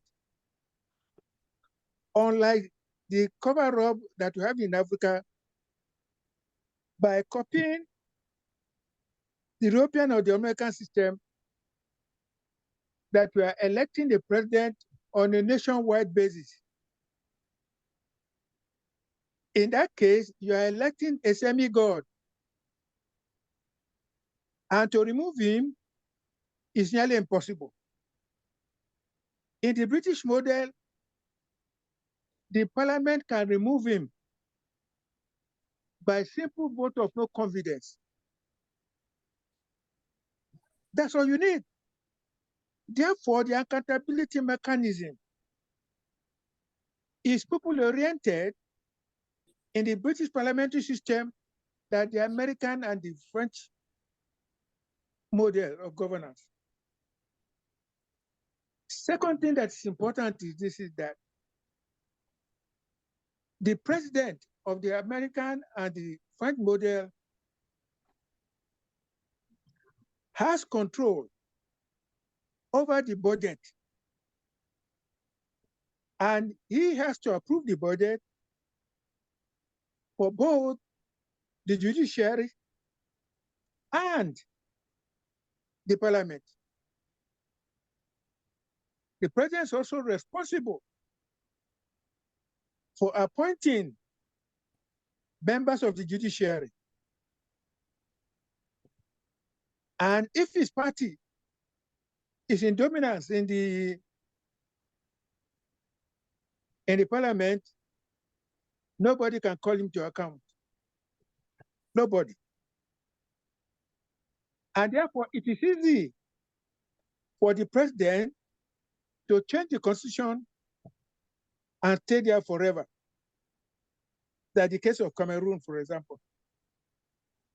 And what you just need to do, appoint people on ethnic basis to political positions, allow them to steal a little bit, and say the parliament has no control over them. It's only God that can query him or her. But in the British parliamentary system, all ministers are members of the parliament, and they must come to the parliament to give account of their stewardship, and not to the president. So when you look at the models, we sincerely need to find an African model that will make sure that our politicians, which in Africa, I call them politicians, because they're political tricksters. And in the system that allows them to be. The second point I want to make also is this, is that we forget that leadership comes from followership. If your leader is bad, the followers are bad. So the tendency in Africa to say the problem of Africa is bad leadership. Where did the leaders come from? Did they drop from heaven? In Nigeria, did the Nigerian leader come from Namibia? They come from Nigerians. So if you choose to continue to put Biya in power, and we continue to elect bad leaders in Nigeria, there's something wrong with our followership. It doesn't matter whether they are old people like me or young people. Something is wrong with followership generally. And if you have a human being in power without any checking mechanism by the followers, that person has an open hand to do whatever he likes, as long as he controls the pulse. Okay. And I also want to say that when we look at Africa again, the so-called elites and middle class professors, military officers, they are just looking for what they can get out of the system in most cases. So whoever is in government, as long as they can get appointment from government, as long as they can get some position, we can give them some money, or whatever position they are occupying, they are very comfortable. Anybody can be in power. So only some few activists will come up and say, no, we need to fight for this, fight for that. But the civil society too has a problem. And the problem is that for advocacy, they have to look for money from donors because the citizens of the country are not ready to donate money or support civil society organizations. So in Africa, the government borrow money or get money from donors. Our universities get money or borrow money or get money from donors. Civil society organizations cannot exist on their own. They have to get money from donors. So who is independent of external assistance or support in order for us to be able to have good governance in Africa? In terms of instruments, we have the APRM, African Peer Review Mechanism. Is to assess governance in Africa. Their reports are not taken seriously. We have so many instruments against corruption. But again, who is implementing these instruments? Civil societies who are also struggling on their own cannot implement them. And we have been wasting our time talking about anti-corruption. It is impossible. I say impossible. Anybody knows that. For you to eliminate corruption. Even in Western countries, what they have done is what we should do. Impunity. We should not tolerate impunity. When people, politicians and everybody still in Africa, very few of them are punished. And once that happens, then anybody can steal as long as you are not caught. If you are caught and you have influence, they will tell you to return some money and then you go away free. And your families for generation will have some money. So we need to find out how we can get our people not to tolerate impunity. It is very, very important. And Pan-African is trying to develop an African impunity index, which we hope we can hold a webinar on early next year for people to make comment on whatever we are planning to do. Okay, so to cut the whole story short, when you look at the model of governance, when we look at the people who are supposed to make sure that the model works, we do not. And we allow those who have selected or appointed or elected to be the leaders to get away with what they should not get away with. How do we change all that? And the last point I want to make is this, is that we have to separate power from decision making. I can tell you that 9 chances out of 10, we have a situation in Africa in which you have old people in power. Let somebody tell me, what decision can our own president in Nigeria make at his age and with his state of health? What decision can he make? So you have a cabal around him, take a decision on his behalf because he has the power, not him. The same thing in Cameroon. The same thing in Cameroon. It is obvious. And we all just look at it. We tolerate it. And do we really have political parties in Africa?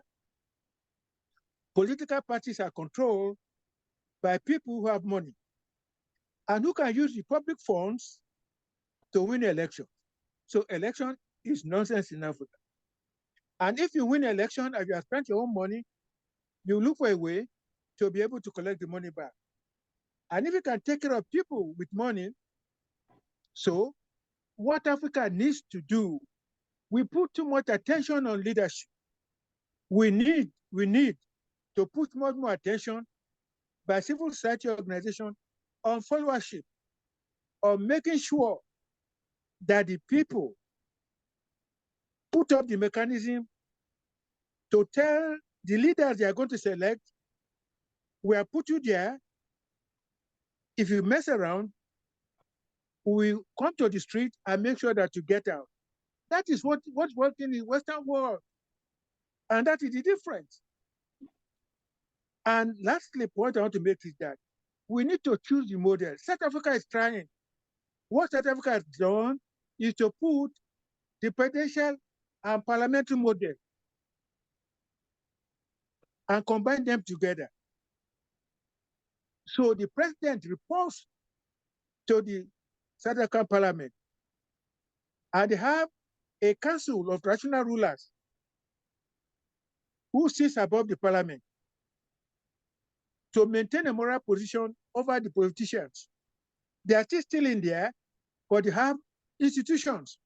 For example, the Attorney General, in the form that exists in Gye-Wado or Attorney General in English-speaking countries, do not exist there. What exists in South Africa is a public protector who acts on behalf of the people to prosecute politicians who did not live up to expectation. So, Madam Moderator, let me stop here. Thank you very much.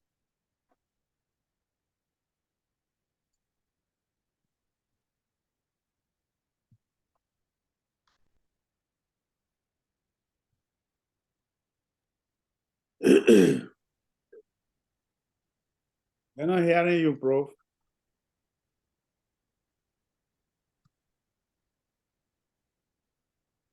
Over to you, Madam Moderator.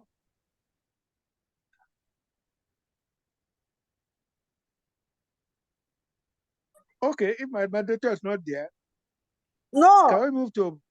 I'm there. Okay, all right. Are you getting me now? Yes, I'm over. I've finished speaking. Can I talk? Yes, please. You are the moderator. You just gave me the No, floor. because you said you were not getting me. So I want to find out whether it's clear now. So, but in your expose, you talked of you brought out so many. You brought out fundamental issue of governance in Africa. You talked about the states that are bicefalism, that the two executive, the president and the prime minister. You made mention of bad governance with respect to the weak judiciary and over-imposing executive. You made mention of embezzlements and corruption. You made mention of political parties that do not own up to the memorandum, and you said you started by saying democracy is in danger in Africa. But at the end of the day, what it's pathetic. But what we want to know is we should know that democracy is a journey. Countries like America, they pass through us, and we are going to arrive. But we respect the role of the institutions like the organizations. What role are these organizations playing, either nationally or regionally or sub-regionally, to make sure that this executive, they stand up to their role, the judiciary stand up to their role, the stakeholders for justice, due process, stand up to their roles. I think what the organizations stand to do, has as role, is to educate, is to train. Because when you educate, you train, there is change of mindset of those who are ruling. They should provide mechanisms for good governance by what? Making sure that there are checks and balances, control the organizations, they come in as custodian, as the review of powers. If they come in like local organizations, civil society, in Cameroon, sometimes the judiciary has been taken to court by civil society. That can happen. And I believe that when 1, 2, 3, or 4 incidences come up, there's going to be a change. So we are expecting a change, and the change will sure come to Africa, sir. Thank you so much for your speech. And over to you. Madam. We now go to the last panel. Is Ambassador Phipps here?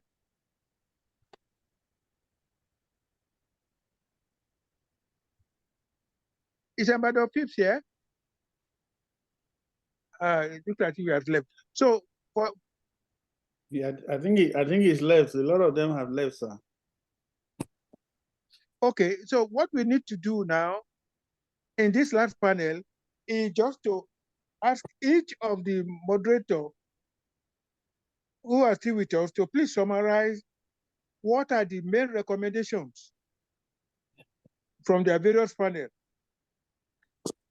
and actionable recommendations, really, that we can pass on to ECOWAS and WACSOF, which is the civil society organization and any other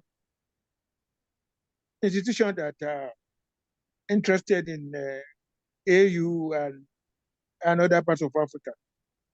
So that's what we need to do now. So is Professor Wado still here? No, it's not.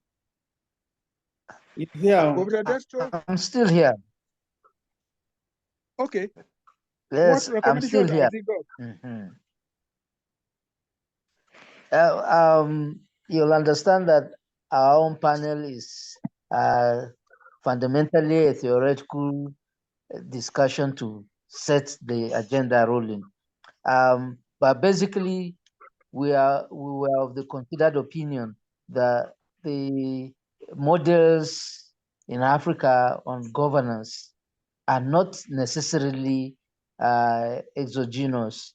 They are also, the Africans have also influenced the emergence of some of these models, as it were, that we have practiced them over time and over again, and we cannot continue to make arguments about they are not autochthonous.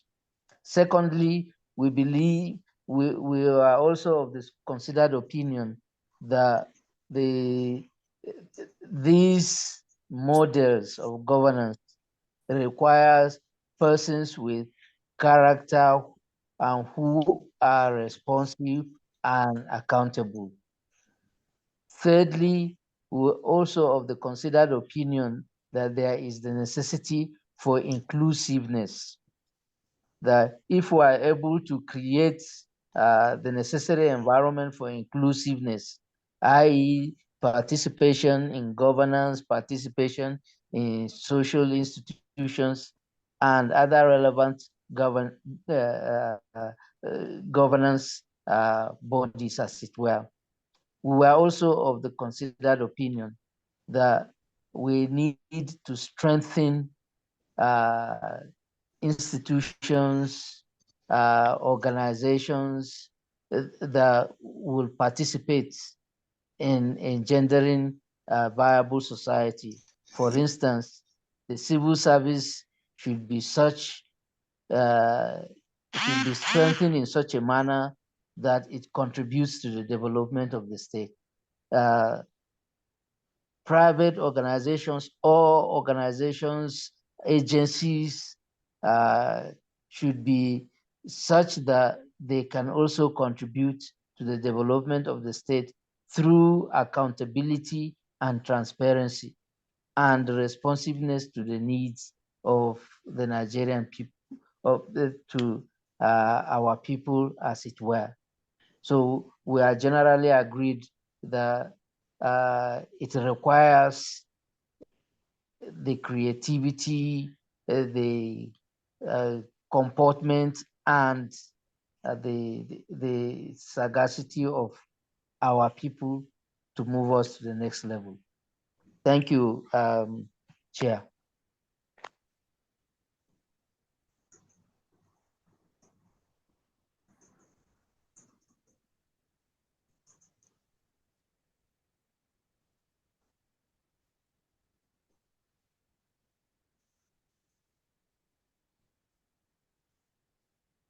Chair, I'm not hearing you. You are finished now. Professor Destro here. Hello, Professor Destro there. So I think Ambassador it's gone. Champ is here too. Yes, sir. Yeah, can you hear Professor Destro there? Your recommendation, please, from your panel. Sir? Hello, sir. Hello, sir. Okay, if it's not there, Dr. Bello Fadile. Yes, sir. Yeah, Recommendations from your panel. Yeah, the redefinition of unconstitutional change of government, as stated in the Lome Declaration, it talks about democratically elected. What is democratically elected government? What does it mean? We need to redefine and have a common concept of democratically elected government.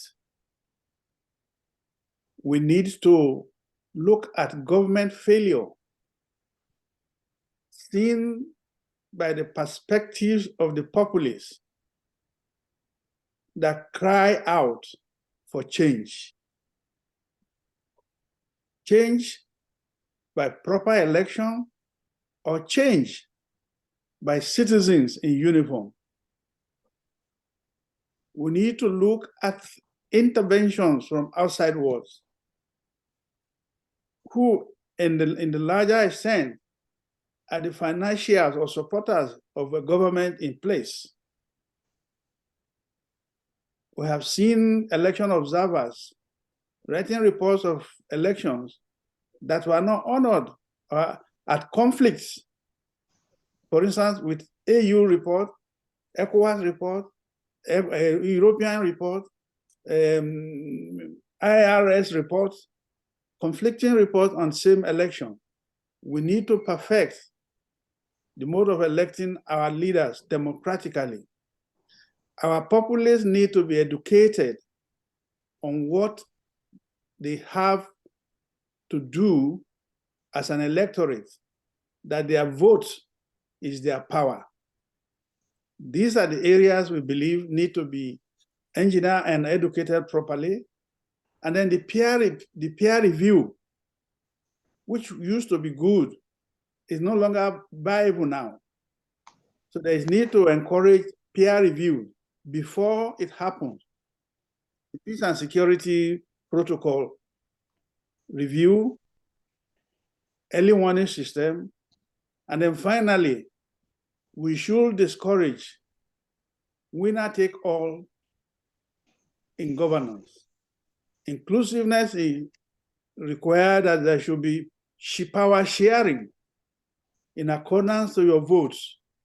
As in parliament or in the houses, the party with the larger number of members takes the Senate. They head specific committees. This should be translated to overall government. And that will give the people that, yes, even if my party loses, there's a chance for me to contribute. And then the question of self-interest or self-ambition will be minimized. Thank you very much, sir.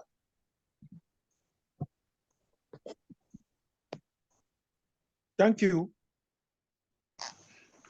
Professor Patricia Songwe.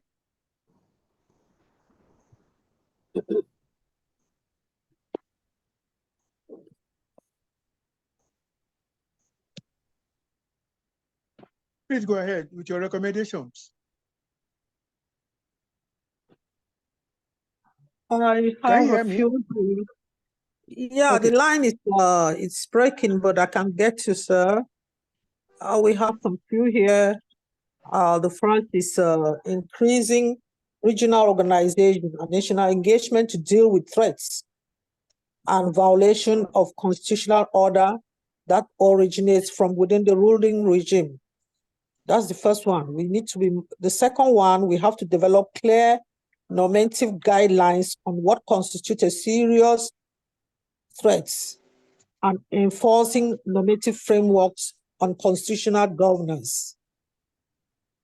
The third, have an access to the level of compliance of member states with the constitutional principles and values enshrined in the regional normative framework.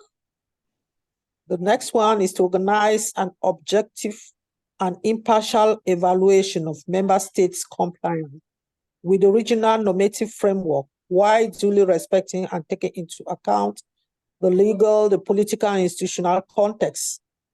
We have to ensure consistency in the implementation of the normative framework. We need to be much more aggressive in the prevention of threats and violations of constitutional order. Those are the few that I could gather there. Thank you.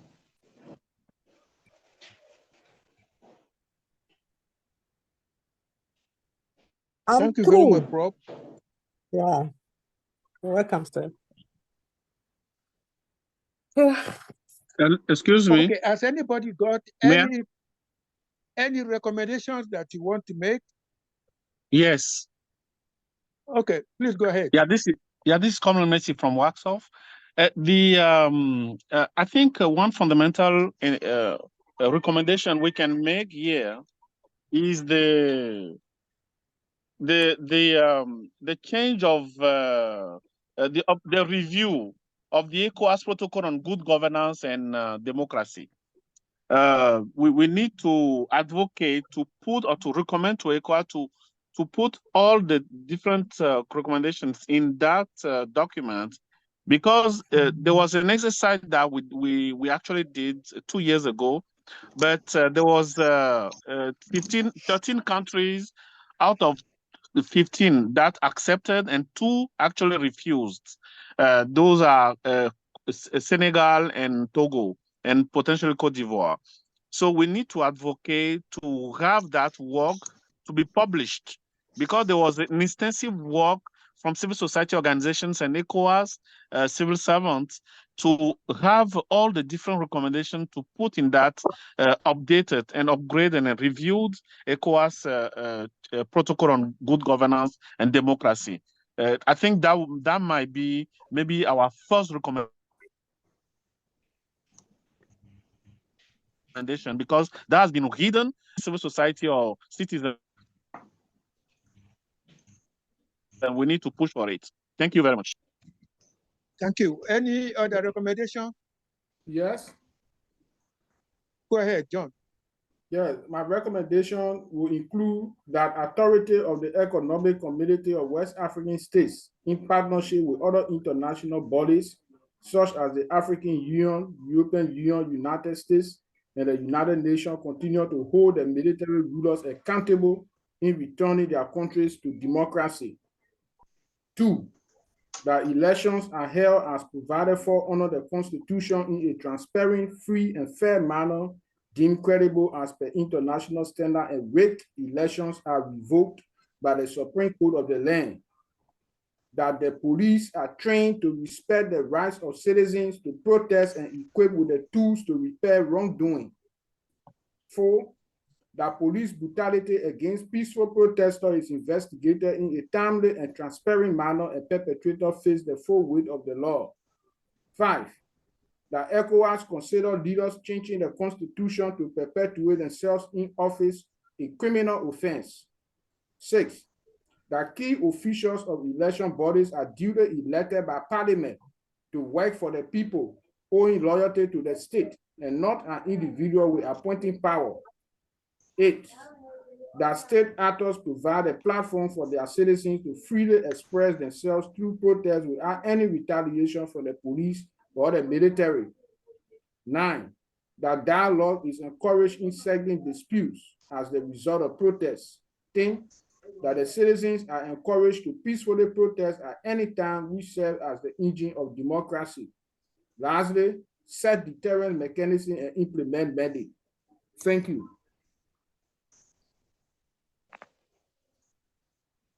Okay, Ambassador Rimdap. Yes, I hope you listen to me.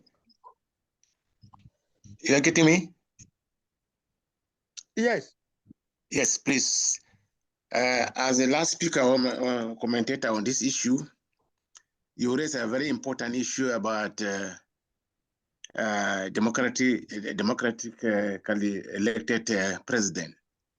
You know, in a country of 200 million people, and only 22 million people voted in a democracy. I don't know whether we call that democratically elected. That should be something we should think of it, because I don't think that is a representative of the people. Because majority of the people did not vote or did not elect that president. So how can you say democratically elected? In any case, I also have to comment on something which is very important. I think, let me get my note. Professor Peter Akper, I think, said something very, very important, which has to do with at least you have not draw attention of the people who have performed credibly in government. You didn't give them any award or any recommendation. So that one alone promote corruption. Because we're talking about corruption. How do you address, how do you curb corruption? When you can imagine after work, maybe after service, after retirement, somebody who is about $5,000 a month when he was in work, and at the end of his service years, he's earning less than $50. How can you curb corruption in that person? You have to address the issue of welfare. So welfare is very important in trying to curb corruption, because you don't do that, you put yourself in this problem, because you try to compare your neighbor who is, you work together with you and corruptly enrich himself. But when you are also credibly performing in your country, devoted all your attention, all your services to the government, and then at the end of the day, you get $50 or $60 per month. So how do you curb corruption in that kind of thing? So that issue should be addressed, welfare of people after work. So that is a very, very important issue to be addressed to curb the question of corruption, and also to be able to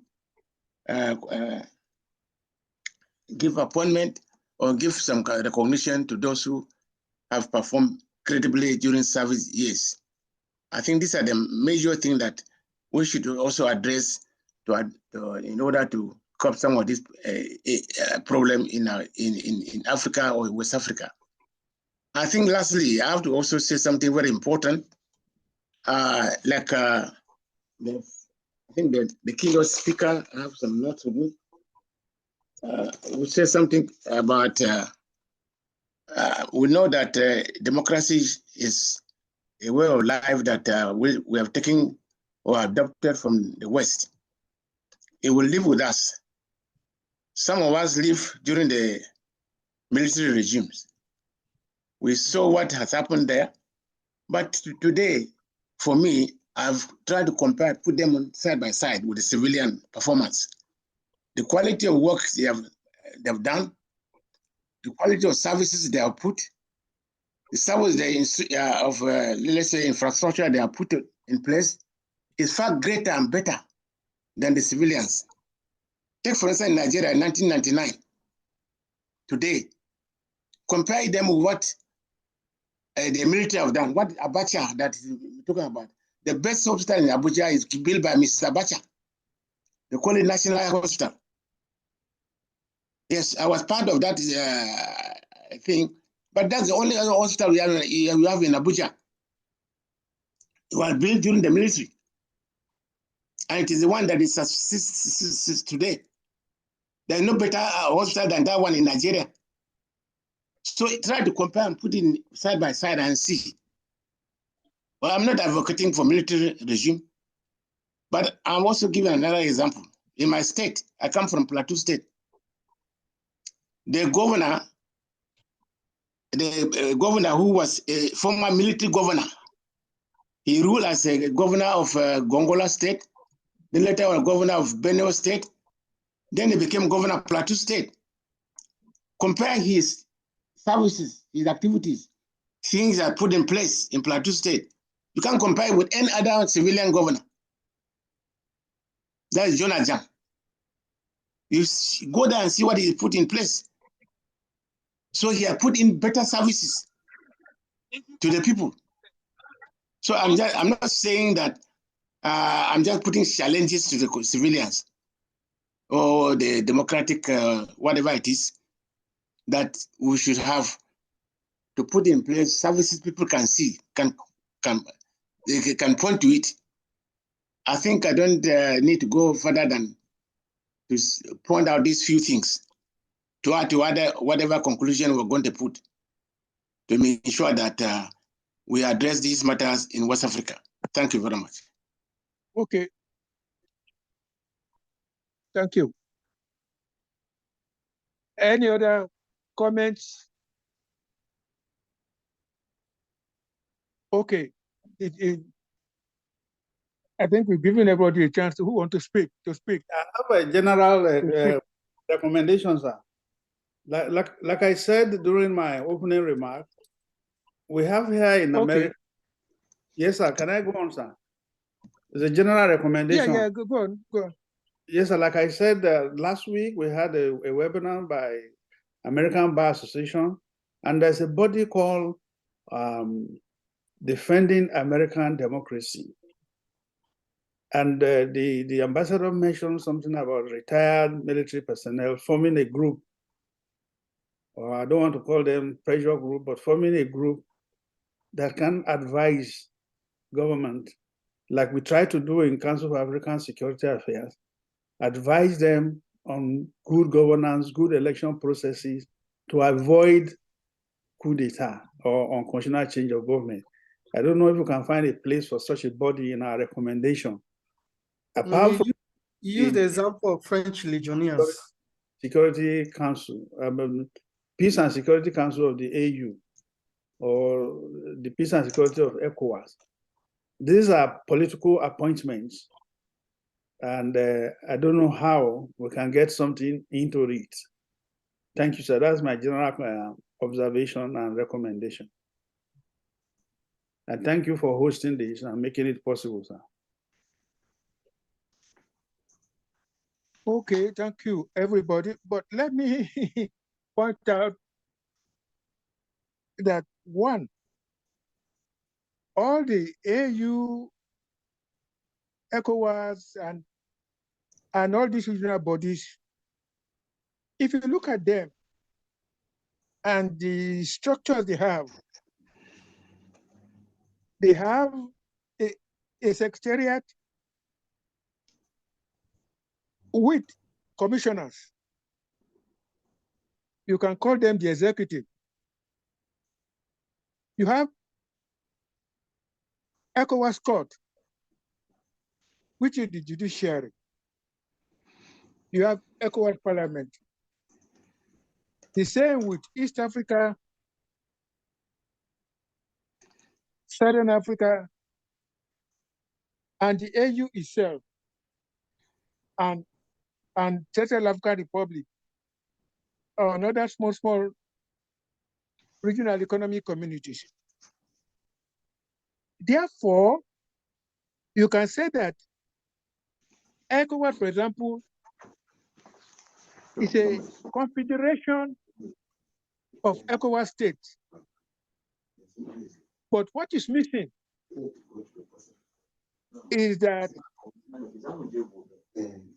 ECOWAS court has not got the binding power in making sure that his ruling and judgment are obeyed by the member states. ECOWAS Parliament, they cannot force their resolutions on ECOWAS member states. Therefore, all members of ECOWAS have their sovereign independence. And it's only the civil society, like Worksoft, and their member CSOs in all those countries that can create a region-wide advocacy that can get those governments to act in line with ECOWAS treaties. But that is not happening now because most civil society organizations are not powerful enough because they do not get resources either from Worksoft or from anybody within that country except from outside. So the checks and balances that they can provide are very weak. But they can do something. Find a way of showing the government that its governance system is not working for the people. So if you are looking for proportional representation, which they have in South Africa, with their federalism in place, and with a combined parliamentary and presidential system and governance models, that is what I was trying to point out. So the governance model which you use is very important in the social, economic, and political life of a country. And the political party system is also very important. So when you have a situation where the party in government uses public money or whatever they take from the public to make sure that that party remains in power, and the society cannot check them, what can happen? So the military is the only institution that can remove the power that the party in government. Secondly, there are people who surround the president in that model of governance, who take decisions on his behalf that sometimes he doesn't know, but decision is implemented. And somebody mentioned the civil service system. Of course, who like a political party to be in power because it allows them to do what they believe they should be doing, whether they serve the people or not. That is why I'm talking about followership. Elite, the middle class, and the society organizations. Because most people in every country, they just want a house, healthcare, their children going to school, and they are comfortable. So whoever is in power does not bother them. So it's a waste of time talking about elections in Africa without talking about the governance models. And if the governance model does not work, the military will take over. And the president will continue to change the constitution and remain in power. There's nothing ECOWAS and AU can do because each member state has sovereign power. We need to think out of the box to find the solution. That's the end of the short story I want to tell you. And I want to thank everybody who has stayed with us and spent your whole day with us. And I look forward to some of the basic issues that have been raised here. One is about the security governance. How do you set up a governance system that makes sure that the military cannot intervene in power, cannot take over government? And second one is about followership. What sort of followership we need to build to get the right people in power and to provide the checks and balances, like the impunity index. So those are the two areas I want to leave you with. And we hope that our partners will be interested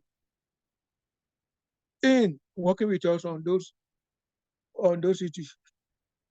So professors, distinguished participants, thank you very much and have a very good evening. Thank you. Thank you very much. Bye-bye.